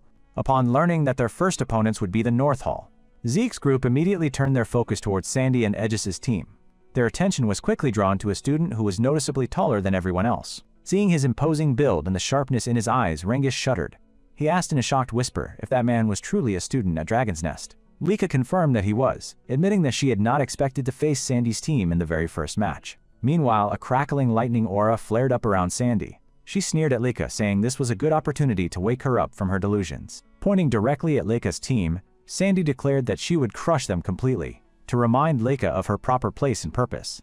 Lika, however, did not flinch. A brilliant golden lightning of her own surged around her as she met the challenge with a firm, "Bring it on." At the same time, Zeke, still holding the glowing blue stone, noticed Aegis was smiling calmly at him. The other boy commented that he was really looking forward to their fight. Seeing Aegis's calm excitement, Zeke smiled back. He replied that it seemed they would get along well, adding that he, too, couldn't wait for the battle to start. The arena fell silent for a moment, a quiet pause hanging in the air. Mentric's voice then echoed through the quiet, announcing the first match, East Hall versus North Hall. Upon hearing the announcement, Rick turned to Zeke, vowing to give his all and win. But the look on his face told a different story, one filled with doubt. Seeing this, a bead of sweat rolled down Laika's cheek. She nervously asked Zeke if Rick would be okay, pointing out how anxious he looked. Zeke simply agreed that his worry was plain to see. A moment later, Mentric called out, asking if both teams were ready to begin. Rick took a deep breath and walked to the center of the arena, facing his opponent. With a sharp command, Mentric signaled for the battle to start. Wasting no time, Rick gathered energy into his fist and charged straight at his opponent. From the sidelines, Zeke watched and wondered how this fight would end. Lika remarked that it looked like a tough match just from their appearances and turned to ask for Zeke's thoughts. Zeke replied that no victory was ever guaranteed, unless it was his own, which he considered absolute. Lika quickly clarified that she was asking about Rick, not him. Zeke fell silent, turning his full attention back to the fight. He then added that, based on skill alone, the North Hall fighter was on the same level as Rick. If Rick could just fight like his usual self, he should have a good chance of winning. Lika agreed, but she pointed out that this was their first time fighting in front of such a massive crowd. The pressure of representing their team was a heavy weight on his shoulders. On the field, Rick struggled, taking one relentless attack after another. Zeke conceded that Lika had a point, but noted that fighters like Sandy and Aegis Van Blade were exceptions to that rule. He explained that both of them were close to reaching the 4-star level, so a large crowd would not easily shake their resolve. He also recalled that Sandy was Lika's cousin from the Typhona family, which meant she likely used techniques from the same powerful lineage. This, he thought to himself, would be a valuable learning experience for Lika as well. The fight ended abruptly when Rick was knocked to the ground. Mentric's voice rang out, declaring North Hall the winner of the first match. The loss made Marin incredibly nervous. With a shaky voice, she whispered that she had to win her match. Lika tried to comfort her, telling her not to worry, but it was over in a flash. Marin was defeated, and Lika and Zeke could only sigh in disappointment. Eric and Marin trembled as they apologized to Zeke for losing. Zeke just laughed, telling them he already knew the arena's atmosphere had gotten to them. He told them not to worry, adding that if this had been a real battlefield with their lives on the line, the outcome would have been very different. With a cheerful smile, Zeke reminded them that this place was for learning and testing their skills, not for fighting to the death. He explained that today's failure was a safe lesson, one that would strengthen them for real battles in the future. All they needed to do was keep training. His words worked, and Eric and Marin immediately felt their spirits lift. But with 2 losses in a row, the next match was crucial. Zeke turned to Rengis, asking if he understood what was at stake. Rengis, already pale with fear, begged Zeke not to add to the pressure. He confessed that he had been a nervous wreck all morning. To make matters worse, his opponent was the largest and most intimidating fighter from North Hall. The sight of his opponent's glowing red eyes was the final straw. Rengis burst into tears, hugging Zeke tightly and sobbing that his opponent was a terrifying upperclassman. Calmly, Zeke reminded him that he had fought seniors before when they first formed the team. But Rengis insisted that none of the other seniors had been nearly as frightening as this one. He admitted that facing such a scary opponent in front of so many people was making him sick with nerves. Zeke sighed. placing a gentle hand on Rangus's head. Zeke put an arm around him and told him to look closely at his opponent, asking him what kind of weapon the man was holding. Peeking over, Rangus saw the massive sword his opponent was carrying. He told Zeke it was a sword. Zeke nodded. He explained that all Rangus had to do was fight the man holding the sword. Nothing else mattered. If the opponent thrusted, he should parry. If he slashed upward, he should pull back. If he swung downward, he should step in and thrust his spear. Zeke told him to forget everything else and just focus on the weapon, just like he did in practice. As Rangus listened, his confidence slowly began to return. Zeke looked into his eyes and saw the beginnings of an impressive focus taking hold. He knew Rangus still needed help to find his center, but once he learned to enter that state on his own, his potential would be limitless. As Rangus walked toward the center of the arena, Zeke watched and wondered just how much this fight would help him grow. In the stands, the crowd immediately noticed the huge difference in size between the two fighters. Murmurs spread that the scrawny boy stood no chance against such an upperclassman. At Mentric's signal, the match began. Rangus's opponent charged at once, unleashing a sword technique called Single Blade Branch, but Rangus moved like a shadow, easily dodging the strike. The upperclassman scoffed, declaring that there was nowhere left for him to run.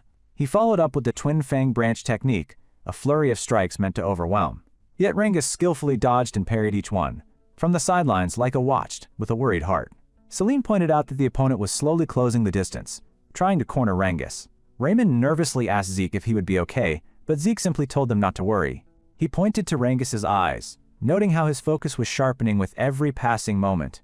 After ducking under another heavy swing of the sword, something changed. The upperclassman unleashed his ultimate move, a technique called Leaf Storm Dance. But just as the attack was about to land, a flash of pure clarity appeared in Rangus's eyes. He reacted instantly, using his own technique, Flowing Clouds and Water, to parry the blade. The force of the impact sent his massive opponent stumbling off balance. It was the only opening Rangus needed. With a powerful technique called Raging Current Strike, he thrust his spear directly into the upperclassman's chest.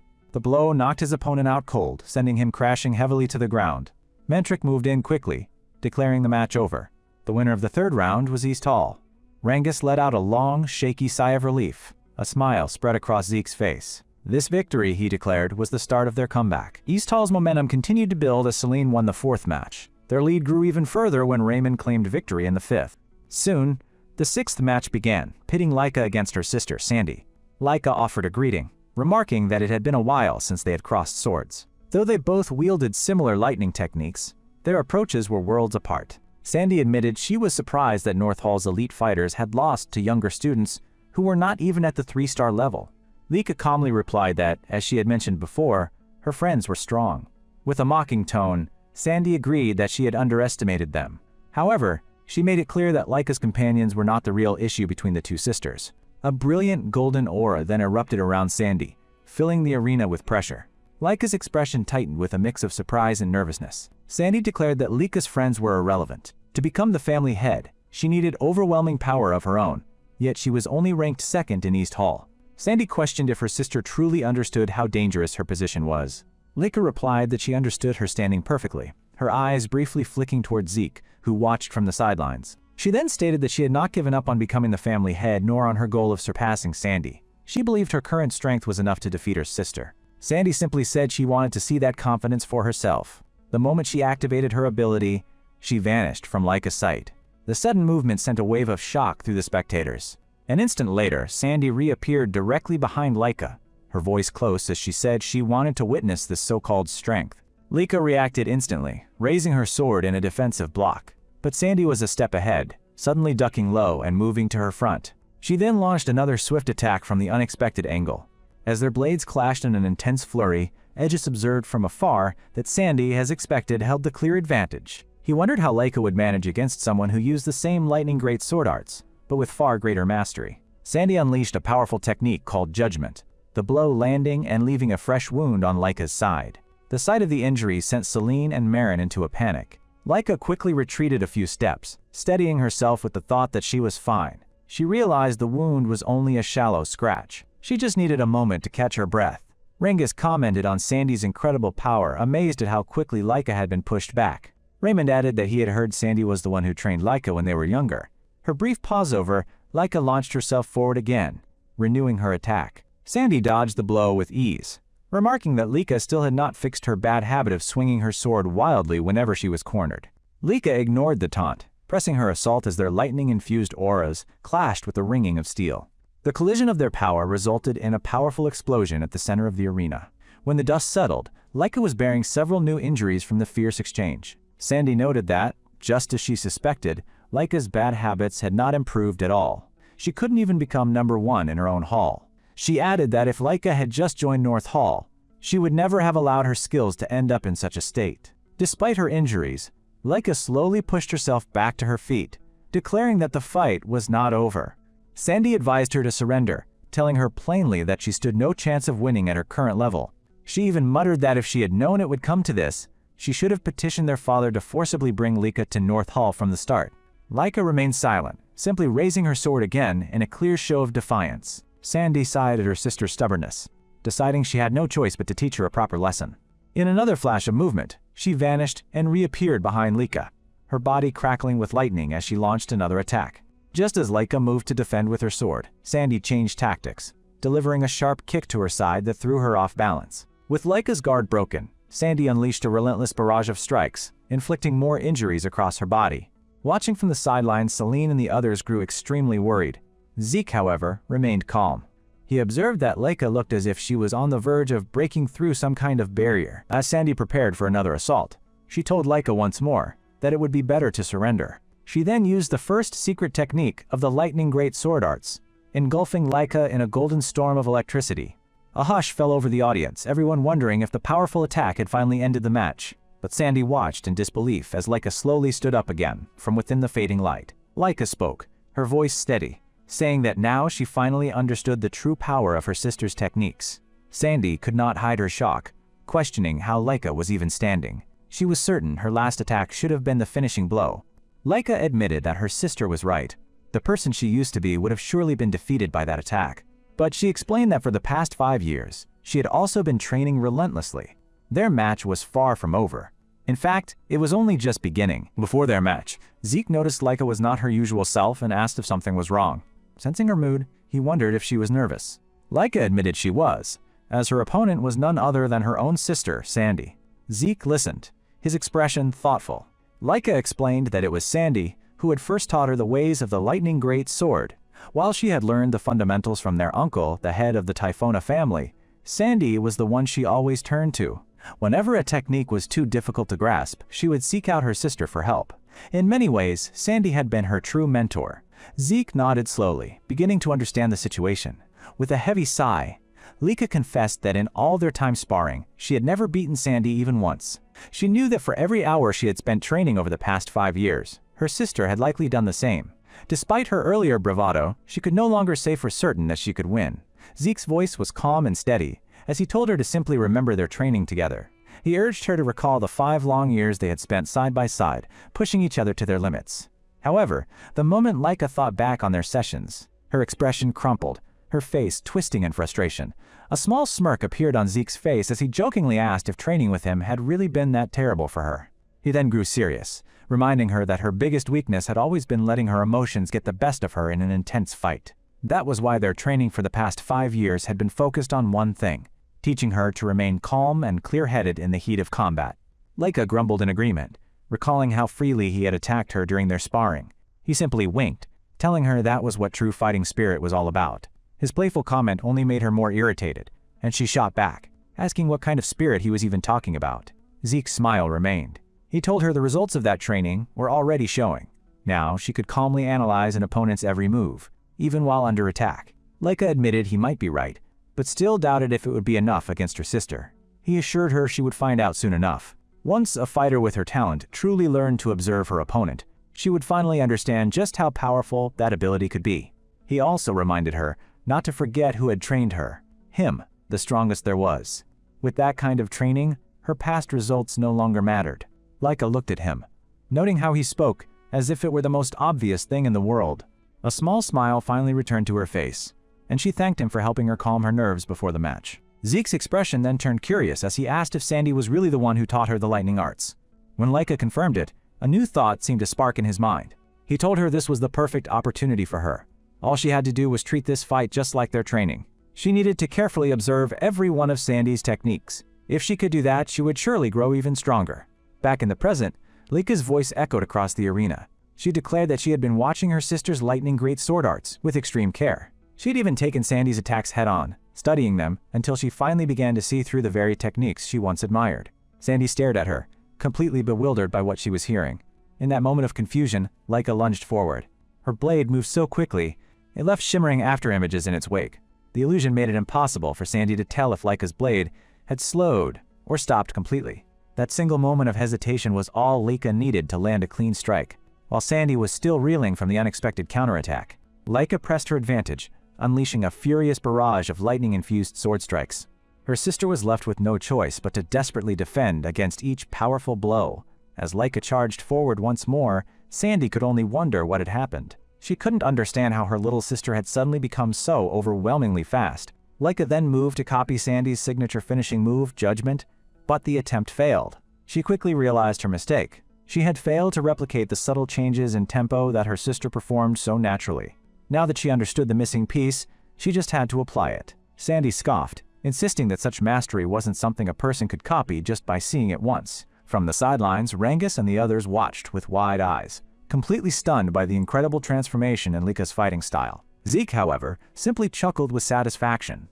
It was just as he had predicted. Fighting an opponent with the same style always led to the greatest insights. When Rick asked if he understood what was happening, Zeke nodded. He explained that Laika was actively learning her sister's techniques in the middle of the fight. It was the direct result of their training, which had given her the ability to stay calm and analyze her opponent, even under intense pressure. Eric listened, a look of understanding dawning on his face.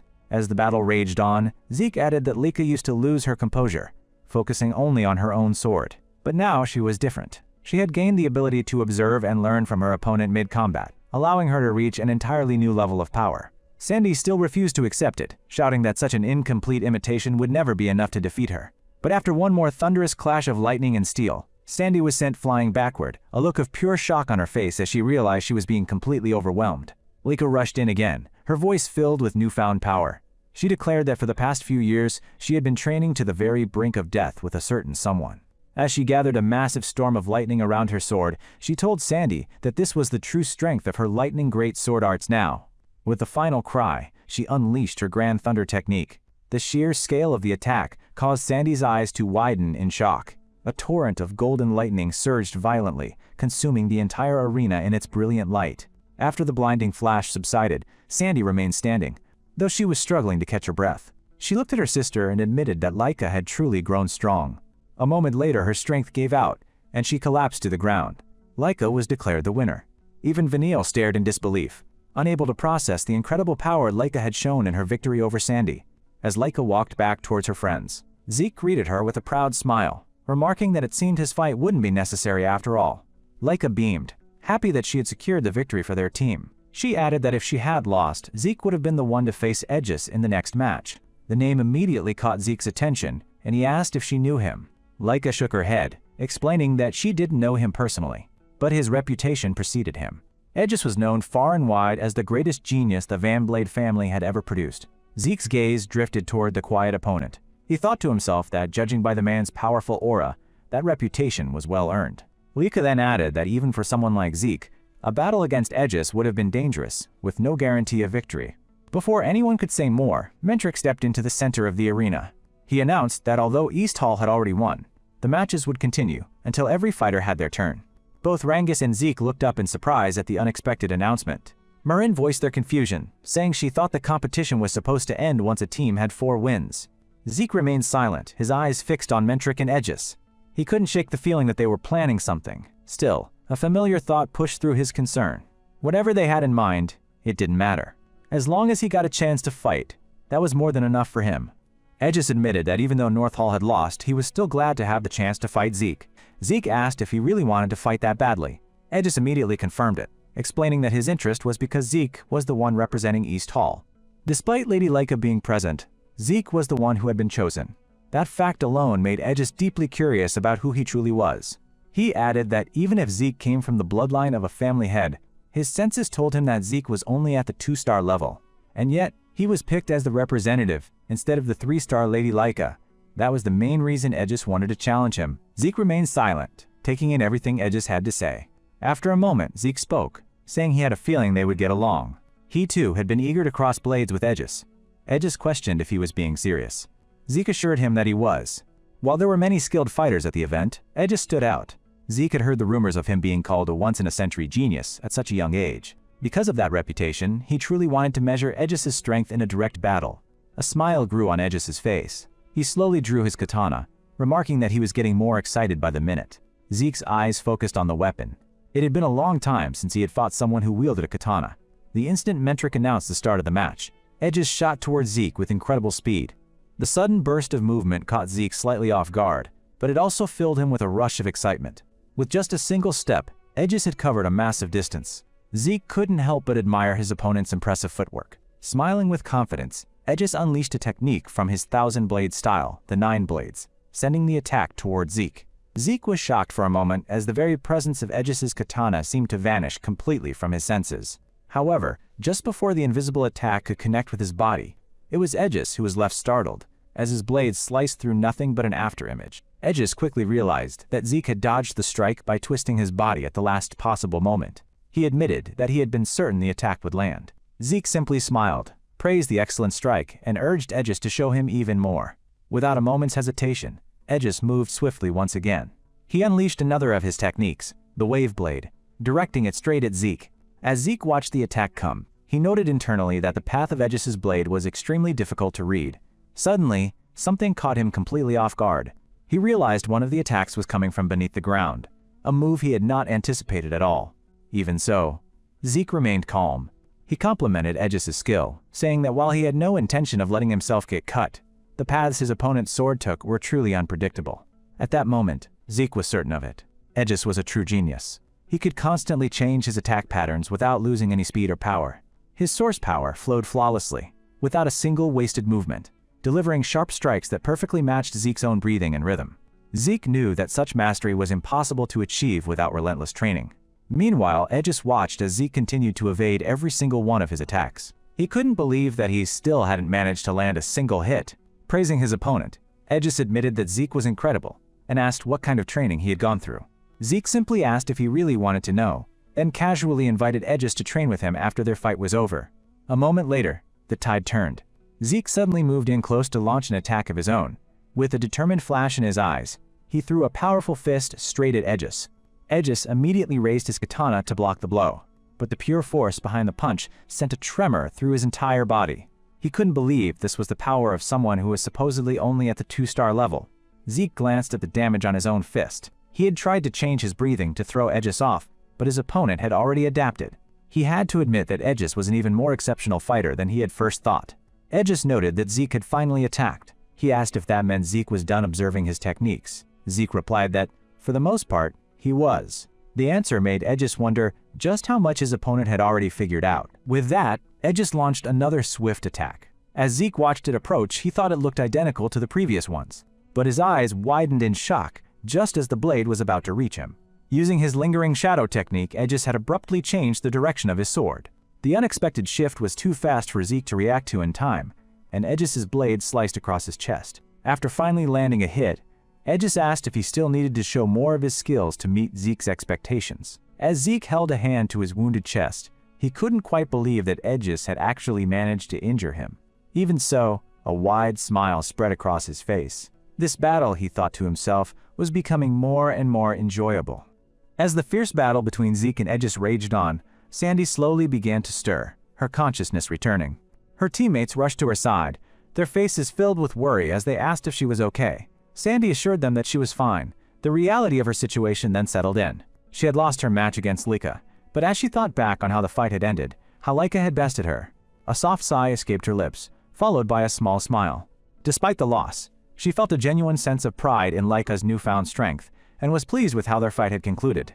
Turning to her teammates, Sandy apologized. She felt that if she had won her match, they might still have had a chance at the special mission. Her teammates quickly disagreed, insisting that the apology should come from them. They felt they had been a burden to both her and Aegis. They lowered their heads in shame, but Sandy stopped them. She told them firmly that it wasn't their fault. Their opponents had simply been incredibly strong. All it meant, she explained, was that they needed to train even harder to make sure it wouldn't happen again. Her words lifted their spirits, and a renewed sense of determination washed over the group. Sandy's attention then shifted to the schedule. She asked if the match between West Hall and South Hall had started yet. One of her teammates pointed back toward the arena. For some reason, the previous match was still going on, and it was, by all accounts, an unbelievable sight. Sandy followed her gaze and saw the two figures clashing with furious energy. A jolt of shock went through her as she tried to understand what she was seeing. She recognized Aegis's technique instantly. He was using his 5 aura blades, a clear sign that he was fighting with everything he had. Her eyes remained fixed on the incredible duel between Zeke and Aegis. Leica's words from before echoed in her mind, that among all of them, Zeke was the strongest. She fell silent. She hadn't truly believed it back then, but watching the scene unfold, she knew Leica had been telling the truth. In the arena, Aegis unleashed a technique from his 1000 battle style, sending 5 shadowy forms hurtling towards Zeke. Zeke, however, dodged the attack with ease. Beads of sweat trickled down Aegis's face. He was in disbelief that even that technique had failed. More than that, after such a long fight, Zeke wasn't even breathing heavily. He couldn't help but wonder what kind of body Zeke possessed. Zeke's answer was simple. He said there was nothing special about him. He had just trained his basic stamina relentlessly. Techniques were important, he explained, but fundamentals were the foundation of true strength. Aegis took his words to heart. If that was the case, he decided, he would focus more on his own physical training from now on. With renewed resolve, he launched another series of attacks at Zeke. Using only his arms, Zeke shattered every single blade that came his way. As he did, he analyzed Aegis's power. The hardness, sharpness, speed, and range of the blades were impressive, bordering on the upper tier of skill. Considering Aegis's age, however, Zeke saw incredible potential. The boy could become something truly special in the future. A smile touched Zeke's lips. This fight with Aegis had finally helped him understand something important, the fundamental difference in combat between his time and the present day. He recalled that in the past, 1,000 years ago, martial arts were about the physical motion itself. The goal was to express the universe through technique, with source power being only a secondary tool. But now, in this new era, it was the opposite. Fighters manifested their source power directly, using it as the primary means to express their art.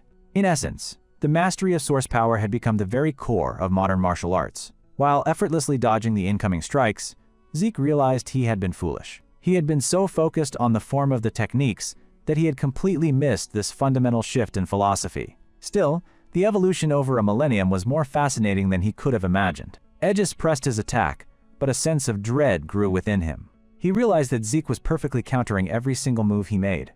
There was only one possible conclusion. Zeke was not human. He was something else entirely.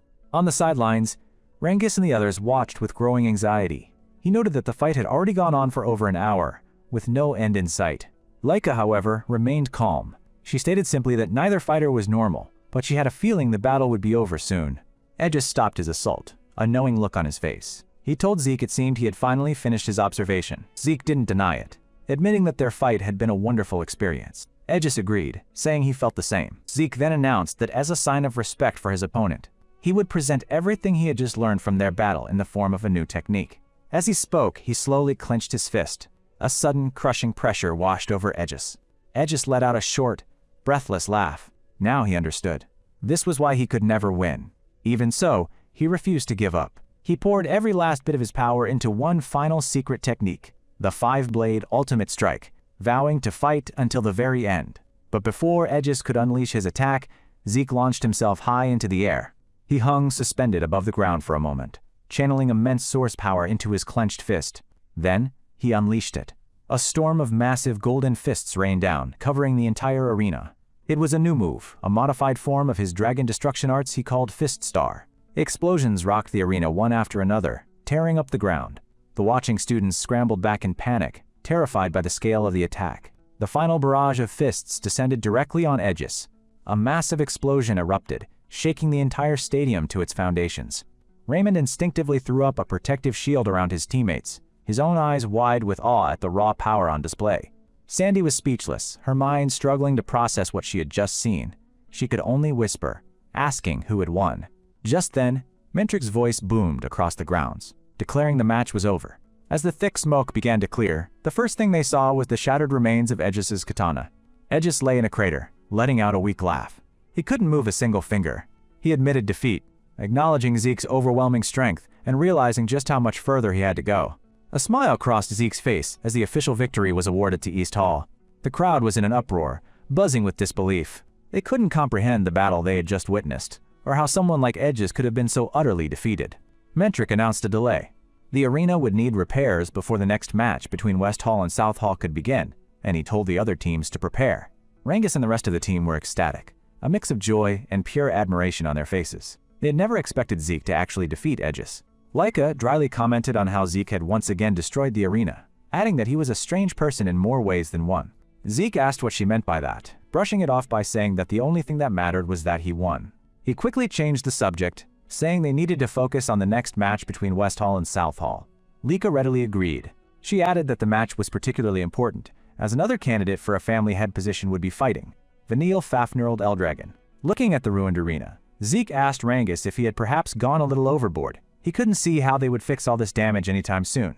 Rangus just told him it was fine, then gestured for Zeke to look over at the side of the arena. Zeke's eyes widened in shock. The arena was rapidly repairing itself. He asked how it was possible for it to be restored so quickly. Rangus explained that the entire structure was built from a rare material called aetherite. When infused with source power, the stone could revert to its original, undamaged form. Zeke understood at once.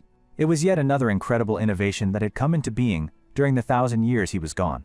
Just then, Vanille's name was called, and he walked confidently out onto the newly restored grounds. But contrary to everyone's expectations, the match was over in an instant.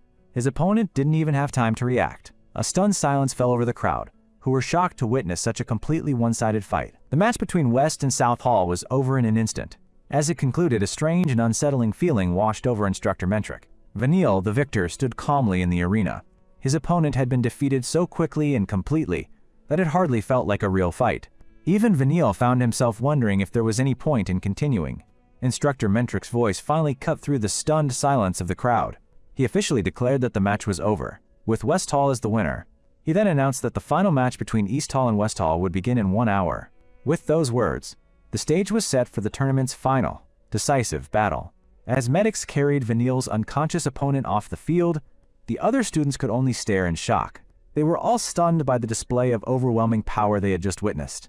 Zeke and his team watched the scene with grim expressions. While Leica remarked on how incredible the power was, Zeke simply said that something felt wrong.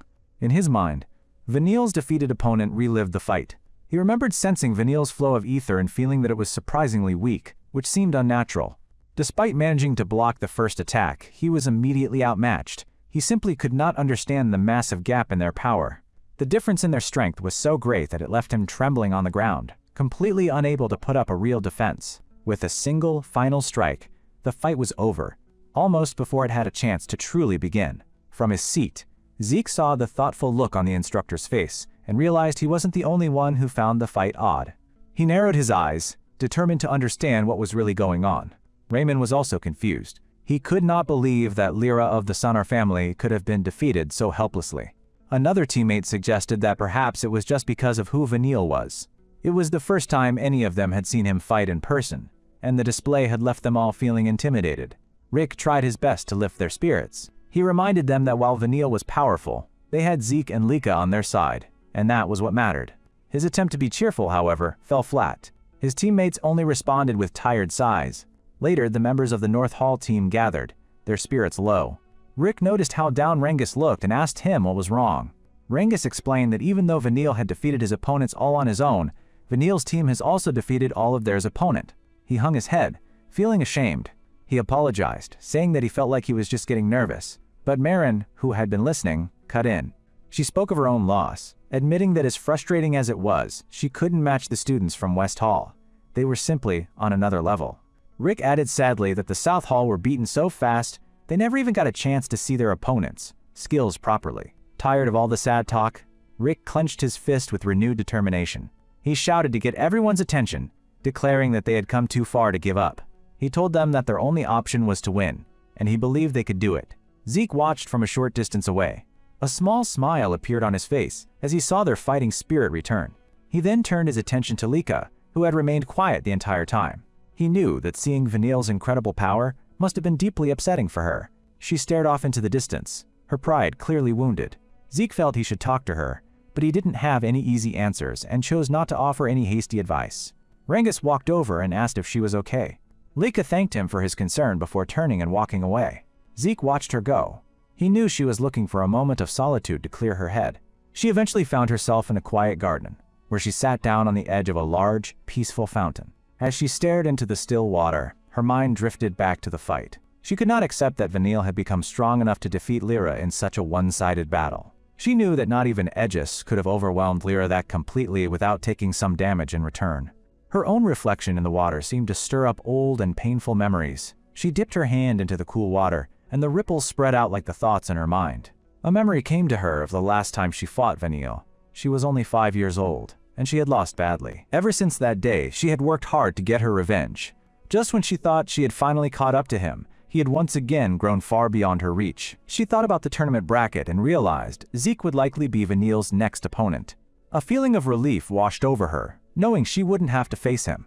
That feeling of relief, however, quickly turned to anger at herself. She clenched her fist in the water. Water splashed over the fountain's edge from her sudden movement, mirroring the turmoil she felt in her heart. She seethed at her own weakness. To feel relief was the same as admitting defeat. She made a vow to herself that she would beat him no matter what. Just then, a voice from behind her broke the silence. Vanille had seen her from across the garden. He and his companion approached her with smug smiles on their faces. He taunted her, asking why she looked so serious. Leica turned to face him, her eyes narrowed with clear annoyance. She coldly asked him what he wanted.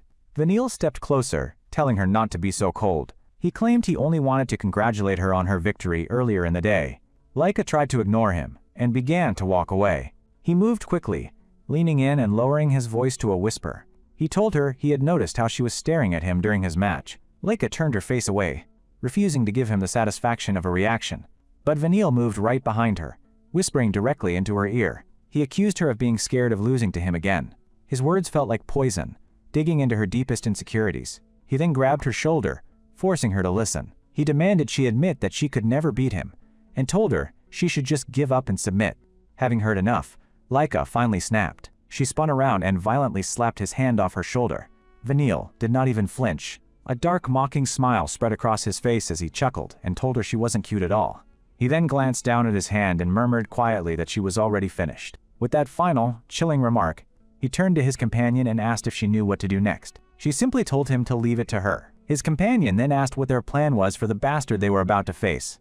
Vanille seemed unconcerned, saying it shouldn't be a problem to deal with during the fight itself. His companion, however, was more cautious. She could sense that Zeke was not an ordinary opponent and suggested they take extra measures just in case. Vanille had to agree, noting that Zeke did have unusually sharp instincts. It would be a problem if he noticed what they were planning.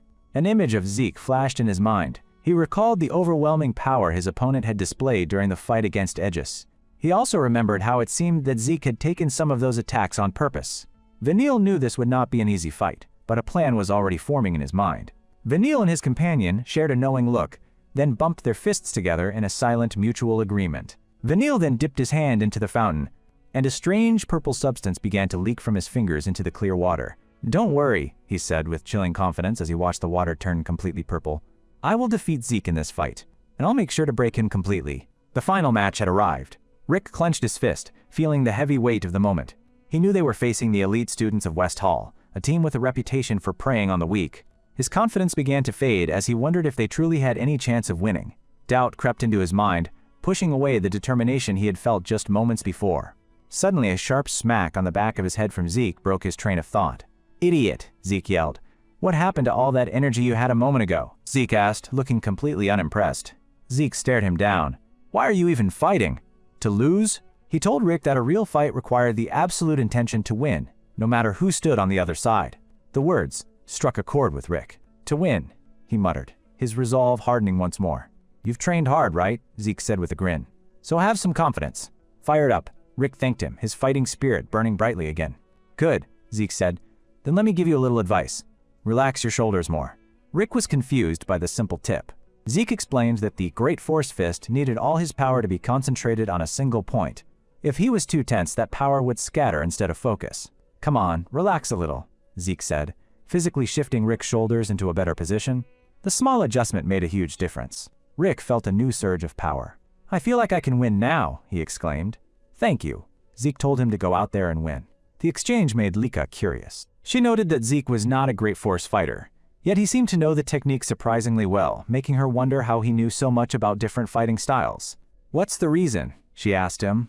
"It's strange." Zeke's expression turned serious, and he told her it was not a stupid question at all. Leica leaned in, her own expression serious, believing he was finally going to answer the question she had wondered about for so long. But then Zeke's serious face broke into a wide grin as he pointed a thumb at his own chest. "Because it's me!"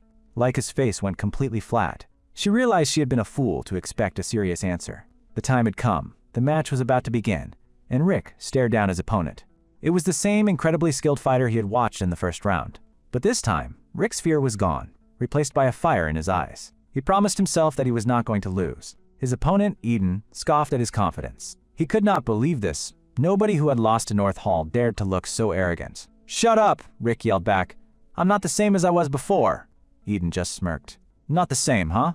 Instructor Mentrick raised his voice, announcing the start of the first match between East Hall and West Hall. "Begin!" Eden drew his dagger, ready to prove Rick's claims were nothing but empty words. The speed of his opponent's first dash caught Rick by surprise. "You can't change in just a few hours," Eden screamed. He unleashed his insect dagger technique, Mantis Cut, sending a sharp wave of green energy flying toward Rick. To Eden's shock, Rick managed to block the powerful attack using only his aura. Eden could not believe it. "How dare you block that with just your aura?" he yelled, challenging Rick to do it again. He followed up with another technique, Insect Light, determined to shatter Rick's defense. The attack was strong, pushing Rick backward, but he managed to hold his ground. "Come on, what's wrong?" Eden mocked him. "I thought you'd changed." Rick gritted his teeth. The opponent was too strong, but he refused to be defeated so easily. Calling him a fool, Eden effortlessly dodged Rick's desperate counterattack. Rick was too slow. Eden's dagger flashed, leaving a thin, bloody cut across his cheek. He realized that if things continued like this, he would never land a blow. Then, Zeke's advice echoed in his mind. Relax a little. He pictured Zeke's demonstration, remembering the words about focusing all his power into one single point. He knew what he had to do. It was all or nothing. Eden grew annoyed by his opponent's stubbornness and launched another attack, the Needle Sting. But Rick had seen this pattern of relentless attacks before. It felt familiar, predictable. Just as the sharp point of the dagger was about to make contact, a confident grin spread across Rick's face. "Gotcha," he whispered. Eden's eyes flew open wide in disbelief. In a move that was both desperate and brilliant, Rick caught the blade of the dagger with his bare hand. "Take this!" Rick roared, his other fist beginning to glow with an immense pulsing power. He then unleashed his ultimate move, the Great Force Fist. The fist, now packed with all of his concentrated power, slammed directly into Eden's chest. The force of the impact was tremendous, sending Eden flying clear across the arena. The crowd of students could only watch, their mouths agape in stunned silence. Zeke and Laika watched as the dust began to settle. A small, knowing smile appeared on Zeke's face. Instructor Mentrick stepped forward, ready to declare the winner of the match. The winner, he announced, was East Hall. Eden lay defeated in a small crater formed by the force of his landing. Rick looked down at his own hands, his mind struggling to believe that he had actually won. Then, a powerful wave of pure joy washed over him. "Yes!" he screamed, raising his victorious fist toward the sky. Meanwhile, Eden could not process what had just happened to him. He wondered if he had really just lost to someone like that, his pride completely shattered. Shakily, he turned to face his team leader, Vanille, to offer his apology. "Sir, I'm sorry," he stammered, kneeling before him in shame. But Vanille simply flicked his dagger, sending Eden flying away. The message was brutally clear. Failure was not an option. Vanille then cast a cold gaze over the rest of his team. "You all understand, right?" His expression was completely unfazed as he gave a single, cold command. "Crush them!" His team roared in agreement, their spirits now filled with a brutal determination. Next up was Marin's match. From the sidelines, Rick cheered her on, full of encouragement after his own victory. Marin readied her sword, her gaze fixed on the stoic, spear-wielding student from West Hall. The instructor announced the beginning of the second match. Marin immediately went on the attack, unleashing her red fire sword technique, Spark Cut. Her blade glowed with a fiery energy as she lunged toward her opponent. But her opponent effortlessly blocked the fiery strike with the shaft of his spear. He continued to deflect her flurry of attacks, spinning his spear in a near-impenetrable defense. She was completely outmatched. He easily pushed her back before launching his own powerful assault. He unleashed his own technique, the quote, Great Chaos Spear technique, piercing chaotic blow. The incredibly powerful strike sent Marin flying backward through the air. She landed hard, coughing up a spray of blood. But her opponent showed no mercy, immediately following up with another ruthless attack. Watching from the side, Rangus was horrified by the sheer brutality, wondering how anyone could be so cruel. The spear pierced straight through Marin's side. Her teammates could not bear to watch the gruesome sight. Rick screamed in pure rage and tried to rush forward, but he was held back firmly by Raymond. Seeing the devastating blow, the instructor finally called an end to the match. The winner was West Hall. The spear user stood victorious over Marin's fallen body. Rick broke free and ran to her side, holding her in his arms. He called her name, asking if she was okay, but Marin's eyes remained closed. Zeke simply stood and watched, his face a mask of silence. The brutal match leaves Marin unconscious and grievously wounded. The East Hall team gathers around her, their faces a mixture of horror and grief. Watching from the stands, even Zeke, who always seemed so detached, can't hide his grim expression. He knew West Hall was ruthless, but this was something else. As Marin is tended to, the spear user turns to walk away, completely unfazed by the brutality he just inflicted. Enraged, Rick confronts him. "Hey, was there any need to go that far?" The spear user looks back with a cold, condescending expression and asks, "What's the problem?" "What do you mean? What's the problem?" Rick scoffs. "This is a real fight. I was just being meticulous to secure my victory." Spear user replies. Rick can't believe what he's hearing. "Even so, this is too much." Celine backs him up, yelling, "Yeah, there was no need to take it that far." The spear user just smiles. "You're all too naive," he says, his voice dripping with disdain. "We of the West Hall show no mercy in combat. We simply crush our enemies. That's all there is to it." The chilling philosophy is driven by none other than their leader, Vanille. Leica steps forward, her fists clenched. "Was that an order from Vanille?" His answer is as cold as his fighting style. "So what? If you don't like it, you can withdraw."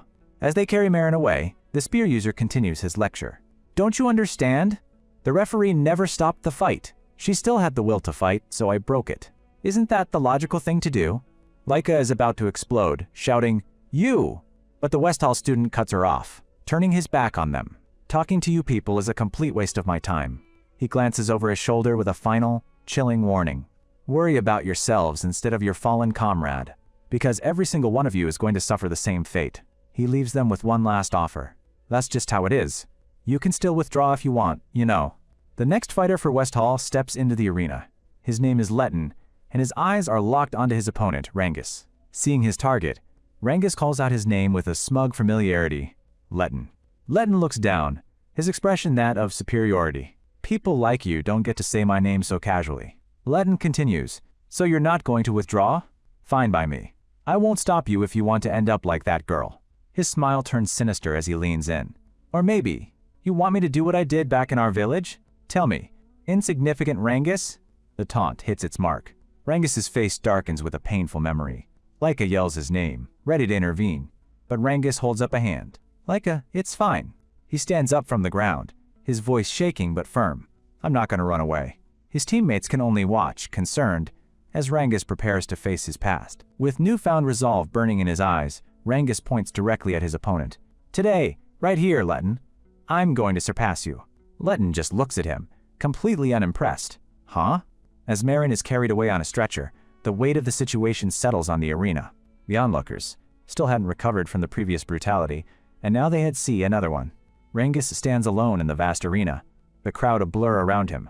His mind is racing, his confidence already beginning to waver. Suddenly, he jolts with surprise. "Wait a minute, is that Zeke's voice I'm hearing?" Indeed, a memory, or perhaps something more mystical is taking place. Zeke appears in his mind, radiating an aura of calm. Zeke's voice echoes, "Don't worry about it. I'm just trying to recreate an experience I had a few years ago." Zeke remembers his time at the library where he had the same experience by the librarian, and now he had recreated the same technique himself. It's telepathy. Rangus is flustered. I don't even know where to begin," he thinks, overwhelmed by the pressure. Zeke raises a finger, getting to the point. "More importantly, I use this technique to give you a piece of advice." Rangus's eye widens in the memory. "Advice?" Zeke's voice becomes profound. There's an old saying, "Clouds float freely, water flows clear." Rangus is completely baffled by the cryptic message. "Clouds, huh?" Zeke patiently explains. "The clouds float freely, and the water flows constantly. When you find yourself in a tight spot, try to remember that." His words hang in the air as the vision fades, leaving Rangus to face his reality. Suddenly, Instructor Mentrick's voice cuts through his thoughts. "What are you doing?"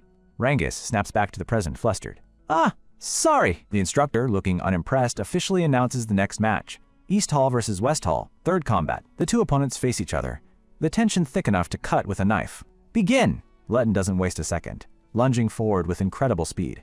Rengus immediately counters, unleashing the technique Zeke taught him. Cloud and Water Spear technique, piercing water, but Letton is ready. Don't get so brave, you insignificant worm. He meets the spear's thrust with his own attack, a swirling vortex of purple energy. Snake attack sword technique. His blade takes the form of a vicious serpent. Assaulting pierce. The two attacks collide, but Letton's power is overwhelming. The snake's fangs shatter Rengus's water attack. Letton sneers, his attack pushing Rengus back. You talked a big game for someone with this little strength, you damn nobody. He presses his advantage, relentless. Here it comes again. Rengus is struggling to keep up. Letton unleashes another move from his snake attack arsenal. What? Rengus cries out as the blade seems to bend in mid-air. It's the serpentine cut. The attack is too unpredictable. It curves around his spear shaft and slices deep into his side. Ah! He screams, stumbling back in pain. I thought I blocked it, but it changed direction? Letton mocks him relentlessly. What's wrong? Try to counterattack. He lunges again, his eyes wild with malice. That is, if you even can. Rengus grits his teeth. Damn it! I can do this too. Remembering Zeke's words, Rengus tries to channel the flow of his technique. Cloud and Water Spear technique. Passing clouds, flowing water. With a savage grin, Letton intercepts him easily. He knows this style, inside and out. Letton shouts, "Take this!" unleashing another wave of serpentine attacks. The relentless assault forces Rengus to his knees, his spear barely holding the attacks at bay. The East Hall team watches in shock and horror. They shouts his name, Rengus, in worry. Rengus struggles to stay upright, his body battered and bruised. Every move he makes seems to be anticipated. I want to parry and counter, he thinks desperately, but all my movements are being used against me. Letton looms over him, his expression one of pure contempt. You're trying to use my own movements to counter me, aren't you? Pathetic. You make me laugh. Poor thing. Do you want to know my favorite technique? It's counterattacking. Too bad for you. I'm 1,000 times more skilled at it than you are. Rengus looks up, his hope fading. Letton's taunts turn personal and cruel. I don't know what kind of misunderstanding you're under, but how could the child of a false dragon ever become strong? He grabs a fistful of Rengus's hair, yanking his head back. In the end, you're just as insignificant as your father. The insult strikes a deep chord. Rengus's eyes flash with rage. How dare you mock my father? Letton just laughs, his face contorted in a vicious sneer. The fake one! He slams Rengus's face into the ground. Can never defeat the real thing, he roars, delivering a brutal kick to Rengus's side. Rengus collapses, coughing up blood, the fight seemingly over. Lying on the cold stone, his body aching, Rengus is overwhelmed by despair. In the end, I couldn't do it. I thought I'd gotten stronger, but I was wrong. I'm still so weak. A single tear traces a path through the dirt on his cheek. In the end, I'm just a fake. His mind drifts back to a peaceful day from his childhood. His father asks him, Rengus, do you like to fish? A young, innocent Rengus beams. Yes, I love it. His father smiles warmly. I see. Just like me. His father looks out at the water, a gentle expression on his face. I like to fish like this, just watching the clouds and the water. He asks his son, do you like the clouds and the water? The boy replies, yes, the clouds are always so calm, and the river is always flowing. His father nods. When you look at them, you realize that all of humanity's problems are just small, insignificant things. He places a hand on his son's head. Maybe one day you'll understand what that means, Rengus. Back in the arena, broken and defeated, the memory fades. But the words linger, floating, flowing. Instructor Mentric watches, his expression unreadable. He's clearly had enough of this one-sided beatdown. But Letton isn't finished. He raises his fist for a final humiliating blow. I'll end this. You're just like your father. A fake will always be a fake. You'll spend your life groveling. But those words, just like your father, don't break Rengus. Instead, they trigger something deep within him. A flicker of understanding lights up his weary eyes. His father's voice, once a distant echo, is now crystal clear in his mind. The clouds float freely. The water flows constantly. In that instant, Rengus understands. He's not meant to be a rock, weathering the storm. He's meant to be water, flowing with it. A blue aura erupts from his hands, shaping itself like a current. Rengus meets the punch with a fluid motion, blocking the attack. Letton's eyes widen in disbelief. His knockout blow was just neutralized? What? He shouts, his attack completely nullified before the entire academy. Watching from the stands, the head instructor, Mentric, who had been observing quietly, allows a small, knowing smirk to cross his lips. Oh, he muses, so that is. Lengus rises, no longer looking defeated. A brilliant golden aura now surrounds him, his father's teachings awakened as a true power. He's found his own path, not as a fake, but as the one who truly understands the principle of flow. Letton stared in disbelief. Just moments ago he had been winning. Now his opponent radiated a completely different level of power. The boy couldn't believe Rangus had 3 stars. Rangus stood battered and bruised, but his eyes burned with a new clarity. A golden aura surrounded him. He had awakened, leveling up in the middle of the battle. Letton's pride could not accept this. He gripped his sword as purple energy crackled around the blade. He refused to believe a fake could ever match him. With a furious roar, he declared that he would never admit defeat. The swordsman channeled all his rage into one last, desperate attack. He lunged forward, using his signature move again. A storm of curving slashes filled the arena. It was the same serpentine cut that had crippled Rangus before. But something was different. Rangus's eyes, now glowing with a strange light, followed every single movement. He was no longer reacting, but anticipating. With a new grace, Rangus moved around the blades. The attack that had been impossible to avoid now seemed clumsy and slow. It was as if he was dancing with the fight itself. Letton was stunned. He couldn't understand how Rangus was suddenly able to read all his moves. Panic began to set in as his best technique failed.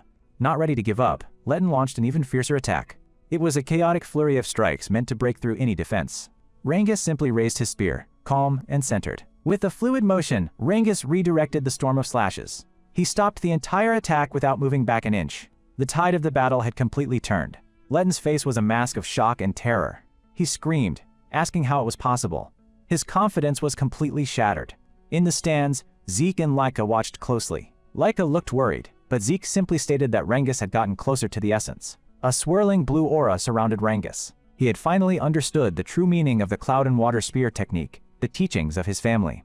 Laika was confused by the word essence. Zeke explained that clouds float calmly, and water flows without stopping. It is soft and can change its form. As Zeke spoke, Rangus demonstrated the principle perfectly. He did not meet force with force. Instead, he absorbed and redirected it, becoming an unmovable object by being completely fluid. Zeke continued his analysis with a hint of pride. He noted that while he had shown a little of the concept himself, Rangus had mastered it in the middle of battle in a very short time. Laika watched, truly impressed. She thought Rangus probably didn't even realize it himself, but his concentration was on a completely different level. Now it was Rangus's turn to move forward. Surrounded by his golden aura, he took a single step, and the pressure was immense. Letton stumbled back, his face pale with fear. The boy he once bullied was now a figure of calm, focused power. He shrieked for Rangus to stay away. He swung his sword wildly in a desperate attempt to keep Rangus away. His form was sloppy, his mind filled with terror. Rangus easily parried the attack. His spear moved with the sureness of a river's current, and he hadn't even broken a sweat. A closer look at their weapons clashing showed the huge difference between them. Letton's sword trembled, while the tip of Rangus's spear was perfectly still, a point of absolute control. A wicked grin appeared on Zeke's face. He knew that water doesn't only flow calmly. With a sharp twist, Rangus disarmed Letton, leaving him vulnerable. The energy around Rangus began to stir, no longer calm. Letton cried out as Rangus channeled his power for a final attack. Zeke's voice seemed to echo the thought. Once water rages, no one can resist its current. A torrent of pure energy, shaped like a raging river, shot out from Rangus's spear. It was aimed directly at the defenseless Letton. The blast was overwhelming, a great display of the true power of the cloud and water style. Letton's scream was cut short as the energy slammed him into the arena floor. His eyes went wide and blank as he lost consciousness. From high above, Instructor Mentric watched with a smug look. He declared that it was over. Letton lay in a crater of shattered stone, his body and pride broken. The fight had come to a clear end. The announcer's voice boomed across the stadium, declaring the East Wing as the winner. Rangus just stood there. As the adrenaline faded, he felt dazed and confused. He looked from his hands to the destruction around him, as if waking from a dream. He was lost. Suddenly, his teammates surrounded him. Laika was the first to arrive, her face full of joy. She congratulated him on reaching 3 stars and on his amazing win as the others rushed in, cheering. Rangus was still trying to understand. He stammered about the 3 stars and winning. The reality of it all hit him at once as he looked over at the crater where Letton lay. He then looked back at his cheering friends, his mind finally catching up. Laika and Celine were all smiles, confirming his victory. He had actually done it. He had defeated the rival who had troubled him for so long. He looked down at his spear, lost in thought. Beating Letton was a personal victory that felt even bigger than the win for his team. Full of emotion, Rangus could no longer hold it in. A single tear of victory and relief ran down his face. He gripped his spear tightly, making a silent promise that this was only the beginning. His friends pulled him from his thoughts. Rick excitedly asked him about the incredible technique he had used. Raymond chimed in, his eyes wide with awe. He said it was insane, like a water dragon climbing a waterfall. Rangus was just as confused as they were, saying he didn't know any such technique. The group turned to Zeke, who stood with his arms crossed. He explained that the technique was called the Ascending Dragon's Thrust. Zeke continued, explaining it was from the second volume of the manual, which Rangus hadn't read. He praised Rangus for figuring it out alone. Rangus was stunned and asked how Zeke knew all that, making Zeke look a little nervous. Zeke quickly made an excuse, claiming he saw it briefly in the Dragon Hall. He tried to act cool, but inwardly he was nervous, unable to admit he created it. Leica seemed to believe him. As his friends celebrated, Zeke thought about the truth. The Cloud and Water Spear style was a martial art he had created in his past life. He didn't remember writing it down, so others must have done so. They had split it into volumes and hidden its true essence from beginners. But what truly amazed him was Rangus. He had found the path to that hidden essence all by himself, using only his own strength. Zeke looked at his friend with a genuine, proud smile. He knew Rangus had incredible talent. The instructor cut their celebration short, telling them to stop wasting time. Celine quickly apologized, and the team straightened up.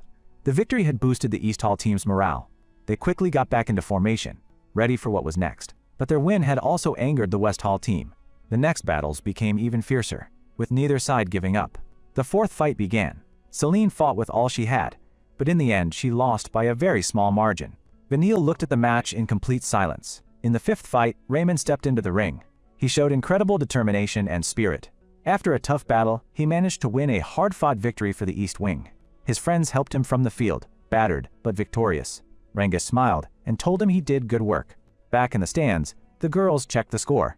Celine was sorry for her loss, but Leica told her it was okay because it had been a good fight. Leica showed 3 fingers on one hand and 2 on the other. With 3 wins and 2 losses, victory was almost certain. The last fight was next. Leica stepped forward, her face full of determination. She promised to win the next match and secure their victory. Just as she was about to leave, Zeke appeared beside her, his face very close to hers. He stared at her and asked how she was feeling. His serious tone and closeness surprised her. A deep blush spread across Leica's face. Flustered, she stammered, asking what was wrong with him. Panicked, she pushed him away. She insisted she was fine and told him he was too close, but promised she would not lose. Rangus cheered for Leica from the side.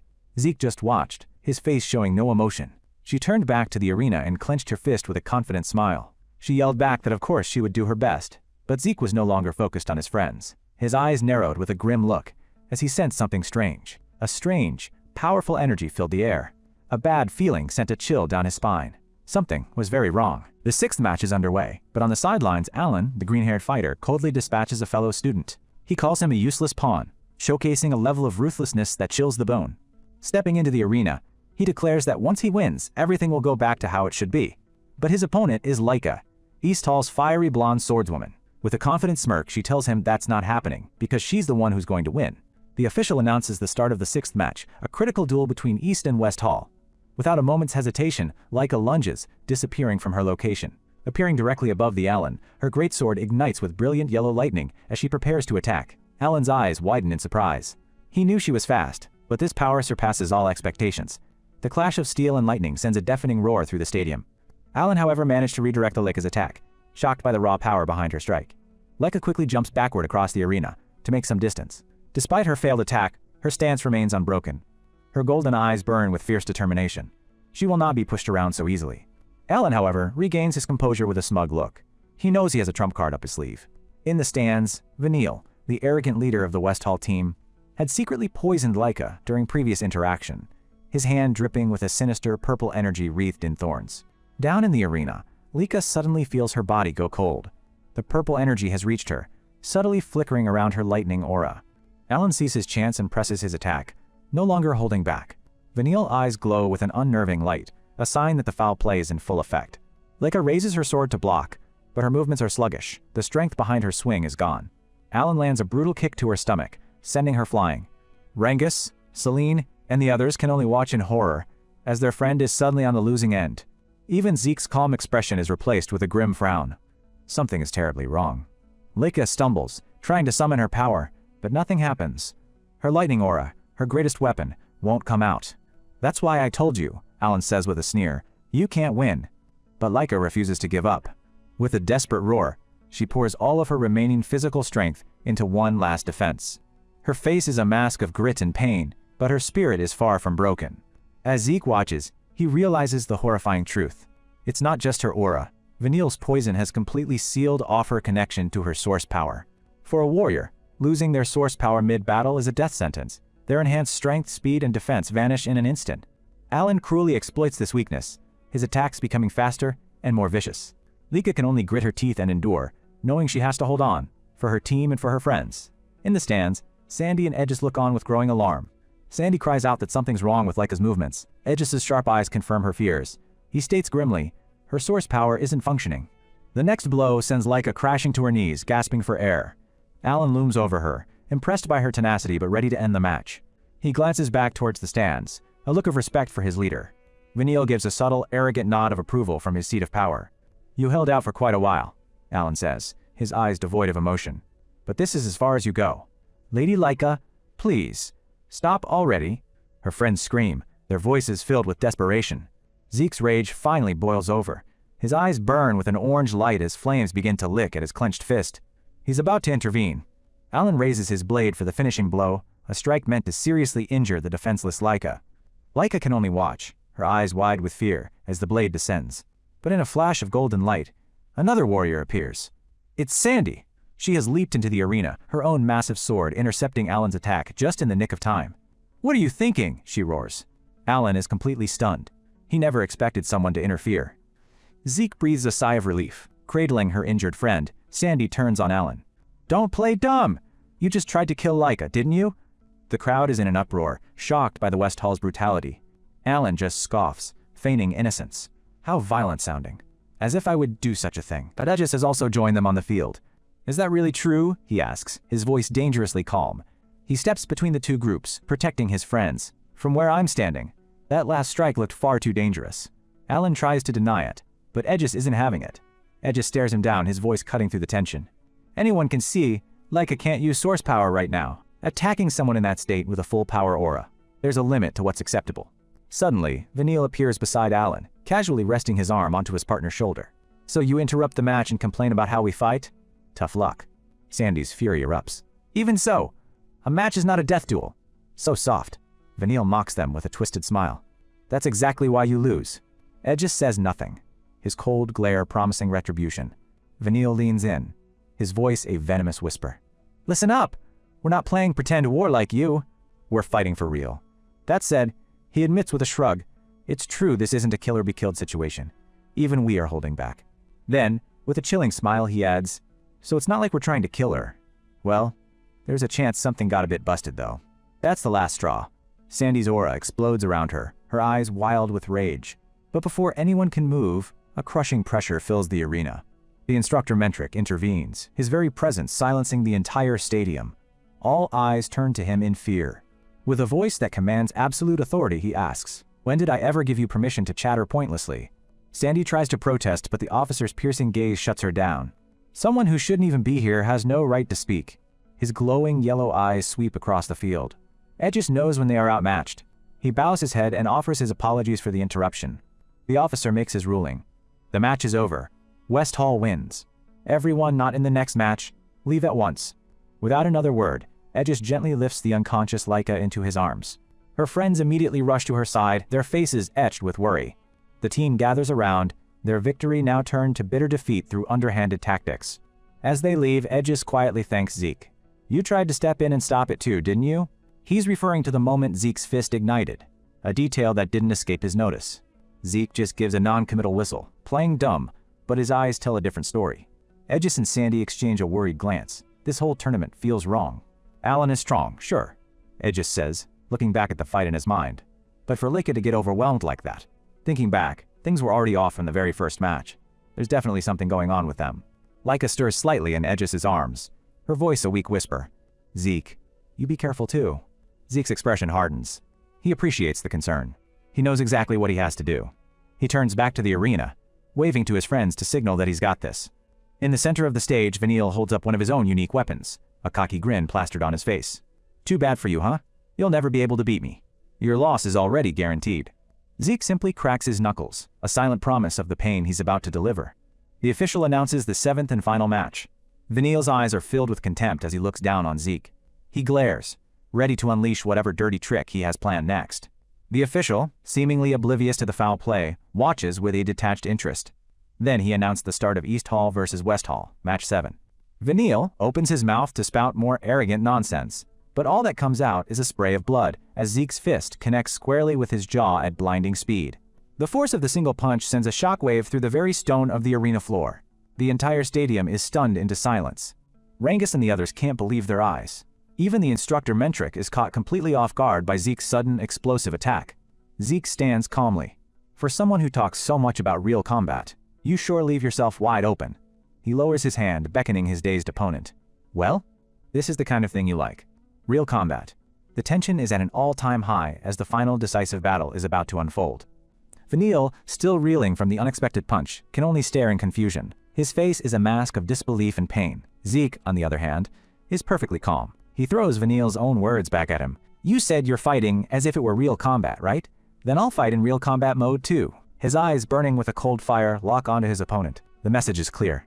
The time for games is over. You sure you won't regret that? He asks, his voice low and dangerous. From the sidelines, Alan, Vanille's loyal subordinate, screams his leader's name in pure shock. He can't believe what he's seeing. The sheer force of Zeke's initial blow is replayed, a silent explosion of power that shook the very foundations of the arena. But Zeke stands completely unfazed, not a scratch on him. He barely even broke a sweat, landing a hit that would have knocked out any normal student. Vanille stumbles back to his feet, clutching his bruised face and his shattered pride. He draws his blade, a mix of anger and bewilderment in his eyes. He looks up, utterly baffled. I countered as fast as I could, and he's unharmed? The gap in their speed and power is already terrifyingly apparent. Seeing Zeke standing there so casually, Vanille begins to put the pieces together. Wind-type source power. So that's the special source power your clan wields. Zeke just gives him a dark, knowing look. So how does real combat taste, he mocks. I even tried to match your style, a little, just for you. Vanille's face contorts with absolute rage, being toyed with like, this is an insult he cannot bear. What was that? He screams. Before he can even finish his sentence, Zeke is behind him in a flash, landing a sharp jab to his side. The second hit connects before Vanille can even register the first. Zeke's eyes are cold and calculating. That's twice now, he says, his voice devoid of emotion as he looks down on his staggering opponent. A third strike, a brutal kick, sends Vanille flying across the stone floor. Zeke is moving so fast he's practically a blur. Vanille can only scramble away, his mind racing in a panic. What the hell? What's going on? How is someone like me getting handled this easily? Zeke closes the distance in an instant. He lectures Vanille mid-combo. Thinking in the middle of a real fight, huh? You must feel awfully safe. His eyes flash with deadly intent. In a real battle, that single moment of hesitation would have been fatal. Another brutal punch connects, a sickening crunch echoing through the silent arena. Vanille is completely overwhelmed, unable to mount any defense. His face is a mask of pure agony and shock, blood flying from his mouth. As Zeke's relentless assault continues, Zeke stands over his kneeling opponent, his expression unimpressed. That makes 3 times, he says, casually dismissing Vanille's confusion. He points a finger at Vanille, his eyes wide with a chilling intensity. You don't get it? Obviously. I'm talking about how many times you've died. Vanille's blood runs cold. A dark, bloody vision fills his mind as Zeke explains. First was the face. Second was the neck. Third was the heart. In a real battle, you'd already be dead 3 times over. Zeke leans in, his whisper-like tone adding to the horror. The only reason you're still alive now is because this isn't a real battlefield. He straightens up, a slight, almost playful tone returning to his voice. Oh, that's right.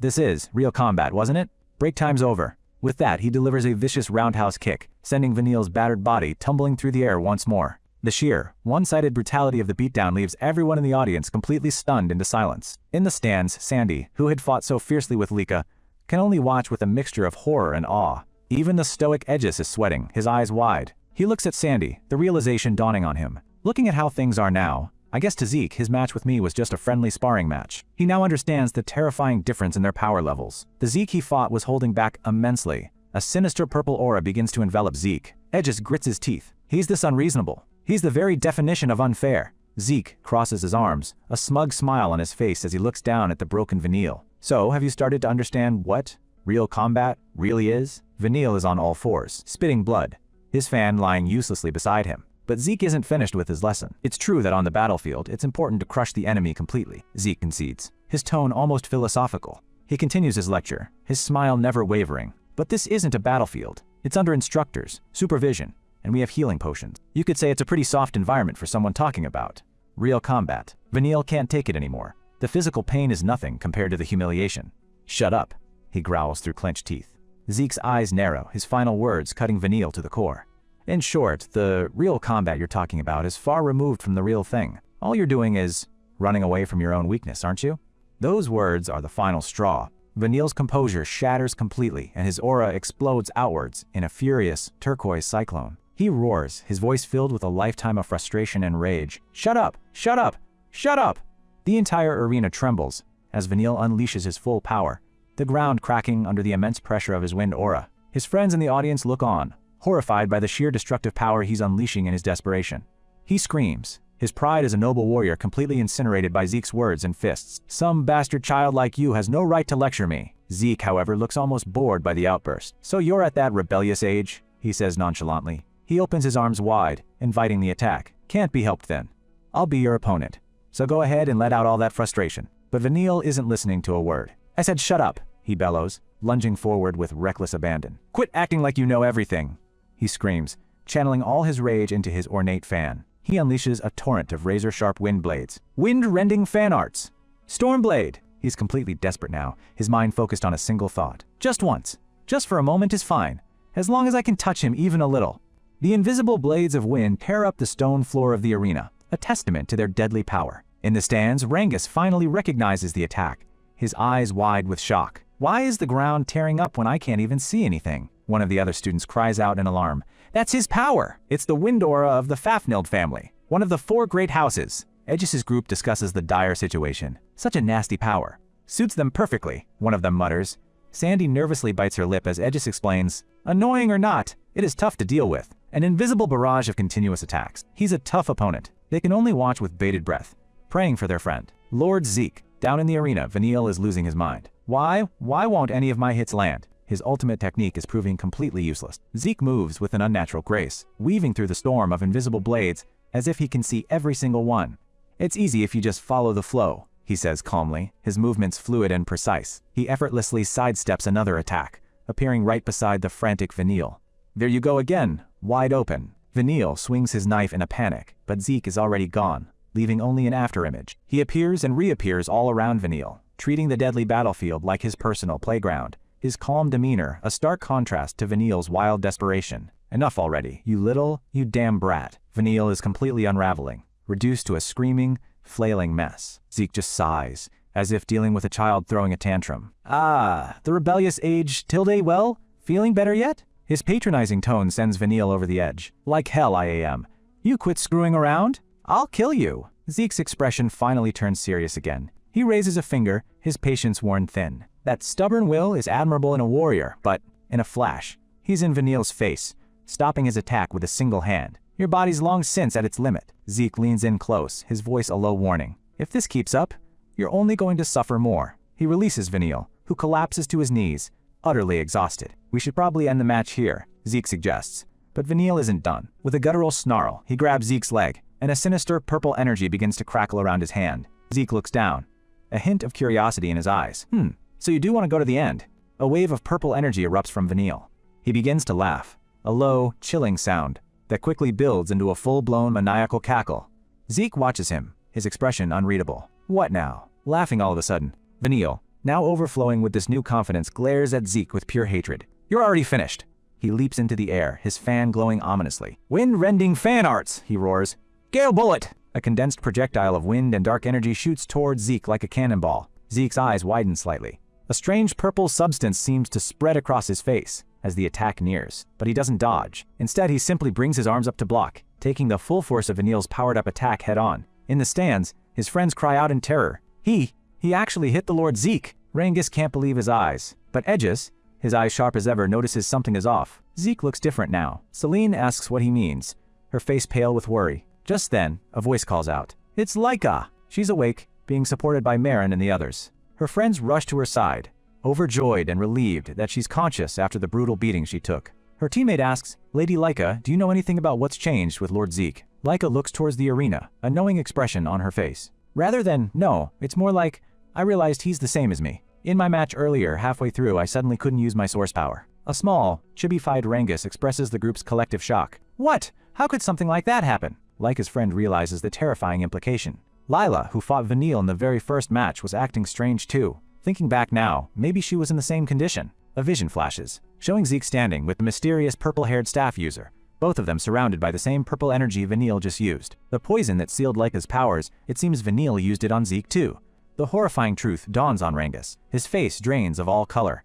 Then right now, Lord Zeke, you're saying he might not be able to use source power either? Back in the arena, Vanille is laughing triumphantly, convinced of his victory. Haha, that's what you get for taking that smug tone with me. His laughter dies down, replaced by a cold, murderous fury. He glares at the spot where Zeke was hit, his eyes glowing. I'll make sure you can never stand up to me again. He gathers every last ounce of his power, both the wind of the Fafnilde family and the dark energy he borrowed, preparing to unleash his final, ultimate attack. First secret technique, typhoon falling to dust. A cataclysmic tornado erupts, threatening to tear the entire stadium apart. His friends can only scream his name in terror. But from within the raging tempest, a single, unassuming fist emerges. It meets the godlike storm not with magic, but with pure, unadulterated physical power, shattering the attack in an instant. The massive shockwave blasts through the arena, sending Vanille flying backwards like a ragdoll, his ultimate attack completely and utterly nullified. He crashes to the ground, his body and his spirit broken. The dust settles, revealing Vanille on his knees, defeated. He stares up at Zeke in utter disbelief, his mind unable to comprehend how someone supposedly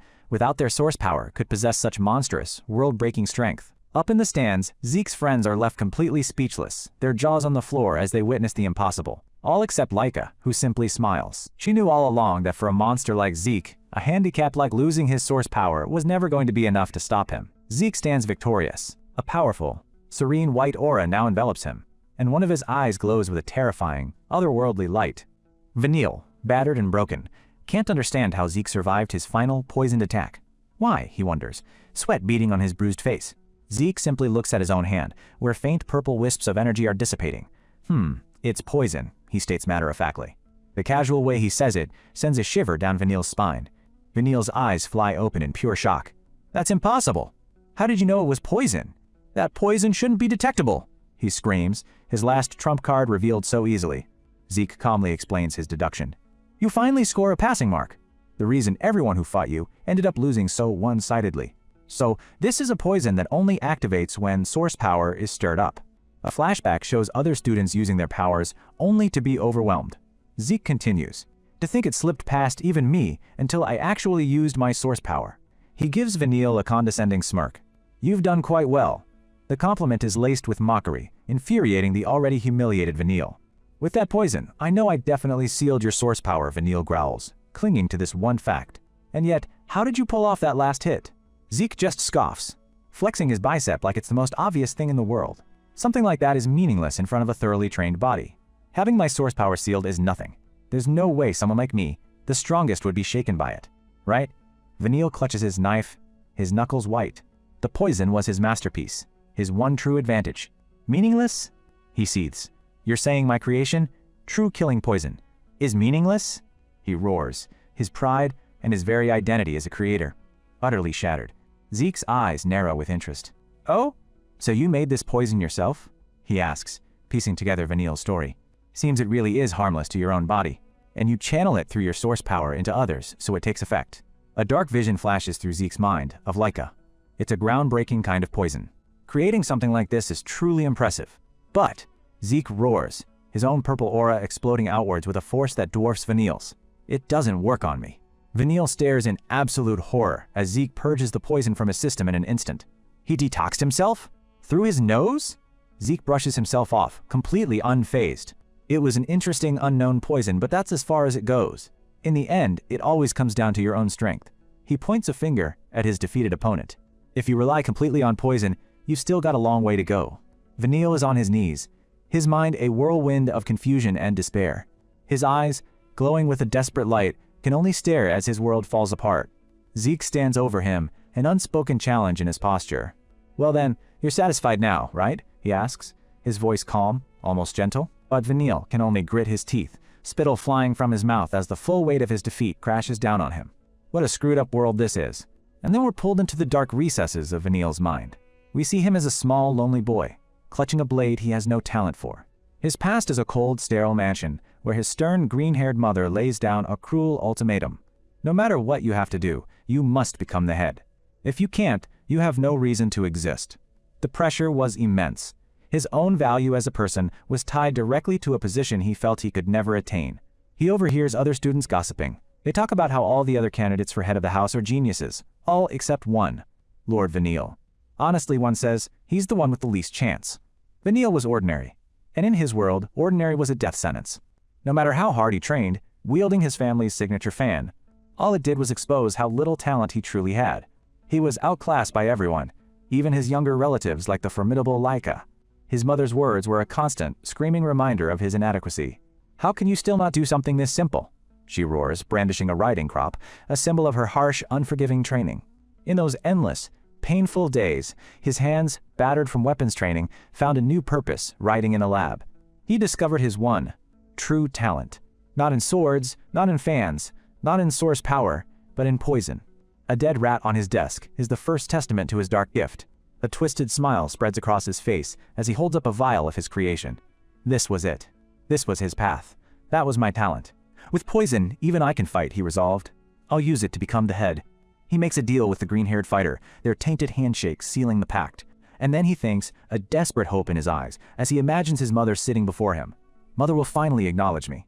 And yet, back in the present, all of that hope turns to ash. He unleashes a primal scream of pure, unadulterated rage and despair. Zeke simply watches, his expression unreadable, as the torrent of Vanille's pain washes over the arena. "What do you know about me?"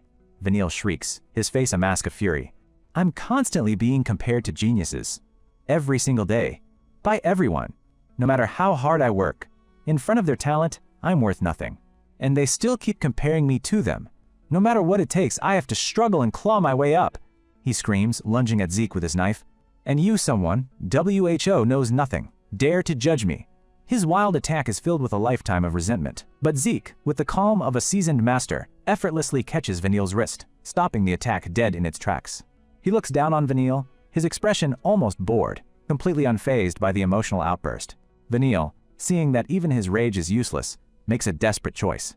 He stabs his own hand with a poisoned needle, channeling a surge of dark purple energy through his body. His friends in the stands can only cry out his name in horror, realizing he's using a forbidden power-up on himself. Even the black-haired boy with the white streak and Sandy watch with stunned concern. This duel has gone far beyond a simple match. Rely on poison? Yeah, that's right. Vanille screams, his body contorting as the purple aura swirls around him. As long as I win, nothing else matters. I have no talent for combat, but when it comes to poison, I actually have talent, he declares, his eyes glowing with manic energy. As long as I have poison, I won't lose. He leans forward, a crazed grin plastered on his face. I really didn't want to use this one, but if I want to win, I have no choice. He prepares his final gambit, a cloud of deadly smoke and poison needles that even I, the creator, can barely detox. I'll have to inhale a bit myself, but if I go this far, then for sure, he thinks, channeling all his power into his knife for one last, desperate attack. But as he looks up, he sees Zeke, eyes glowing with an intense golden light, ready to meet his attack head-on. "That was your last one, right?" Zeke asks, his voice dangerously low. Vanille falters, completely caught off guard. "What?" he stammers, his confidence evaporating in the face of Zeke's overwhelming presence. Zeke casually walks towards him, swatting Vanille's hand away like he's shooing a fly. Vanille collapses to the ground, utterly powerless. Zeke's body begins to glow, not with the familiar purple aura, but with a new, intense power. His eyes shine like beacons in the dark. Vanille can only look up in terror, a single thought racing through his mind. What is this guy? Zeke grabs him by the collar, the sheer pressure of his grip making Vanille choke. The difference in their power is no longer a gap, it's a chasm. "Listen well," Zeke says, his voice cutting through Vanille's panic. "You've got one big misunderstanding." Instead of delivering a finishing blow, Zeke kneels down, helping his defeated opponent sit up. Vanille is completely baffled. After everything he's done, after all the cheating and the insults, why is his opponent showing him compassion? Zeke begins his lesson. To grow strong, you don't need talent for martial arts, and you certainly don't need special talent for handling source power.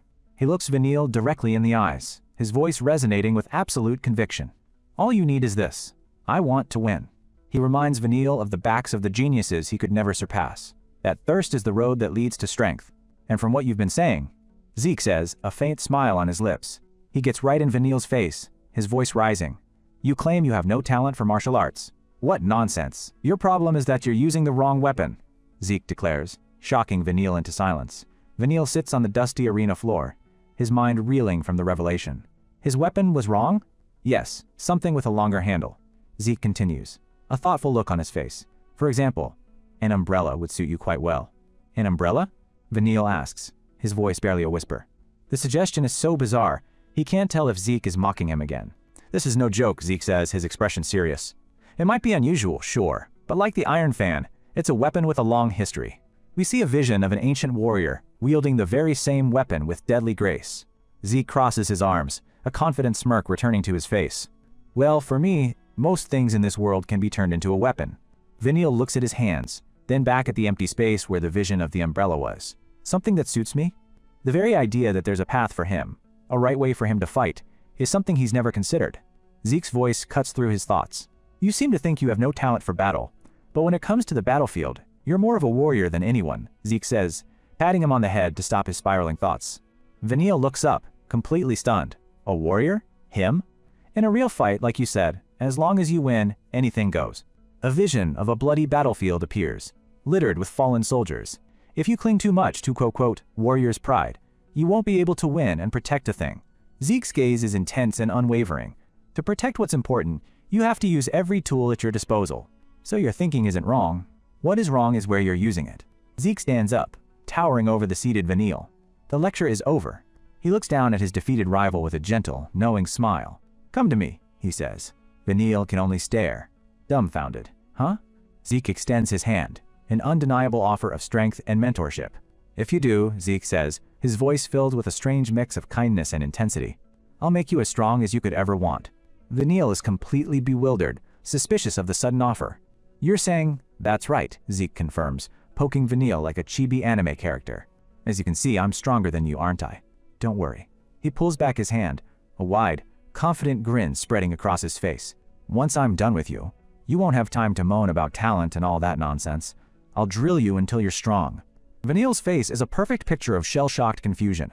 This guy sure talks a good game, he thinks, but a tiny spark of something new has been lit within him. But Vanille's thoughts are cut short as he sees Zeke's hand drop.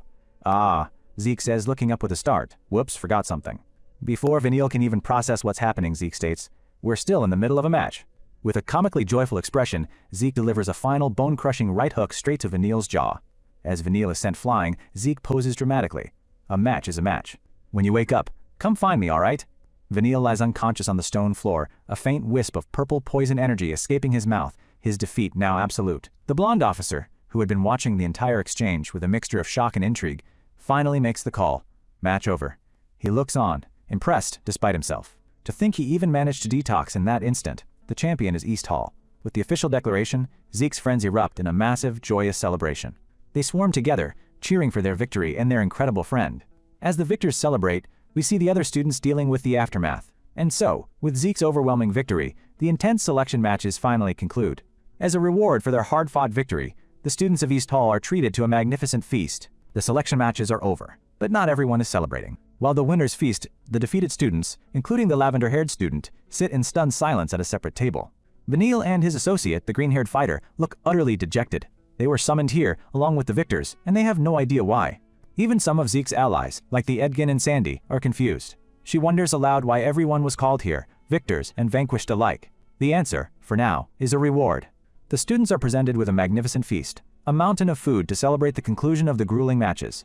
And no one is enjoying it more than our hero, Zeke, who immediately dives headfirst into a giant turkey leg without a care in the world. His friends, Rangus, Raymond, and Eric, can only watch with a mixture of amusement and awe at his bottomless appetite. The girls, however, are less impressed. Laika looks on with a strained smile, completely exasperated by Zeke's total lack of decorum. Zeke, his mouth stuffed full, casually tells his friends they'd better eat up before the food gets cold, completely oblivious to the tension in the air. He turns the grand hall into his personal all-you-can-eat buffet, a whirlwind of motion as he grabs food from every corner of the table. Laika can only sigh. Defeated. For someone so powerful in a fight, he's completely hopeless at a dinner table. Just then, the grand doors swing open, commanding the attention of everyone in the room. A man in an ornate uniform enters. This is the blonde-haired academy officer, and his calm, almost smug expression means business. He strides over to Zeke's table, casually remarking, "Now let's eat. Though some of you have already started," his eyes fixed on the still chewing Zeke. The other students happily dig in, taking the officer's words as a formal invitation to start the feast. The girls, including the Serene, also enjoy the meal, which the officer confirms is a reward for their hard work in the selection matches. But the pleasantries are over. The officer claps his hands together, his expression turning serious. It's time to get to the real reason they're all here. Ed just speaks up, asking if it's all right for those who lost to listen in on the briefing. The officer gives a wry smile. No problem.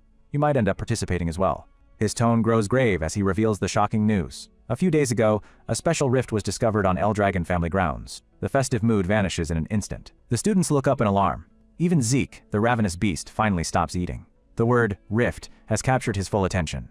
He remembers reading about them in the Dragon Hall library. But this special rift is something new, the officer explains. To put it simply, a special rift is one that can't be cleared by normal means. It's a unique and dangerous phenomenon.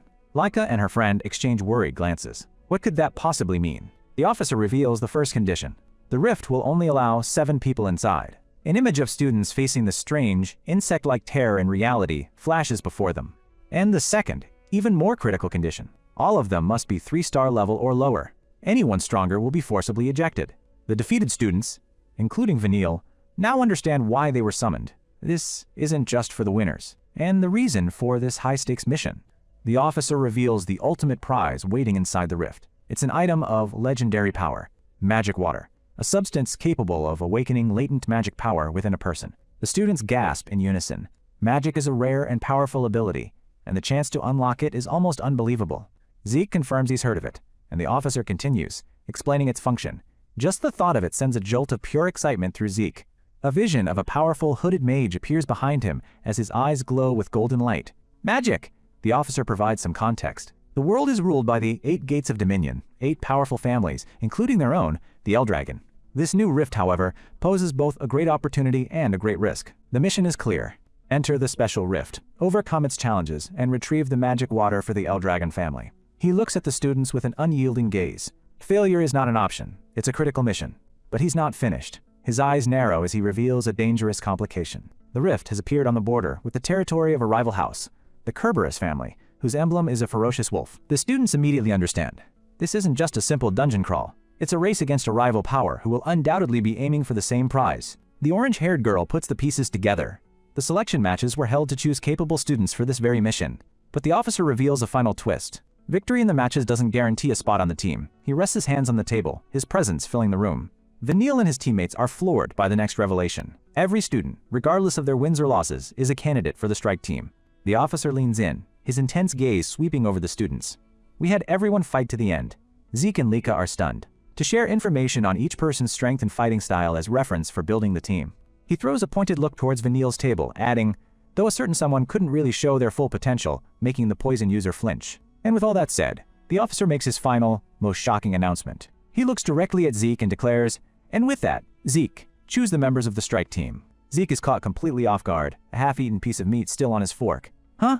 Me? The officer is unfazed. Why are you so surprised? You're East Hall's representative, aren't you? Zeke panics. I never meant it that way, though. He immediately looks for a way out of this responsibility. With a bright, panicked smile, he points a finger at Laika. Lika, you decide instead! Lika is flabbergasted, shouting, eh? As Zeke cheerfully passes the buck. She stammers. Is that really okay? Zeke's expression turns deadly serious. If you let me pick, I'll just make myself the only member of the team. He then pictures himself as a chibi, running off alone. Laika's face drains of color. She knows he's not bluffing. With a gloomy, defeated expression, she mutters, yeah, you really might do that. Zeke explains his logic. As the one aiming to be the next head of the family, this is a perfect chance for her to train her judgment. Laika seems to accept this reasoning. The officer, surprisingly, agrees. He questions Zeke, wouldn't it be beneficial for you, Zeke, to do it yourself, to get recognition?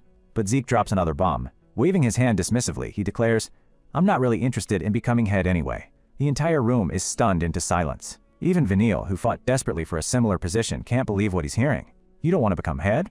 Edgis and Sandy are just as shocked. To turn down the leadership of one of the 8 Gates of Dominion is unthinkable. Zeke just yawns. What? It's not such a big deal, is it? It's up to me what I consider valuable.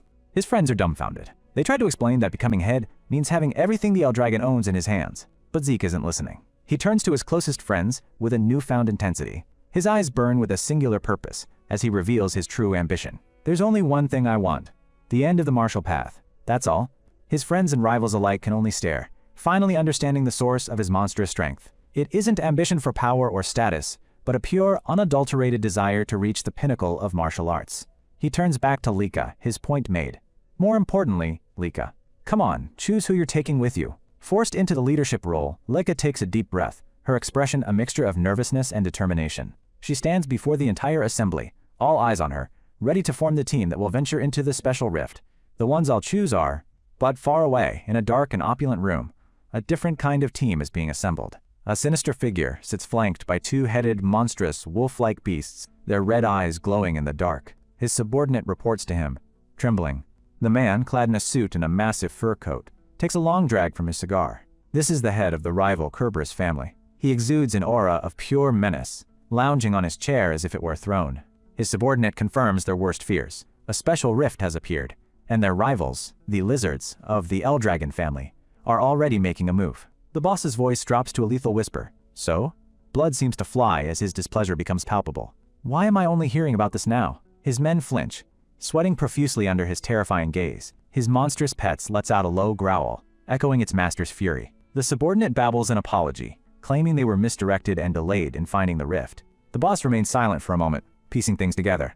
He takes another puff from his cigar. So this is what they were after, he muses, understanding the Eldragons. Recent provocative actions. A cruel, sharp-toothed grin spreads across his face. Crafty little pests. He leans forward, his sunglasses glinting. There's a high chance magic water is there. In that case, they'll move heaven and earth to secure it. He asks for the conditions of the rift, already formulating a plan. His subordinate confirms the entry requirements. 7 entrants, all 3-star level or below. The boss scoffs, leaning back in his chair. Not exactly a difficult condition. Still, they beat us to it. He correctly deduces that since the Eldragons are short-handed, they'll fill the slots with their trainee brats instead of proper soldiers. His men ask for orders. What should they do? It seems they're already too late to form a competing team. But the boss's grin only widens.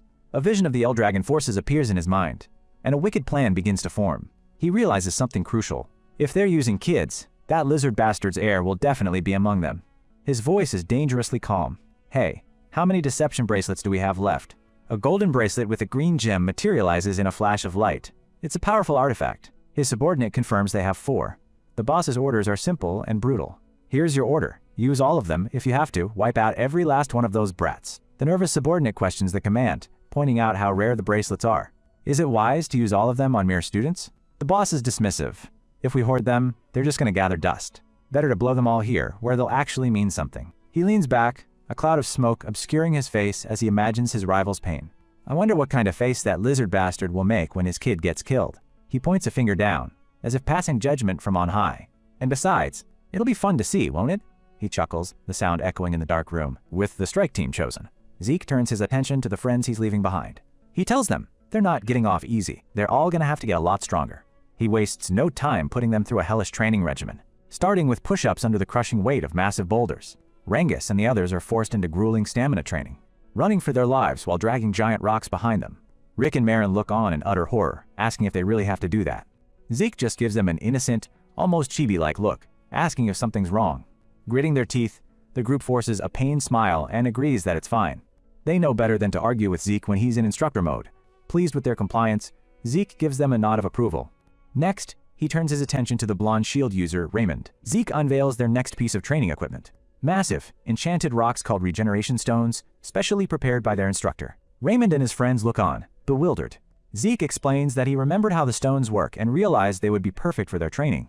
He tells them that these stones have a nasty ability. They send back any impact dealt to them, multiplied hundreds of times over, as a flashback to his own painful test demonstrates. With a confident grin, Zeke adds that they're impossible to break without using source power. He then declares his intention to do just that, hit it with nothing but his bare hands.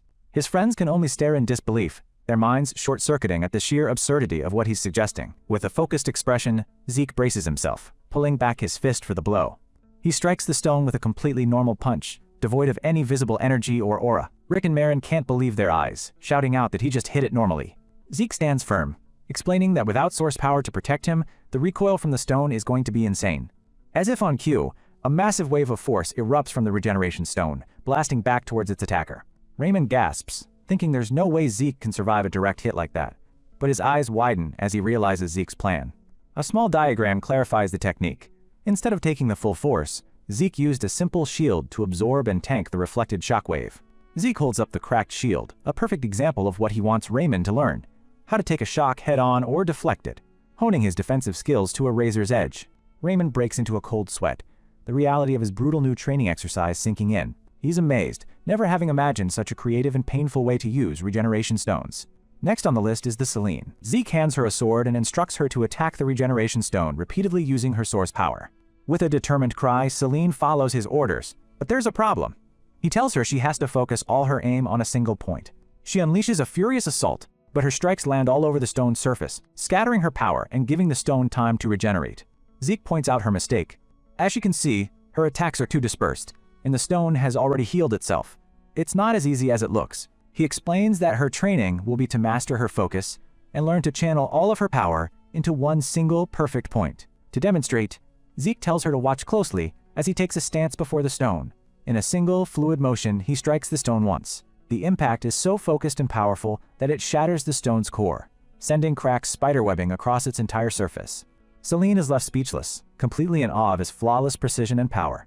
Zeke explains that her windflower sword style emphasizes quantity over quality. To reach the next level, she must learn to value each blow and aim it properly. With a grateful smile, she agrees. Finally, Zeke turns to the Rangus. Rangus looks on nervously, sweating as he wonders what impossible task Zeke will assign to him. But instead of some brutal physical trial, Zeke simply holds out his hand and presents Rangus with a single, delicate white feather. A vibrant green aura, the same wind energy Vanille used, begins to swirl around the feather in Zeke's palm. As the wind intensifies, Rangus looks up, utterly mesmerized by the display of power. He immediately recognizes the swirling breeze as Lord Vanille's signature technique and asks Zeke how on earth he learned to use it. Raymond is equally shocked. Zeke just shrugs, casually explaining that after he took Vanille's wind aura head-on in their fight, he just found he could use it too. Rangus completely loses it, shouting that copying a unique family ability just by getting hit by it is completely and utterly ridiculous. Zeke ignores his outburst, holding his spear and getting to the point of the lesson. He reveals Rangus's task, to learn to control the flow of wind with such precision that he can manipulate the feather without touching it.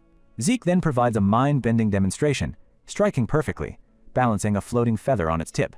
Rangus is stumped. He understands that a feather is so light that it's incredibly difficult to control with wind, but Zeke expects him to move it freely. Zeke explains the philosophy behind the technique. Rangus must not try to follow the flow or seize it by force. Instead, he must surrender himself to it completely. As a feather falls, Zeke's spear slashes the ground beneath it, the gust of wind from the blow gently lifting the feather back into the air. He tells Rangus that once he can master letting go and surrendering to the flow, he will finally be able to create the flow himself. Zeke's eyes glow with profound understanding, a master sharing a glimpse of the peak. He stands perfectly still, balancing the spear on a single fingertip while the feathers dance in the air around it. A perfect display of control. Rangus and Celine can only stare, dumbfounded by the sheer depth of their friend's martial arts. Just then, Laika's voice cuts through the air, calling out to Zeke and telling him to hurry up before they're late for the mission. Snapping back to reality, Zeke gives his friends a final cheerful goodbye, telling them they have their drills and to train hard while the strike team is away. He runs off to join Laika, leaving Rangus and Rick behind, their faces pale and their minds reeling from the impossible training ahead. Rangus clutches his spear, his confidence shattered. He mutters that he doesn't think he can do this at all. But as Rick puts a comforting hand on his shoulder, Rangus is overcome with emotion. Tears stream down his face, not of despair, but of gratitude and determination. He agrees that they'll do their best together. Meanwhile, in a grand hallway, Lika chides Zeke for taking so long. With a wide, unapologetic grin, Zeke explains that he was just giving their friends their training assignments to keep them busy. Lika can't help but smile back. She comments on the interesting lineup she's chosen for the team, declaring with confidence that it's perfect, the best team they could have. Further down the hall, the rest of the 7-person strike team is assembled and waiting. Aegis gives them a friendly wave, announcing their arrival. He apologizes for keeping the others waiting, as Zeke and Lika finally join the group. The first members of Laika's unconventional team are revealed. Her trusted friends Aegis and Sandy, along with the quiet but capable lavender-haired student. But the real shock comes from the final 2 members. She chose their bitter rivals, the arrogant Vanille and his powerful associate, the green-haired fighter. With the full, eclectic team assembled, Zeke flashes a sharp, excited grin, ready for action. It's time to go. And so, the unlikely alliance of 7 students, friends and foes united by a common goal, marches forward, ready to face the dangers of the special rift. The scene then shifts to earlier that day, in the family head's office. 2 subordinates report to the imposing Baalsa. They confirm that the strike team has departed, but add that their rivals, Diao, Mutz, from the Kerberos family, have already detected the rift's presence. Baalsa muses that this is sooner than he expected. Still, he's confident that even if the Kerberos forces rush over, the Eldragon strike team will already be inside. However, the dark-haired officer raises a valid concern. He reminds him of the possibility that the Kerberos family will simply wait for the students to clear the rift, then ambush them to steal the prize, a bitter flashback hinting he's experienced such a tactic before. Baalsa considers this, asking for an assessment of the strike team's overall strength. The light brown-haired officer replies, with unshakable confidence.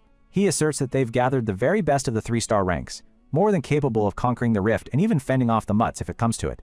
Balsa raises an eyebrow, questioning his subordinate's confidence.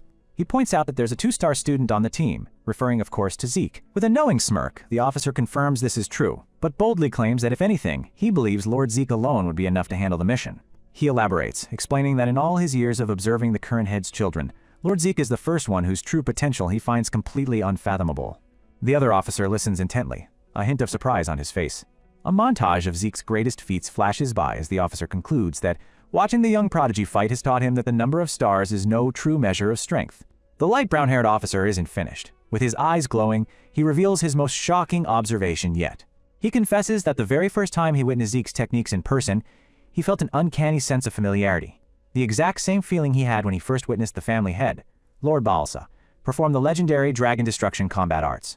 The revelation sends a shockwave through the room. The dark-haired officer is stunned, while the family head's eyes narrow with dangerous intensity, demanding he repeat what he just said. The dragon destruction combat arts are a sacred technique, a secret style passed down exclusively from one Eldragon family head to the next. As images of the current head and his predecessor appear, it's explained that the style is strictly concealed from all outsiders. The dark-haired officer, sweating, calls the claim absurd. Is he truly suggesting that Lord Zeke, a mere 2-star student, has somehow mastered a legendary art reserved for the family head? The light brown-haired officer admits it shocked him as well, but having seen Lord Balsa's techniques with his own eyes countless times, he is absolutely certain of what he saw. He makes his final, stunning declaration.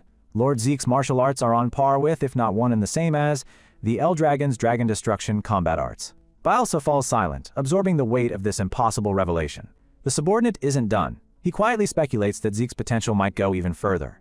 A terrifying vision of Zeke's purple aura form flashes in his mind, an image of dark, limitless power that might surpass even the legendary family arts. He quickly dismisses the thought, shaking his head as if waking from a dream. The family head finally speaks, revealing that years ago, he grew suspicious of Zeke's origins. He had Freya conduct a thorough investigation into Zeke's background, searching for any clue about where his monstrous talent came from. But the investigation turned up nothing. There was absolutely no evidence that Zeke had ever formally learned martial arts before enrolling at the academy. The dark-haired officer processes this, his mind reeling. If Zeke never had a master, does that mean he developed every single one of his sophisticated techniques entirely on his own? The light brown-haired officer gazes into the distance, proposing a theory that borders on heresy. It's almost as if Zeke is the reincarnation of the very first patriarch of the Eldragon family, and of the 15th head as well. As he speaks, an ancient portrait is shown, depicting a former patriarch who bears an uncanny resemblance to Zeke himself. The family head's eyes widen, his stern composure finally breaking as he whispers the word. Reincarnation? He turns away, his back to his subordinates as he stares out at the light, his thoughts his own. Then he scoffs, calling it a ridiculous idea. A sly, confident smile touches his lips. He muses aloud that if the boy Zeke truly possessed such unfathomable power, then the rival Kerberos family, those wild dogs, wouldn't even be worth worrying about. 1 week passes. At the edge of a forest, a team of officers stands guard before a colossal, shimmering purple dome of energy, the special domain. The high-ranking officer, Freya, looks stressed. One of her men asks about the vice-captain of the Black Dragon Corps, but she's clearly just as lost as he is. Another soldier points with exasperation. It seems the vice-captain has already gone off on his own, leaving them short-handed. Freya lets out a frustrated sigh. They were already supposed to have more backup, and with people now wandering off, she's worried this mission is already becoming a problem. Suddenly, her thoughts are interrupted. She looks up. A voice cuts through the clearing, chiding them. If they'd sprinted, they could have gotten there faster. Laika gasps in shock, recognizing the imposing red-haired woman. She exclaims her name, Instructor Freya. Freya stands bathed in an authoritative glow, correcting her sternly. Right now, she is not there, Instructor. She is an officer on duty. She explains, she's here to guard the special domain. The students look on in awe at the massive, pulsating rift. Laika can't help but feel a shiver of dread at the sight. Freya explains that some special rifts are so potent they warp the reality around them, creating a self-contained domain just like this one. Zeke, however, isn't looking at the rift itself. His attention is drawn to the unnaturally pitch-black trees at its border. A memory clicks into place. The dark, misty power radiating from the trees is identical to the energy from the monstrous boar he fought. He finally realizes that beast must have been a product of a rift. He turns to Freya and asks the obvious question. Why are they all just standing around guarding it? The mission, Freya reveals, is more political than it seems. Their main job is to keep their rivals, the Kerberos family, from interfering. If the Eldragon clan succeeds, their power will grow, a fact Kerberos will do anything to prevent. Laika gives a small nod of understanding. This isn't just a simple monster hunt. It's a power play between great houses. Freya gestures to the forest around them. Their other duty is to handle any monsters the domain happens to spit out. At the mention of monsters being spat out, Zeke's eyes light up with a familiar, battle-hungry curiosity. She continues, the Rift has a strict entry condition, only allowing 7 fighters of the 3-star rank. Aegis also confirms the information, from what he has heard. To demonstrate, Freya tries to force her hand into the purple domain, but she is instantly repelled by the barrier. She explains that anything or anyone who doesn't meet the conditions, including herself and any monster 4-star or above, is forcibly repelled. The entire strike team stands before the invisible wall, understanding that once they cross it, they are truly on their own. Freya's expression is grim. She warns them that entry is strictly first come, first served, and once a team goes in, the entrance seals. No one else can enter until the first team either clears the rift or is completely wiped out. Ignoring the grim warning, Zeke steps forward, reaching out a hand to the shimmering purple energy. As his fingers make contact, he can feel the selective power of the barrier, a gatekeeper deciding who is worthy to pass. Freya watches him, adding that it's said to be impossible to break the barrier with brute force. A wild, challenging grin spreads across Zeke's face as his own purple aura explodes to life. He asks if hearing something is impossible doesn't just make her want to try. Freya begins to sweat. The high-ranking officer loses her cool, demanding to know if Lord Zeke was listening to a single word of her explanation. Zeke simply flashes a cheeky wink and a thumbs up, insisting that he heard every word. Of course, Freya's chibi-fied face contorts in rage. "No, you weren't," she screams internally. Getting serious again, she tells them they can't waste any more time. With the Kerberos family potentially on their way, the team needs to enter the rift now. With Lika at the lead, the 7-person strike team stands ready, their expressions a mixture of nerves and determination. They're all set. Freya offers them a rare, encouraging smile. It's time. She wishes them luck as they turn and step into the swirling vortex of purple energy. One by one, the students are consumed by the light, vanishing from the real world as Freya watches them go. Before they can even get their bearings, a stampede of monstrous deer-like creatures with glowing red eyes charges through the trees. A massive alpha beast rears up, ready to crush them. But stepping forward to meet the challenge is Vanille. His expression is deadly serious as he channels his green wind aura into the staff. With a furious battle cry, Vanille leaps into the air, bringing the staff down in a devastating cyclone of wind that obliterates the monster. The green-haired fighter claps sarcastically, praising Lord Vanille's brilliance. Vanille just mutters a dismissive yeah. This small victory brings him no joy. This is all part of Zeke's insane training. Nearby, Aegis dispatches another monster with cold efficiency. Just before the mission, back at the academy, Aegis had been walking down a long corridor. Curiosity getting the better of him, he'd peeked around a corner and witnessed a strange scene. Zeke handing a staff to a furious-looking Vanille. Zeke held the weapon before Vanille. However, Vanille is in confusion. Zeke tells confused Vanille, "I told you, didn't I? I'm going to train you." Vanille, in disbelief, demanded to know that Zeke was actually serious. Zeke just smiled, explaining that since the mission was a rare chance for real combat, Vanille would be using a new weapon, the staff. Vanille completely exploded, screaming that forcing him to use a weapon he'd never touched on a critical mission was pure madness. Zeke, with an infuriatingly cute chibi face, simply confirmed that was indeed the plan.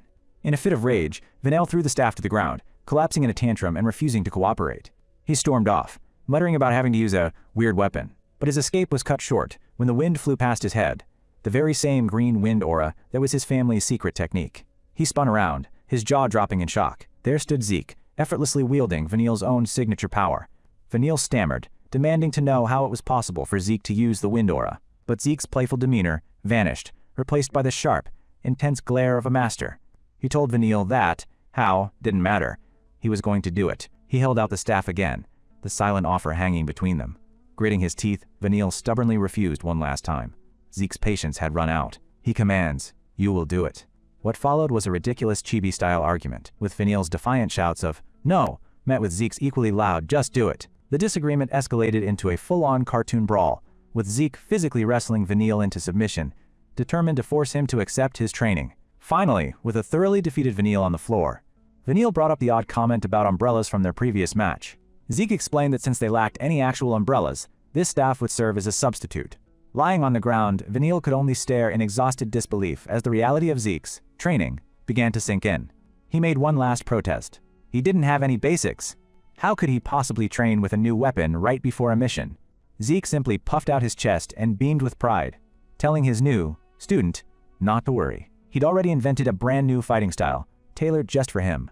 Zeke declares that he's even given his impromptu fighting style a name. He calls it the Ghost Wind Umbrella style. Vanille looks less than thrilled to be the style's first and only practitioner. Watching from the side, Aegis is in disbelief. Creating a martial art from scratch sounds completely insane, but he can't deny the results. He observes that Vanille's movements are even sharper now than when he used his signature fan. Somehow, the staff-based style meshes perfectly with Vanille's innate wind aura, amplifying his power. Aegis can't help but wonder if Zeke really did the impossible. Having just dispatched a monster of his own, Zeke stands with his arms crossed and gives his new student a glowing review, exclaiming that his last strike was excellent. The green-haired student asks Vanille if Lord Zeke really created the style. Vanille, still struggling to process it all, can only mutter, yeah. Just then, a new voice pipes up. Lila, the lavender-haired staff user, steps forward to join the conversation, calling out to them. Zeke turns to her with a curious expression, confirming her name is Lila. She smiles, confirming her identity, her own ornate staff in hand, and gets right to the point. With a shy but determined look, she asks him directly, did he really create the Ghostwind umbrella style all by himself? Zeke puffs out his chest with a smug grin, proudly confirming that he sure did. Lila looks utterly impressed. She then asks the million-dollar question, how did he do it? Zeke pauses dramatically before giving his answer. With a pose that radiates pure, unadulterated confidence, he declares that it's obvious. He did it, because he's him. Lila is completely starstruck, clapping her hands together in awe at his wonderful explanation. Watching from afar, Sandy can't help but yawn. She dismisses it as Zeke talking nonsense again, muttering that creating a martial art from scratch is impossible. But even as she denies it, a part of her has to concede. With someone as absurdly talented as Zeke, the impossible somehow starts to make a twisted kind of sense. Shaking off the thought, she turns her attention to Vanille's group and issues a cold warning. Just don't drag us down. The comment immediately gets under Vanille's skin. He turns with a glare, demanding to know what she just said. Sandy doubles down on her taunt, reminding him that he can't even fight properly without resorting to poison, and questions if he'll be okay using a style he's never practiced before. The insult hangs in the air, a direct reference to his and his allies' underhanded tactics during the selection matches. That was the last straw. Vanille and his green-haired attendant absolutely explode with rage, shouting that they've been holding their tongues for long enough. The attendant screams at Sandy to watch her mouth, but Sandy just fires back, asking if the truth hurts her feelings. Laika desperately tries to get her sister to calm down. Seeing the situation about to boil over, Aegis jumps in with a cheerful laugh, trying to act as the peacemaker. He reminds them that they're all on the same team and that they'll need to work together to survive, turning his attention specifically to Sandy. But Sandy is far from convinced. She scoffs at the very idea of working with the people who poisoned Laika and nearly killed her. Her eyes glowing with fury, Sandy declares that she does not approve of this team lineup one bit, and Laika can only shout her name in exasperation. While the drama unfolds, Zeke quietly asks Lila if she's really okay with all this, pointing out he thought she'd have her own issues with Vanille. Lila simply says that she's not really bothered by it. After all, she says with a shrug, she had to join the mission one way or another, so holding a grudge is pointless. Zeke laughs, genuinely impressed by her maturity. He tells her she has a big heart. Sandy, however, is not so forgiving. She turns to her sister Laika, questioning why she would ever choose Vanille for their team. Laika looks away, sweating. She admits that she's not as willing to forgive and forget as Lila is, but she continues. It's an undeniable fact that Vanille and his attendant are on a different level strength-wise. She declares that she chose them because they were necessary for the mission's success. Hearing this, Vanille simply says, naturally. But his attendant throws more fuel on the fire, snidely remarking that their leader Laika is wise, unlike her own cousin Aegis. Hearing this, now Aegis is on high blood. The two are instantly at each other's throats. Sandy holds him back. As the bickering continues, Zeke watches them with a serious expression. The bad blood from the selection matches is still poisoning their dynamic. He lets out a heavy sigh. He knows that at this rate, they'll never be able to trust one another with their lives. He muses that if they can somehow learn to accept one another through this trial, they might become true comrades. But he knows it's just wishful thinking. The outcome is anyone's guess. Suddenly, a sound from the trees catches everyone's attention. It's Laika. She points forward excitedly, telling everyone to look. There, in the center of a clearing, is a pulsating, violent tear in the fabric of space. So that's the rift! Laika exclaims. Zeke notes that it really does look like space itself is cracking apart. This must be the heart of the domain. The playful bickering is forgotten in an instant. Laika's face is a mask of tension as she whispers that they're about to go inside. The entire team stands ready, their expressions grim and determined. No one knows what awaits them. Laika, as the acting leader, takes her position before the anomaly and reminds them all to stay sharp. But where they see danger, Zeke sees a challenge. A wide, battle-hungry grin spreads across his face. He cracks his knuckles with a satisfying crunch. But just as they begin their approach, Zeke senses a surge of energy heading straight for the heart of the anomaly. The faraway outer barrier distorts, which Zeke's team had crossed earlier, and from it emerges a man in the suit, subordinate to the fur-coated crime boss. Zeke senses scream and alarm. His eyes flash white as he instantly perceives the unexpected arrival. Lila, noticing his sudden pause, asks him if something is wrong. Playing it cool, Zeke says it's nothing, but his urgency betrays his concern. He tells them all to hurry. With a new, unknown variable now in play, the team proceeds with renewed caution, walking towards the final confrontation of the domain. The team takes their first cautious step into the heart of the anomaly. But the moment they're inside, something goes terribly wrong. Laika lets out a scream of pure terror. Edge's face contorts in panic. Sandy gasps in shock. The ground vanishes beneath them, and the entire team is sent tumbling through an open sky. Laika desperately shouts for everyone to calm down and think of a safe way to land. But before anyone can react, a massive bird swoops down and snatches Zeke right out of the air. Sandy screams in horror, watching her sister Laika plummet towards the forest below. Caught completely off guard, Zeke can only look on in surprise as he's carried away. Laika frantically points, screaming Zeke's name as he's whisked away into the sky. Edges screams at Laika, reminding her to focus on their own survival first. He shouts in desperation as the ground rushes up to meet them. Gritting her teeth, Laika braces herself for a rough impact. Vanille clicks his tongue in annoyance, muttering that his teammates are all useless. He yells for his attendant, Alan, and the two of them leap into action. Alan unleashes the newly learned Ghost Wind Umbrella style, while Vanille counters with his signature, Wind-Rending Fan Arts. Together, their wind techniques combine into a massive whirlwind, creating a cushioned wind wall to break everyone's fall. The powerful gust of wind swirls beneath them, softening their rapid descent. Edges just barely manages to grab onto a thick tree branch, saving himself from the impact. Vanille and his attendant land with practiced ease, their wind control flawless. The girls aren't so lucky, however, crashing into the ground with painful thuds. Sandy yells at them for the rough landing, but Vanille coldly replies that it's not his problem. Edges, ever the mediator, rushes over, pointing out that Vanille did soften the impact, which is better than nothing. Lila sits up, admitting that while it hurts, she'll live. Edges takes a moment to survey their new, alien surroundings, remarking on the strange nature of the rift. He suggests they all take healing potions while they have the chance, since they have no idea what's coming next. With the immediate danger over, Laika turns to face Vanille and Alan. She sincerely thanks the two of them for saving everyone back there. But the duo simply turns away, with Vanille muttering that it would be a problem for the mission if they lost people. Sandy sighs, wishing they could at least accept a simple thank you. Alan then asks the most important question. What do they do now that Zeke has been kidnapped? Vanille scoffs, telling them to just leave him. This prompts Lila to ask if he's actually worried. He instantly explodes in denial, insisting he's not worried at all, though his flustered expression says otherwise. Sandy sighs at the display, remarking that Vanille is terrible at being honest with himself. Edges surprisingly agrees with Vanille's sentiment, adding that for someone like Zeke, worrying is probably a waste of energy. Sandy looks at him in surprise, questioning his sudden confidence in their unpredictable teammate. But when Laika also agrees with Edges, Sandy fumes, demanding to know what they all take Zeke for. In Laika mind, she flashes back to Zeke's monstrous training regiment. Edges recalls his unnerving, almost frightening intensity, and Vanille remembers his overwhelming inhuman power. In a unison, they proudly declare him a monster, and Sandy wonders if she's the weird one for not seeing him that way. Edges brings them back to reality. He states that regardless of what Zeke is, they have to reunite with him.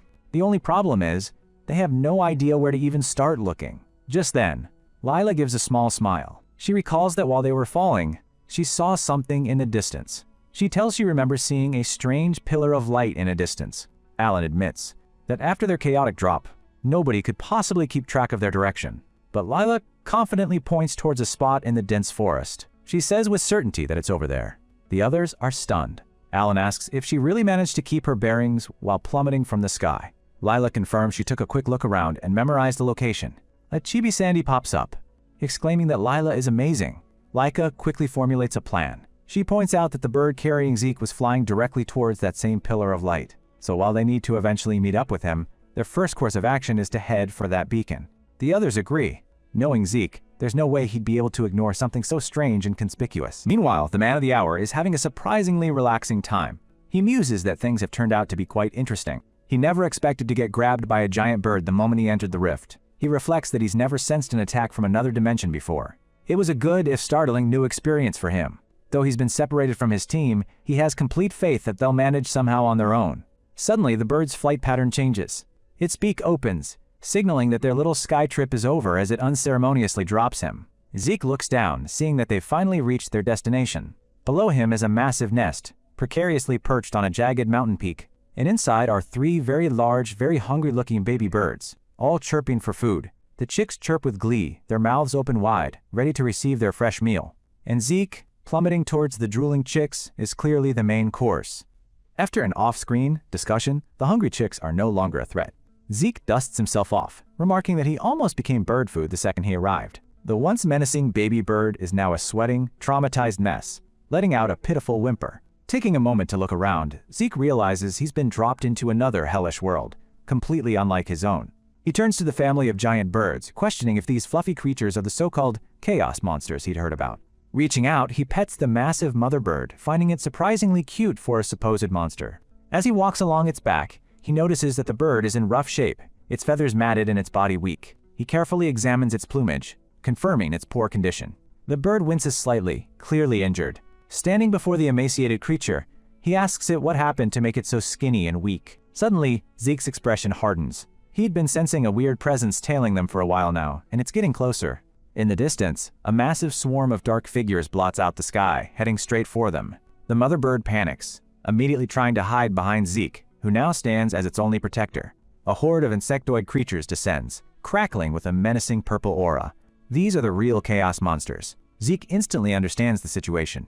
The bugs had marked the bird as their prey, and now they've come to collect. He sizes up the enemy, identifying them as true chaos. The smaller locusts are 3-star level, but their leader is a formidable 4-star. He glances back at the wounded mother bird, huddling over its terrified chicks, all skin and bones. With the enemy closing in, Zeke coolly assesses his options, wondering what his next move should be. The terrified mother bird trembles, wondering if their only option is to run for their lives. But then, a flicker of defiance sparks in its eyes. It considers the alternative to fleeing. With a surge of parental instinct, the wounded bird stands tall, spreading its wings to shield its young, ready to fight to the death. A small, impressed smile plays on Zeke's lips as he witnesses the bird's brave resolve. Even the little chicks puff out their chests, chirping defiantly in a show of support for their mother. The mother bird lets out a fierce cry with the little ones, determined to face the overwhelming threat head-on. Zeke's smile widens into a grin. He likes that kind of spirit and decides he'll lend them a hand. The chaos bugs swarm forward, their collective killing intent stinging the very air. As the mother bird charges, Zeke dashes right alongside it, meeting the enemy head-on. He easily intercepts one of the smaller locusts, grabbing it by its grotesque head. With a single, effortless punch, he makes the bug's head explode in a shower of green gore. Splattered with insect guts, Zeke's eye gleams with power. One down, a whole swarm to go. But the 4-star leader and the rest of the swarm are completely unfazed, continuing their advance. The mother bird can only stare in absolute shock, its beak hanging open at Zeke's casual display of monstrous strength. Now facing the full might of the swarm, Zeke prepares to get serious. His eyes begin to glow with terrifying power as a dark, blood-red aura emanates from his body. He unleashes his dragon's pressure. A colossal, intimidating draconic eye materializes in the sky, freezing the chaos swarm in pure terror. His form becomes a menacing silhouette as he points a single finger at the horde, offering them one chance to turn back. The draconic eye glares down, promising annihilation. Zeke warns them that if they don't give up, Zeke will happily keep them company until they're all dead.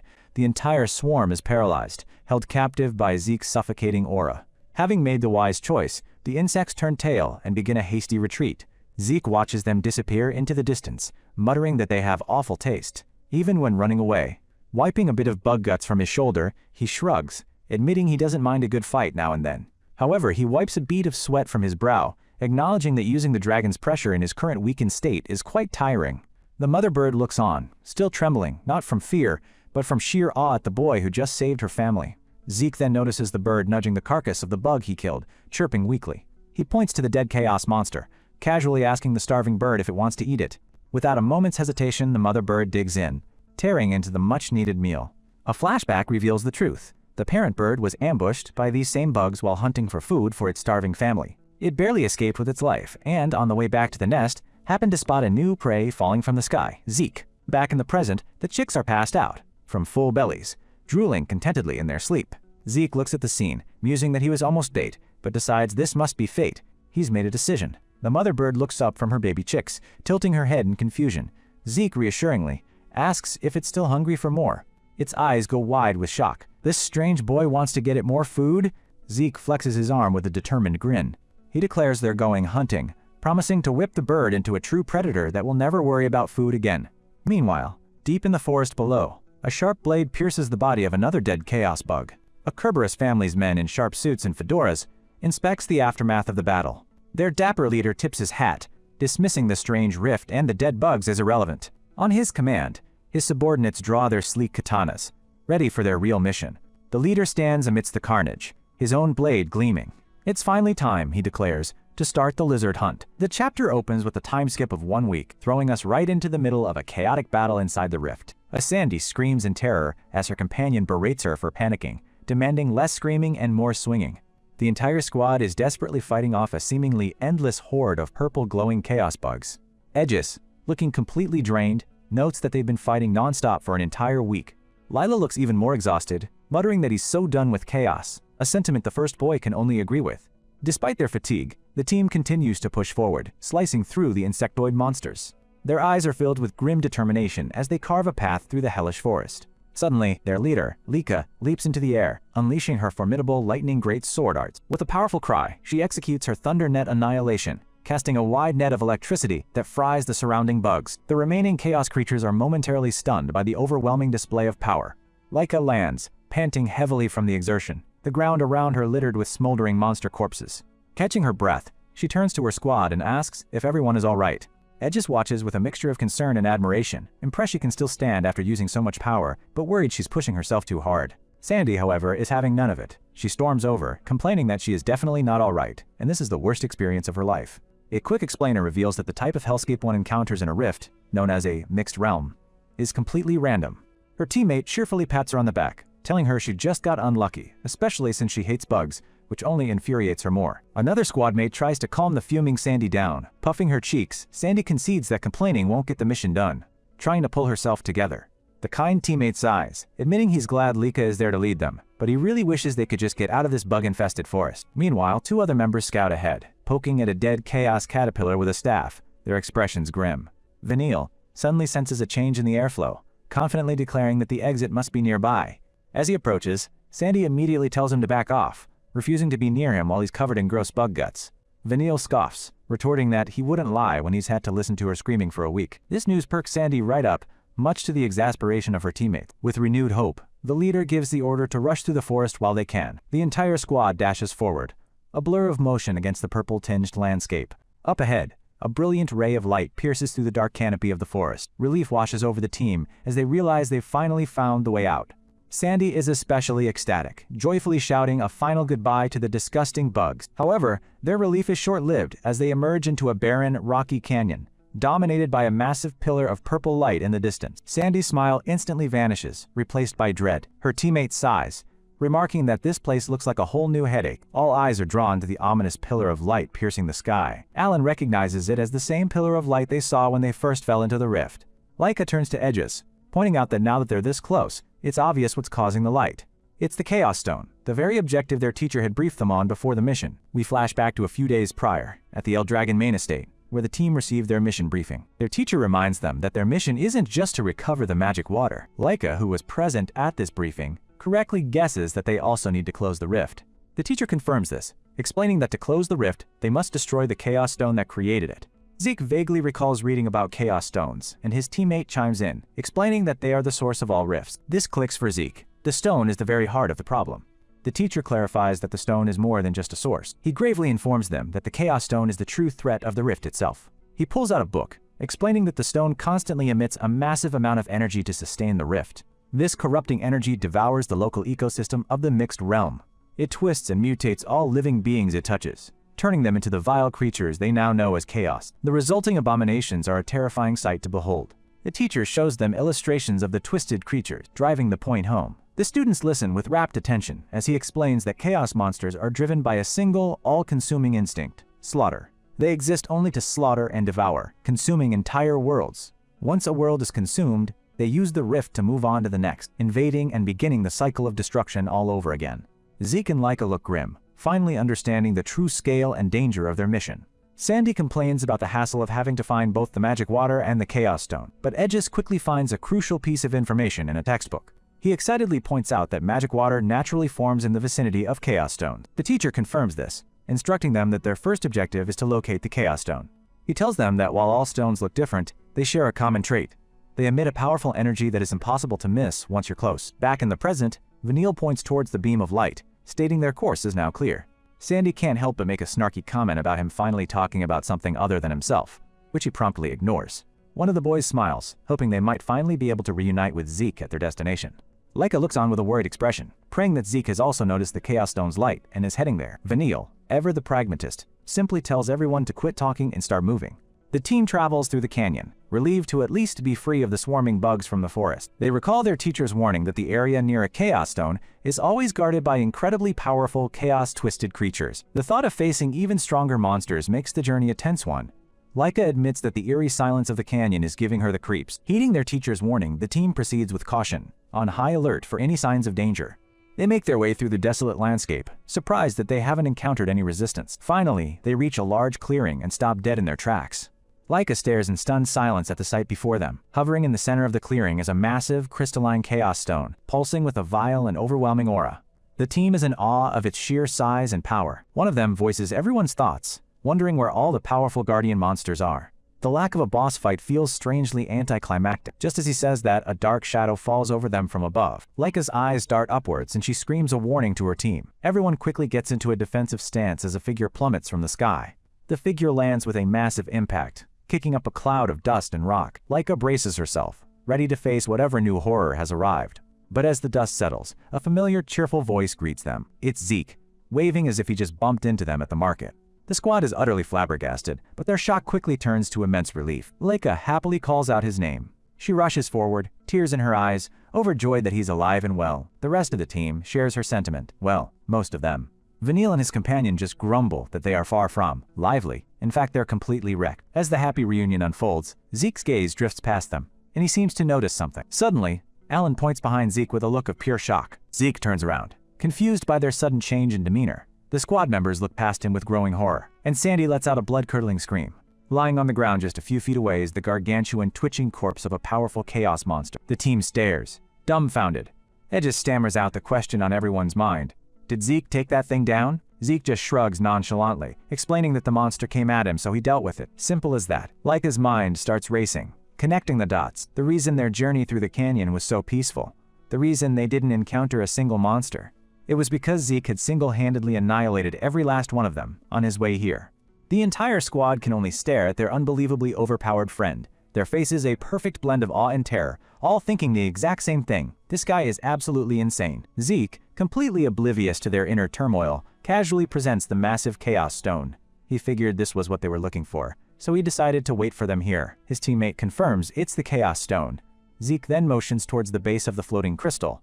Laika looks on, puzzled, as he mentions finding water. At the foot of the Chaos Stone rests a crystalline basin, filled with a sparkling, pure liquid. Zeke crouches down, his face lighting up with excitement. This is it, the magic water.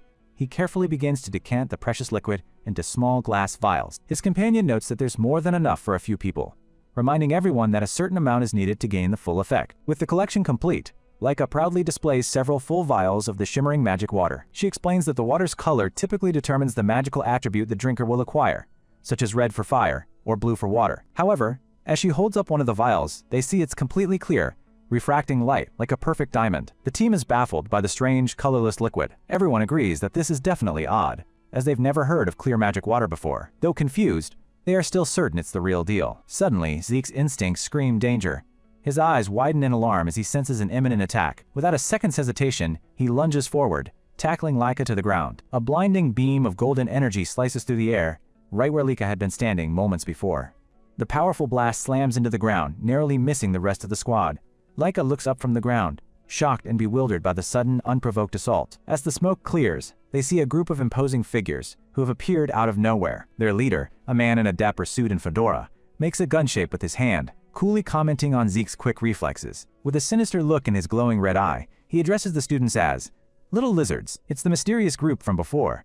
Zeke's friends immediately prepare for a fight, their mission suddenly interrupted by these Kerberos, hostile enemies. But Zeke is unfazed. He pushes himself up, a confident grin spreading across his face as he tells the newcomers that it took them long enough to show up. The leader of the group glares back, his expression darkening as he repeats Zeke's words, clearly not amused by the kid's confidence. Edges' face drains of color as he realizes they've walked right into an ambush. His fears are confirmed as his squad mates recognize them immediately. They're from the Kerberos family. Edges recalls his teacher's briefing, remembering that this rift has a strict entry limit. Only 7 fighters under the 3-star rank should have been able to get in. So how in the world did these guys manage to bypass the rift security? His mind races, but he can't find a logical explanation.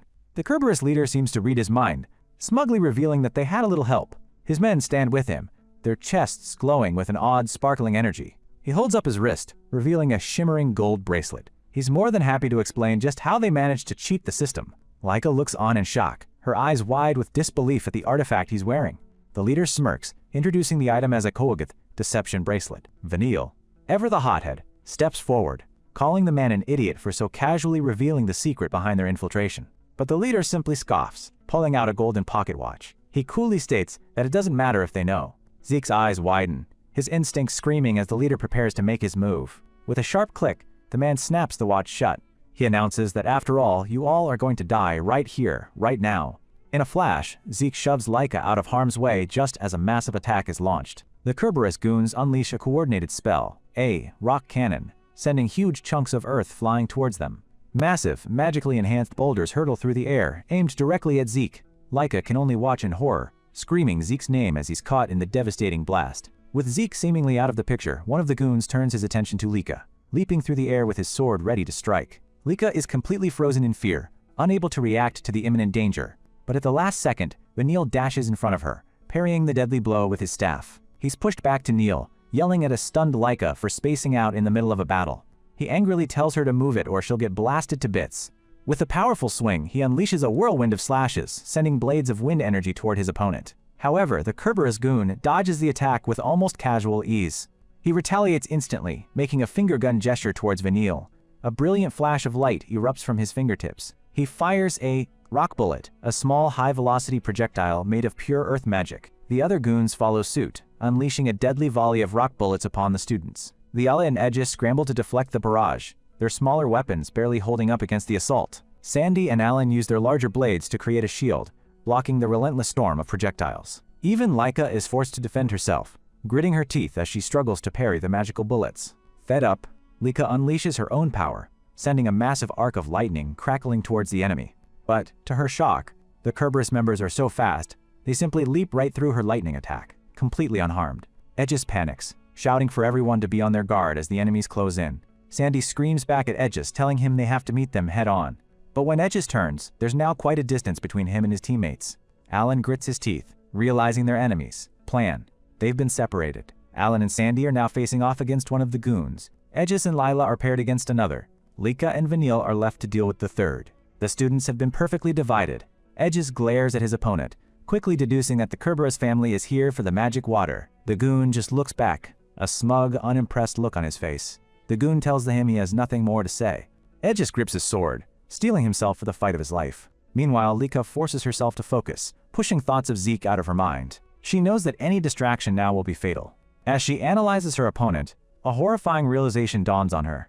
These guys are on another level entirely. They're all 4-star fighters. A quick explainer reminds us of the power ranking system. 4-star is a realm that separates the ordinary from the gifted. Through sheer effort, a normal person can, at best, reach the rank of 3-star. But 4-star is a level that can only be achieved by those blessed with true, innate talent. This creates an insurmountable gap in power between a 3-star and a 4-star, a difference as wide as a chasm. Laika's face hardens. There's no mistaking the overwhelming power radiating from these enemies. Her gaze then falls upon the leader, who has been watching from the sidelines, and her blood runs cold. The aura he's emitting is far beyond that of his subordinates. This man is a 5-star. She knows that even if they manage to defeat the goons they're fighting, the moment that man decides to move, it's all over. She also recalls the very first attack, the one Zeke saved her from. It was a powerful magic spell. This means their leader isn't just a swordsman, he's a seriously powerful mage as well. As if on cue, the leader gives a simple, chilling order to his men. Finish them. The goons makes a strange hand gesture and utters a single word. Summon. Laika's jaw drops. A summoner? On top of everything else? From the shadows, vicious, wolf-like creatures with glowing, purple fur materialize, ready to rip the students to shreds. Aegis can't believe his eyes. He stammers, in utter disbelief that their enemies have summoning skills. The other students are equally terrified, shouting in alarm as the demonic-looking dogs prepare to pounce. Alan quickly assesses the new threat. They're clearly summoned monsters, and powerful 3-star ones at that. Laika bites her lip, a feeling of utter hopelessness washing over her. But just as despair begins to set in, a massive boulder is effortlessly lifted into the air.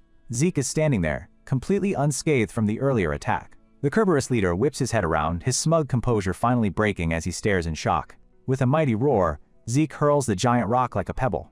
The boulder flies through the air at an incredible speed, straight towards the leader.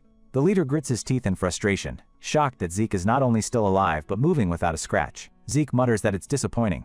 He was actually looking forward to seeing what the so-called magic could do, only to be met with such a primitive attack. But Zeke isn't done. He picks another boulder, bouncing it with one hand as if it weighs nothing. Laika's face lights up with relief. She cries out his name, overjoyed to see him safe and sound. Zeke shoots her a confident grin, replying, naturally, as he turns his attention back to the enemy. He then puts his entire body into it, launching the boulder back at leader with even more terrifying force. The rock screams through the air, a simple, brutal, and unstoppable attack. The leader is forced to dodge. Zeke casually cracks his neck, a playful smirk on his face. He asks the enemy's leader if this is just about throwing rocks around. His eyes gleam with golden light as a ferocious grin spreads across his face. Because if that's the case, he's more than happy to play that game. The Kerberos leader can only stare, his face a mixture of fury and disbelief as he mutters, "You little brat." Zeke smirks, unimpressed by the enemy leader's taunts and ready to play his game. The Kerberos leader admits that Zeke's toughness was unexpected. However, he clicks his pocket watch shut, coolly stating that the ending will still be the same. Not content with his already overwhelming advantage, the leader decides to summon another reinforcement. A massive, menacing wolf with glowing purple fur materializes from the shadows, growling at the students. But instead of fear, Zeke's face lights up with childlike wonder, fascinated by the concept of summoning magic. The leader is completely baffled by Zeke's carefree attitude, questioning if the boy even grasps the hopeless situation he's in. He and his summoned beast stand imposingly, radiating an aura of pure power that should intimidate any foe. Zeke calmly assesses the new board state, stroking his chin in thought. He nonchalantly admits that yes, as things stand, the situation is a tad unfavorable for his team. However, a dangerous glint appears in his golden eyes, a savage grin spreading across his face as a new plan clicks into place. Suddenly, a loud noise from off-screen startles both the leader and his magical wolf. The other students, still locked in their own standoffs, are equally confused by the sudden interruption. Out of the sky, a massive, fluffy rear end makes its grand entrance, sparkling majestically. It lands with a heavy thud, revealing itself to be a gigantic owl-like bird. And it's not alone. A whole flock of these giant, fluffy birds suddenly crashes the party, landing all around the students. Sandy can only stare wide-eyed, her brain struggling to process the sudden appearance of birds. The mother of all fluffy birds waddles forward, its expression completely unreadable. It lets out a soft pee, seeming almost comically docile for its immense size. The rest of the students are just as lost, collectively shouting out in chibi-form confusion, "Birds?" Even the Kerberos leader is taken aback, recognizing them as native creatures of the rift, but utterly failing to understand their purpose here. But then all eyes fall on Zeke, who is casually petting the giant bird, welcoming it back, and asking if it ate its fill. A completely baffled Edges stammers, asking Zeke just what in the world is going on with these bizarre creatures. Zeke turns to his friends and, with the straightest face imaginable, proudly introduces the birds as his disciples. He explains that while everyone else was busy fighting, he took it upon himself to look after these birds for a bit. A hilarious flashback reveals his care was actually a brutal, boot camp-style training regimen, as he screams at them to run faster. He even forced them to do intense physical conditioning, yelling that they needed to be tough enough to take a hit. His training also included a strict diet, as he force-fed them local insects, declaring it was the path to true strength. Back in the present, he proudly tells the lead bird it's gotten much more robust, and as if to prove his point, it literally bursts into flames with newfound power. Laika can only look on, her mind completely short-circuiting at the absurd concept of bird disciples. In a small chibi form, Sandy asks in pure exasperation what on earth he was doing while they were all fighting for their lives. Ignoring her, Zeke gives his lead disciple an encouraging pat. He tells his new feathered army that it's time for a little post-meal exercise. Zeke points a commanding finger at the snarling Kerberos wolves, telling the birds their only job is to take care of those mutts. The summoned wolves howl and charge forward, eager to rip their strange new opponents to shreds. But the bird disciples are not intimidated, letting out their own fierce battle cries of "P" as they fearlessly charge to meet the enemy head-on. Zeke watches the unfolding chaos from the sidelines with a deeply satisfied smile. The battlefield erupts into a ridiculous flurry of feathers and fur as the two opposing groups of summons collide in an epic brawl. With the minions now occupied, Zeke turns his attention back to the stunned leader, grinning and saying they have more than enough manpower to take him on now. The leader scoffs, unimpressed, asking what difference a few birds could possibly make. He readies his blade, his expression turning deadly as he warns Zeke not to get cocky, calling him a mere lizard. The two finally clash, Leader's sword ringing out as a shockwave of purple energy explodes. Leica screams Zeke's name in alarm, her attention completely stolen by the high-stakes duel. But Vanille snaps at her, yelling for her to keep her eyes on her own fight. He sharply reminds her that they can't beat their own opponents if they're constantly worried about Zeke. They need to focus on themselves first. Leica looks down, ashamed, and softly apologizes, knowing he's right. She steals her resolve, acknowledging that her friend is correct. Her priority has to be taking down the 4-star fighter standing right in front of her. She tightens her grip on her great sword, her expression hardening as she prepares for battle. Her opponent just smirks, taunting them by saying that if they don't hurry up, their precious friend Zeke is going to die. Leica glares back, defiantly declaring that she will go help Zeke, but only after she's finished with him. The goon's smirk turns into a scowl, as he calls her an arrogant little brat. He unleashes a powerful wave of earth magic, shouting, "Like hell that's happening!" Leaping into the air, he brings his sword down with his Earthhound sword-style landslide slash. Leica is thrown backwards, barely managing to block the incredibly powerful blow. Seeing her struggle, Vanille grits his teeth and prepares to provide support. He spins his staff, rapidly gathering wind energy for a piercing counterattack. He then unleashes his Ghost Wind Umbrella-style Gale Pierce, sending a concentrated blast of wind right at the goon. The wind attack briefly staggers their opponent, and Leica's eyes flash as she spots an opening. Channeling all her power, she unleashes her own special move, Great Sword Arts, Lightning Flash. A massive bolt of lightning crashes down from the sky, engulfing the Kerberos goon in a blinding explosion of energy. The combined assault sends the man skidding backwards, but to their shock, he's still on his feet. The goon smirks, remarking on their effective teamwork.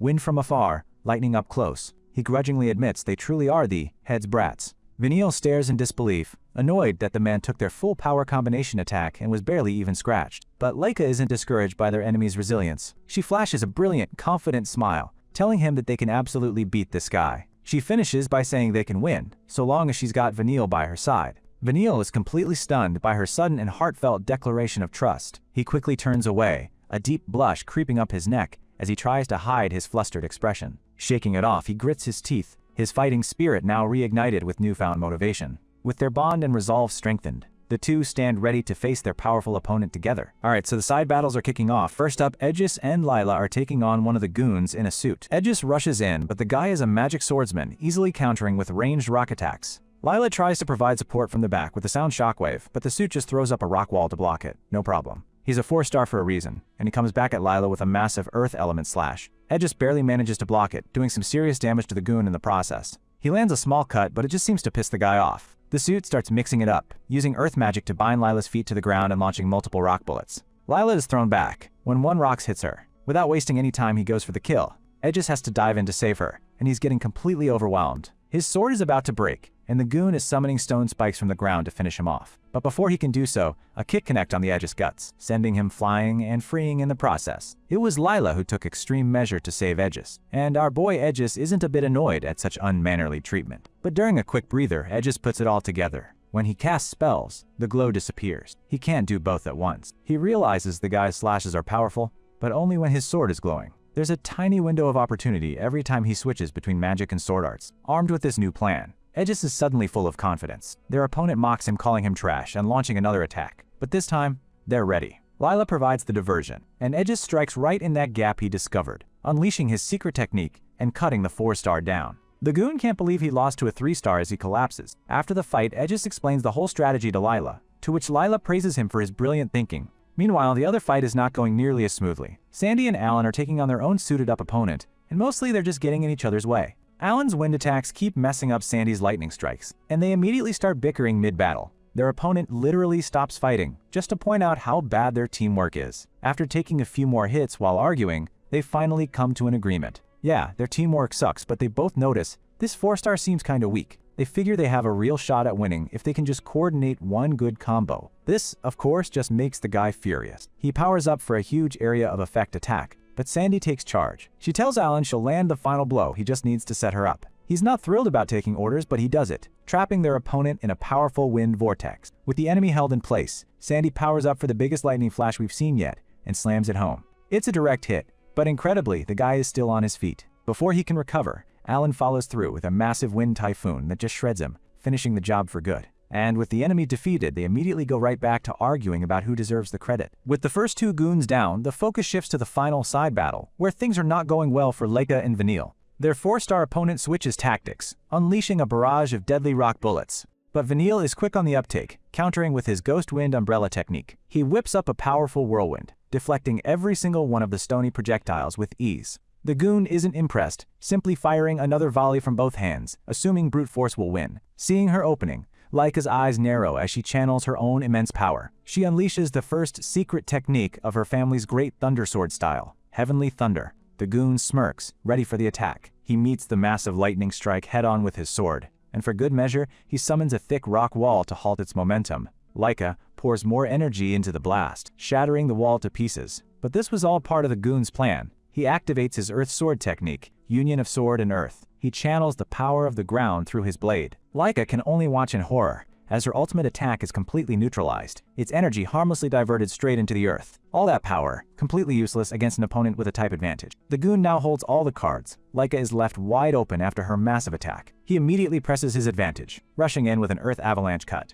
Laika barely blocks the slash before being sent flying by a brutal kick to the gut. She's thrown across the battlefield, completely overpowered. The goon gives her no time to recover, preparing to finish the job. But Vanille dives in to cover for her, launching a wind gust lunge to buy some time. He knows they're on their last legs. The goon sidesteps the attack, a bit surprised that Vanille could even spot the tiny opening he left. The duo is forced to retreat, beaten and bruised, to try and come up with a new plan. Laika is starting to lose hope. She monologues that this opponent is on a completely different level, a high-ranking 4-star. His earth techniques are the perfect counter to her lightning. Worse yet, he has skills that seem to wear down their weapons with every clash. She flashes back to their previous exchanges, realizing he has practically no weaknesses. The only opening she saw was the tiny gap when he switched between magic and sword arts, but it's far too quick to exploit. Her entire speed-based fighting style is rendered useless. Even with Vanille's clever support, they're at a complete loss. Vanille admits that if things continue like this, they're done for. Laika desperately asks if he has any poison, but Vanille's face darkens as he flashes back to Zeke, chugging his entire supply, all for the sake of training. To add insult to injury, Zeke had even neutralized the ether destroyer venom Vanille had stored in his own body, leaving him completely out of options. With no tricks left up their sleeves, it seems like their fight is over. But just as despair sets in, Vanille declares that there is one last, desperate option. Laika's eyes widen with a sliver of hope. Their opponent, however, is done waiting. He fires off another volley, interrupting their strategy session. Vanille shouts his plan. Laika needs to hit the goon with her absolute fastest attack. She hesitates, doubting that even her top speed will be enough. But Vanille is confident. He tells her to just focus on the attack, and he'll take care of the rest. Seeing his resolve, Laika's hesitation vanishes. She grits her teeth and agrees, putting her full trust in her teammate. They both charge forward for one final, all-or-nothing assault. She screams that she trusts him, and that's all the reassurance Vanille needs. He prepares his staff, ready to support her. The two move as one, a blur of motion across the rocky terrain. The goon just scoffs, calling them fools, and assuming whatever they're planning is pointless. He summons a forest of razor-sharp rock needles from the ground, intending to skewer them both. They weave through the deadly trap. Laika ignores the spikes, her eyes locked on the target. Just as the needles are about to pierce her, Vanille unleashes a whirlwind impact. A protective barrier of wind surrounds Laika, deflecting every single spike. The goon is enraged. He screams that he'll turn her into a honeycomb and launches another, more concentrated volley. Vanille creates the opening and yells for her to go now. Laika bursts forward, sword ready to strike. The goon launches his rock spikes directly at her. He's determined to stop her attack no matter what. But Vanille shouts that he won't let him. He unleashes another perfectly timed whirlwind, blowing the rock needles off course once again. Getting desperate, the goon tries to throw up one last rock wall. But Vanille's wind is relentless, smashing right through it. He's completely anticipated the goon's every move. The goon is staggered by the force of the wind. He calls them idiots, sneering that it won't matter how many times they try. But then he sees it. Vanille casts Swift Wind, enveloping Laika in a current of air. Her lightning-fast attack is suddenly amplified to an unbelievable new level. The goon's eyes go wide with shock. There's no time to defend. The perfect fusion of wind and lightning magic. Laika puts every last ounce of her strength into the attack, unleashing her ultimate speed technique, Fleeting Thunder. The blade becomes a blur of golden light and crackling energy. It's a direct hit. The goon is engulfed in a massive explosion of lightning. He falls to his knees, his body smoking and paralyzed. With a final groan, the 4-star swordsman collapses, utterly defeated. The battle is over, and Laika falls to her knees, completely exhausted. Vanille explains his plan was to use his wind to accelerate her, past the point their enemy could react. It was an insane gamble, but their teamwork made it a success. Laika breathes a sigh of relief, happy to have survived. He then asks Laika why she put so much faith in him. Laika just smiles, recalling their difficult past but firm in her decision. She tells him that as the team leader, she chose him to be by her side. Resting against her sword, she says that's why she trusted him. She gives him all the credit, thanking him for the win. Vanille just looks away, muttering that he only did it because there was no other choice. His embarrassed face says otherwise though. Laika just giggles, seeing right through his tough guy act. But their moment of bonding is cut short as she remembers the true threat. They turn their attention back to the main battle, where Zeke is facing the leader. Their eyes widen in horror at what they see. Zeke has been impaled through the chest by a cluster of massive rock spikes. But just as they scream his name in terror, Zeke's fist clenches. With a grunt of effort, he shatters the stone prison as if it were made of styrofoam. He emerges completely unharmed, a maniacal grin spreading across his face. He's actually enjoying this. He starts laughing and demands that the 5-star show him some more magic. The goon leader tries to coat his sword in a sharp layer of rock. Zeke just tells him it's completely meaningless. The reincarnated patriarch isn't even taking him seriously, realizing the terrifying gap in their power. He launches a massive earth fissure crush. The sheer force of the impact split the rocky terrain wide open. As the ground shattered, Zeke finds himself caught directly in the crosshairs of the chaos. He starts plummeting down a dark, treacherous chasm. Refusing to give in, his instincts kicked in. He quickly extended his hands and planted his boot firmly against the sheer rock face, grinding his momentum to a harsh, friction-filled halt against the stone walls. The goon is completely stunned, unable to process what just happened. Zeke launches himself into the air, laughing with pure joy. He lands and takes a look around, noting that all the other side battles are finally over. Now it's just him and the final boss, Zeke's bird disciple. Let's out a loud pee! Having successfully won their own battle against the wolves. Now, the entire student group has become spectators to the final showdown. The leader can't believe they was beaten by a bunch of kids. He refuses to accept defeat. Zeke just gives him an indifferent glance. The 5-star leader finally gets serious. He grabs his chest and unleashes a secret technique. The students look on, terrified of the power he's unleashed. He vows to complete his mission, even if it costs him his life, and begins to power up. The very ground beneath them begins to shake violently. The students cry out in alarm, Alan shouting that something is coming from below. The entire landscape begins to shift and warp around them. Aegis realizes what's happening. It's not just magic. The terrain itself is reacting to the boss's incredible power, reshaping the battlefield to his will. The boss stands at the center of the cataclysm, glowing with a terrifying golden aura. Amidst the chaos, only Zeke remains calm. He analyzes the change, noting that the hardness and sharpness of the rock have increased to a whole new level. His experienced eyes see the truth. The boss's magic is going into a frenzy, a desperate, final power-up. The boss's power has increased exponentially, but it's a double-edged sword that will surely destroy him. He raises his hand, ready to unleash his final, world-altering attack. The entire canyon erupts in a blinding flash of light and power. Zeke just smirks, finally excited to face an opponent who can give him a decent warm-up.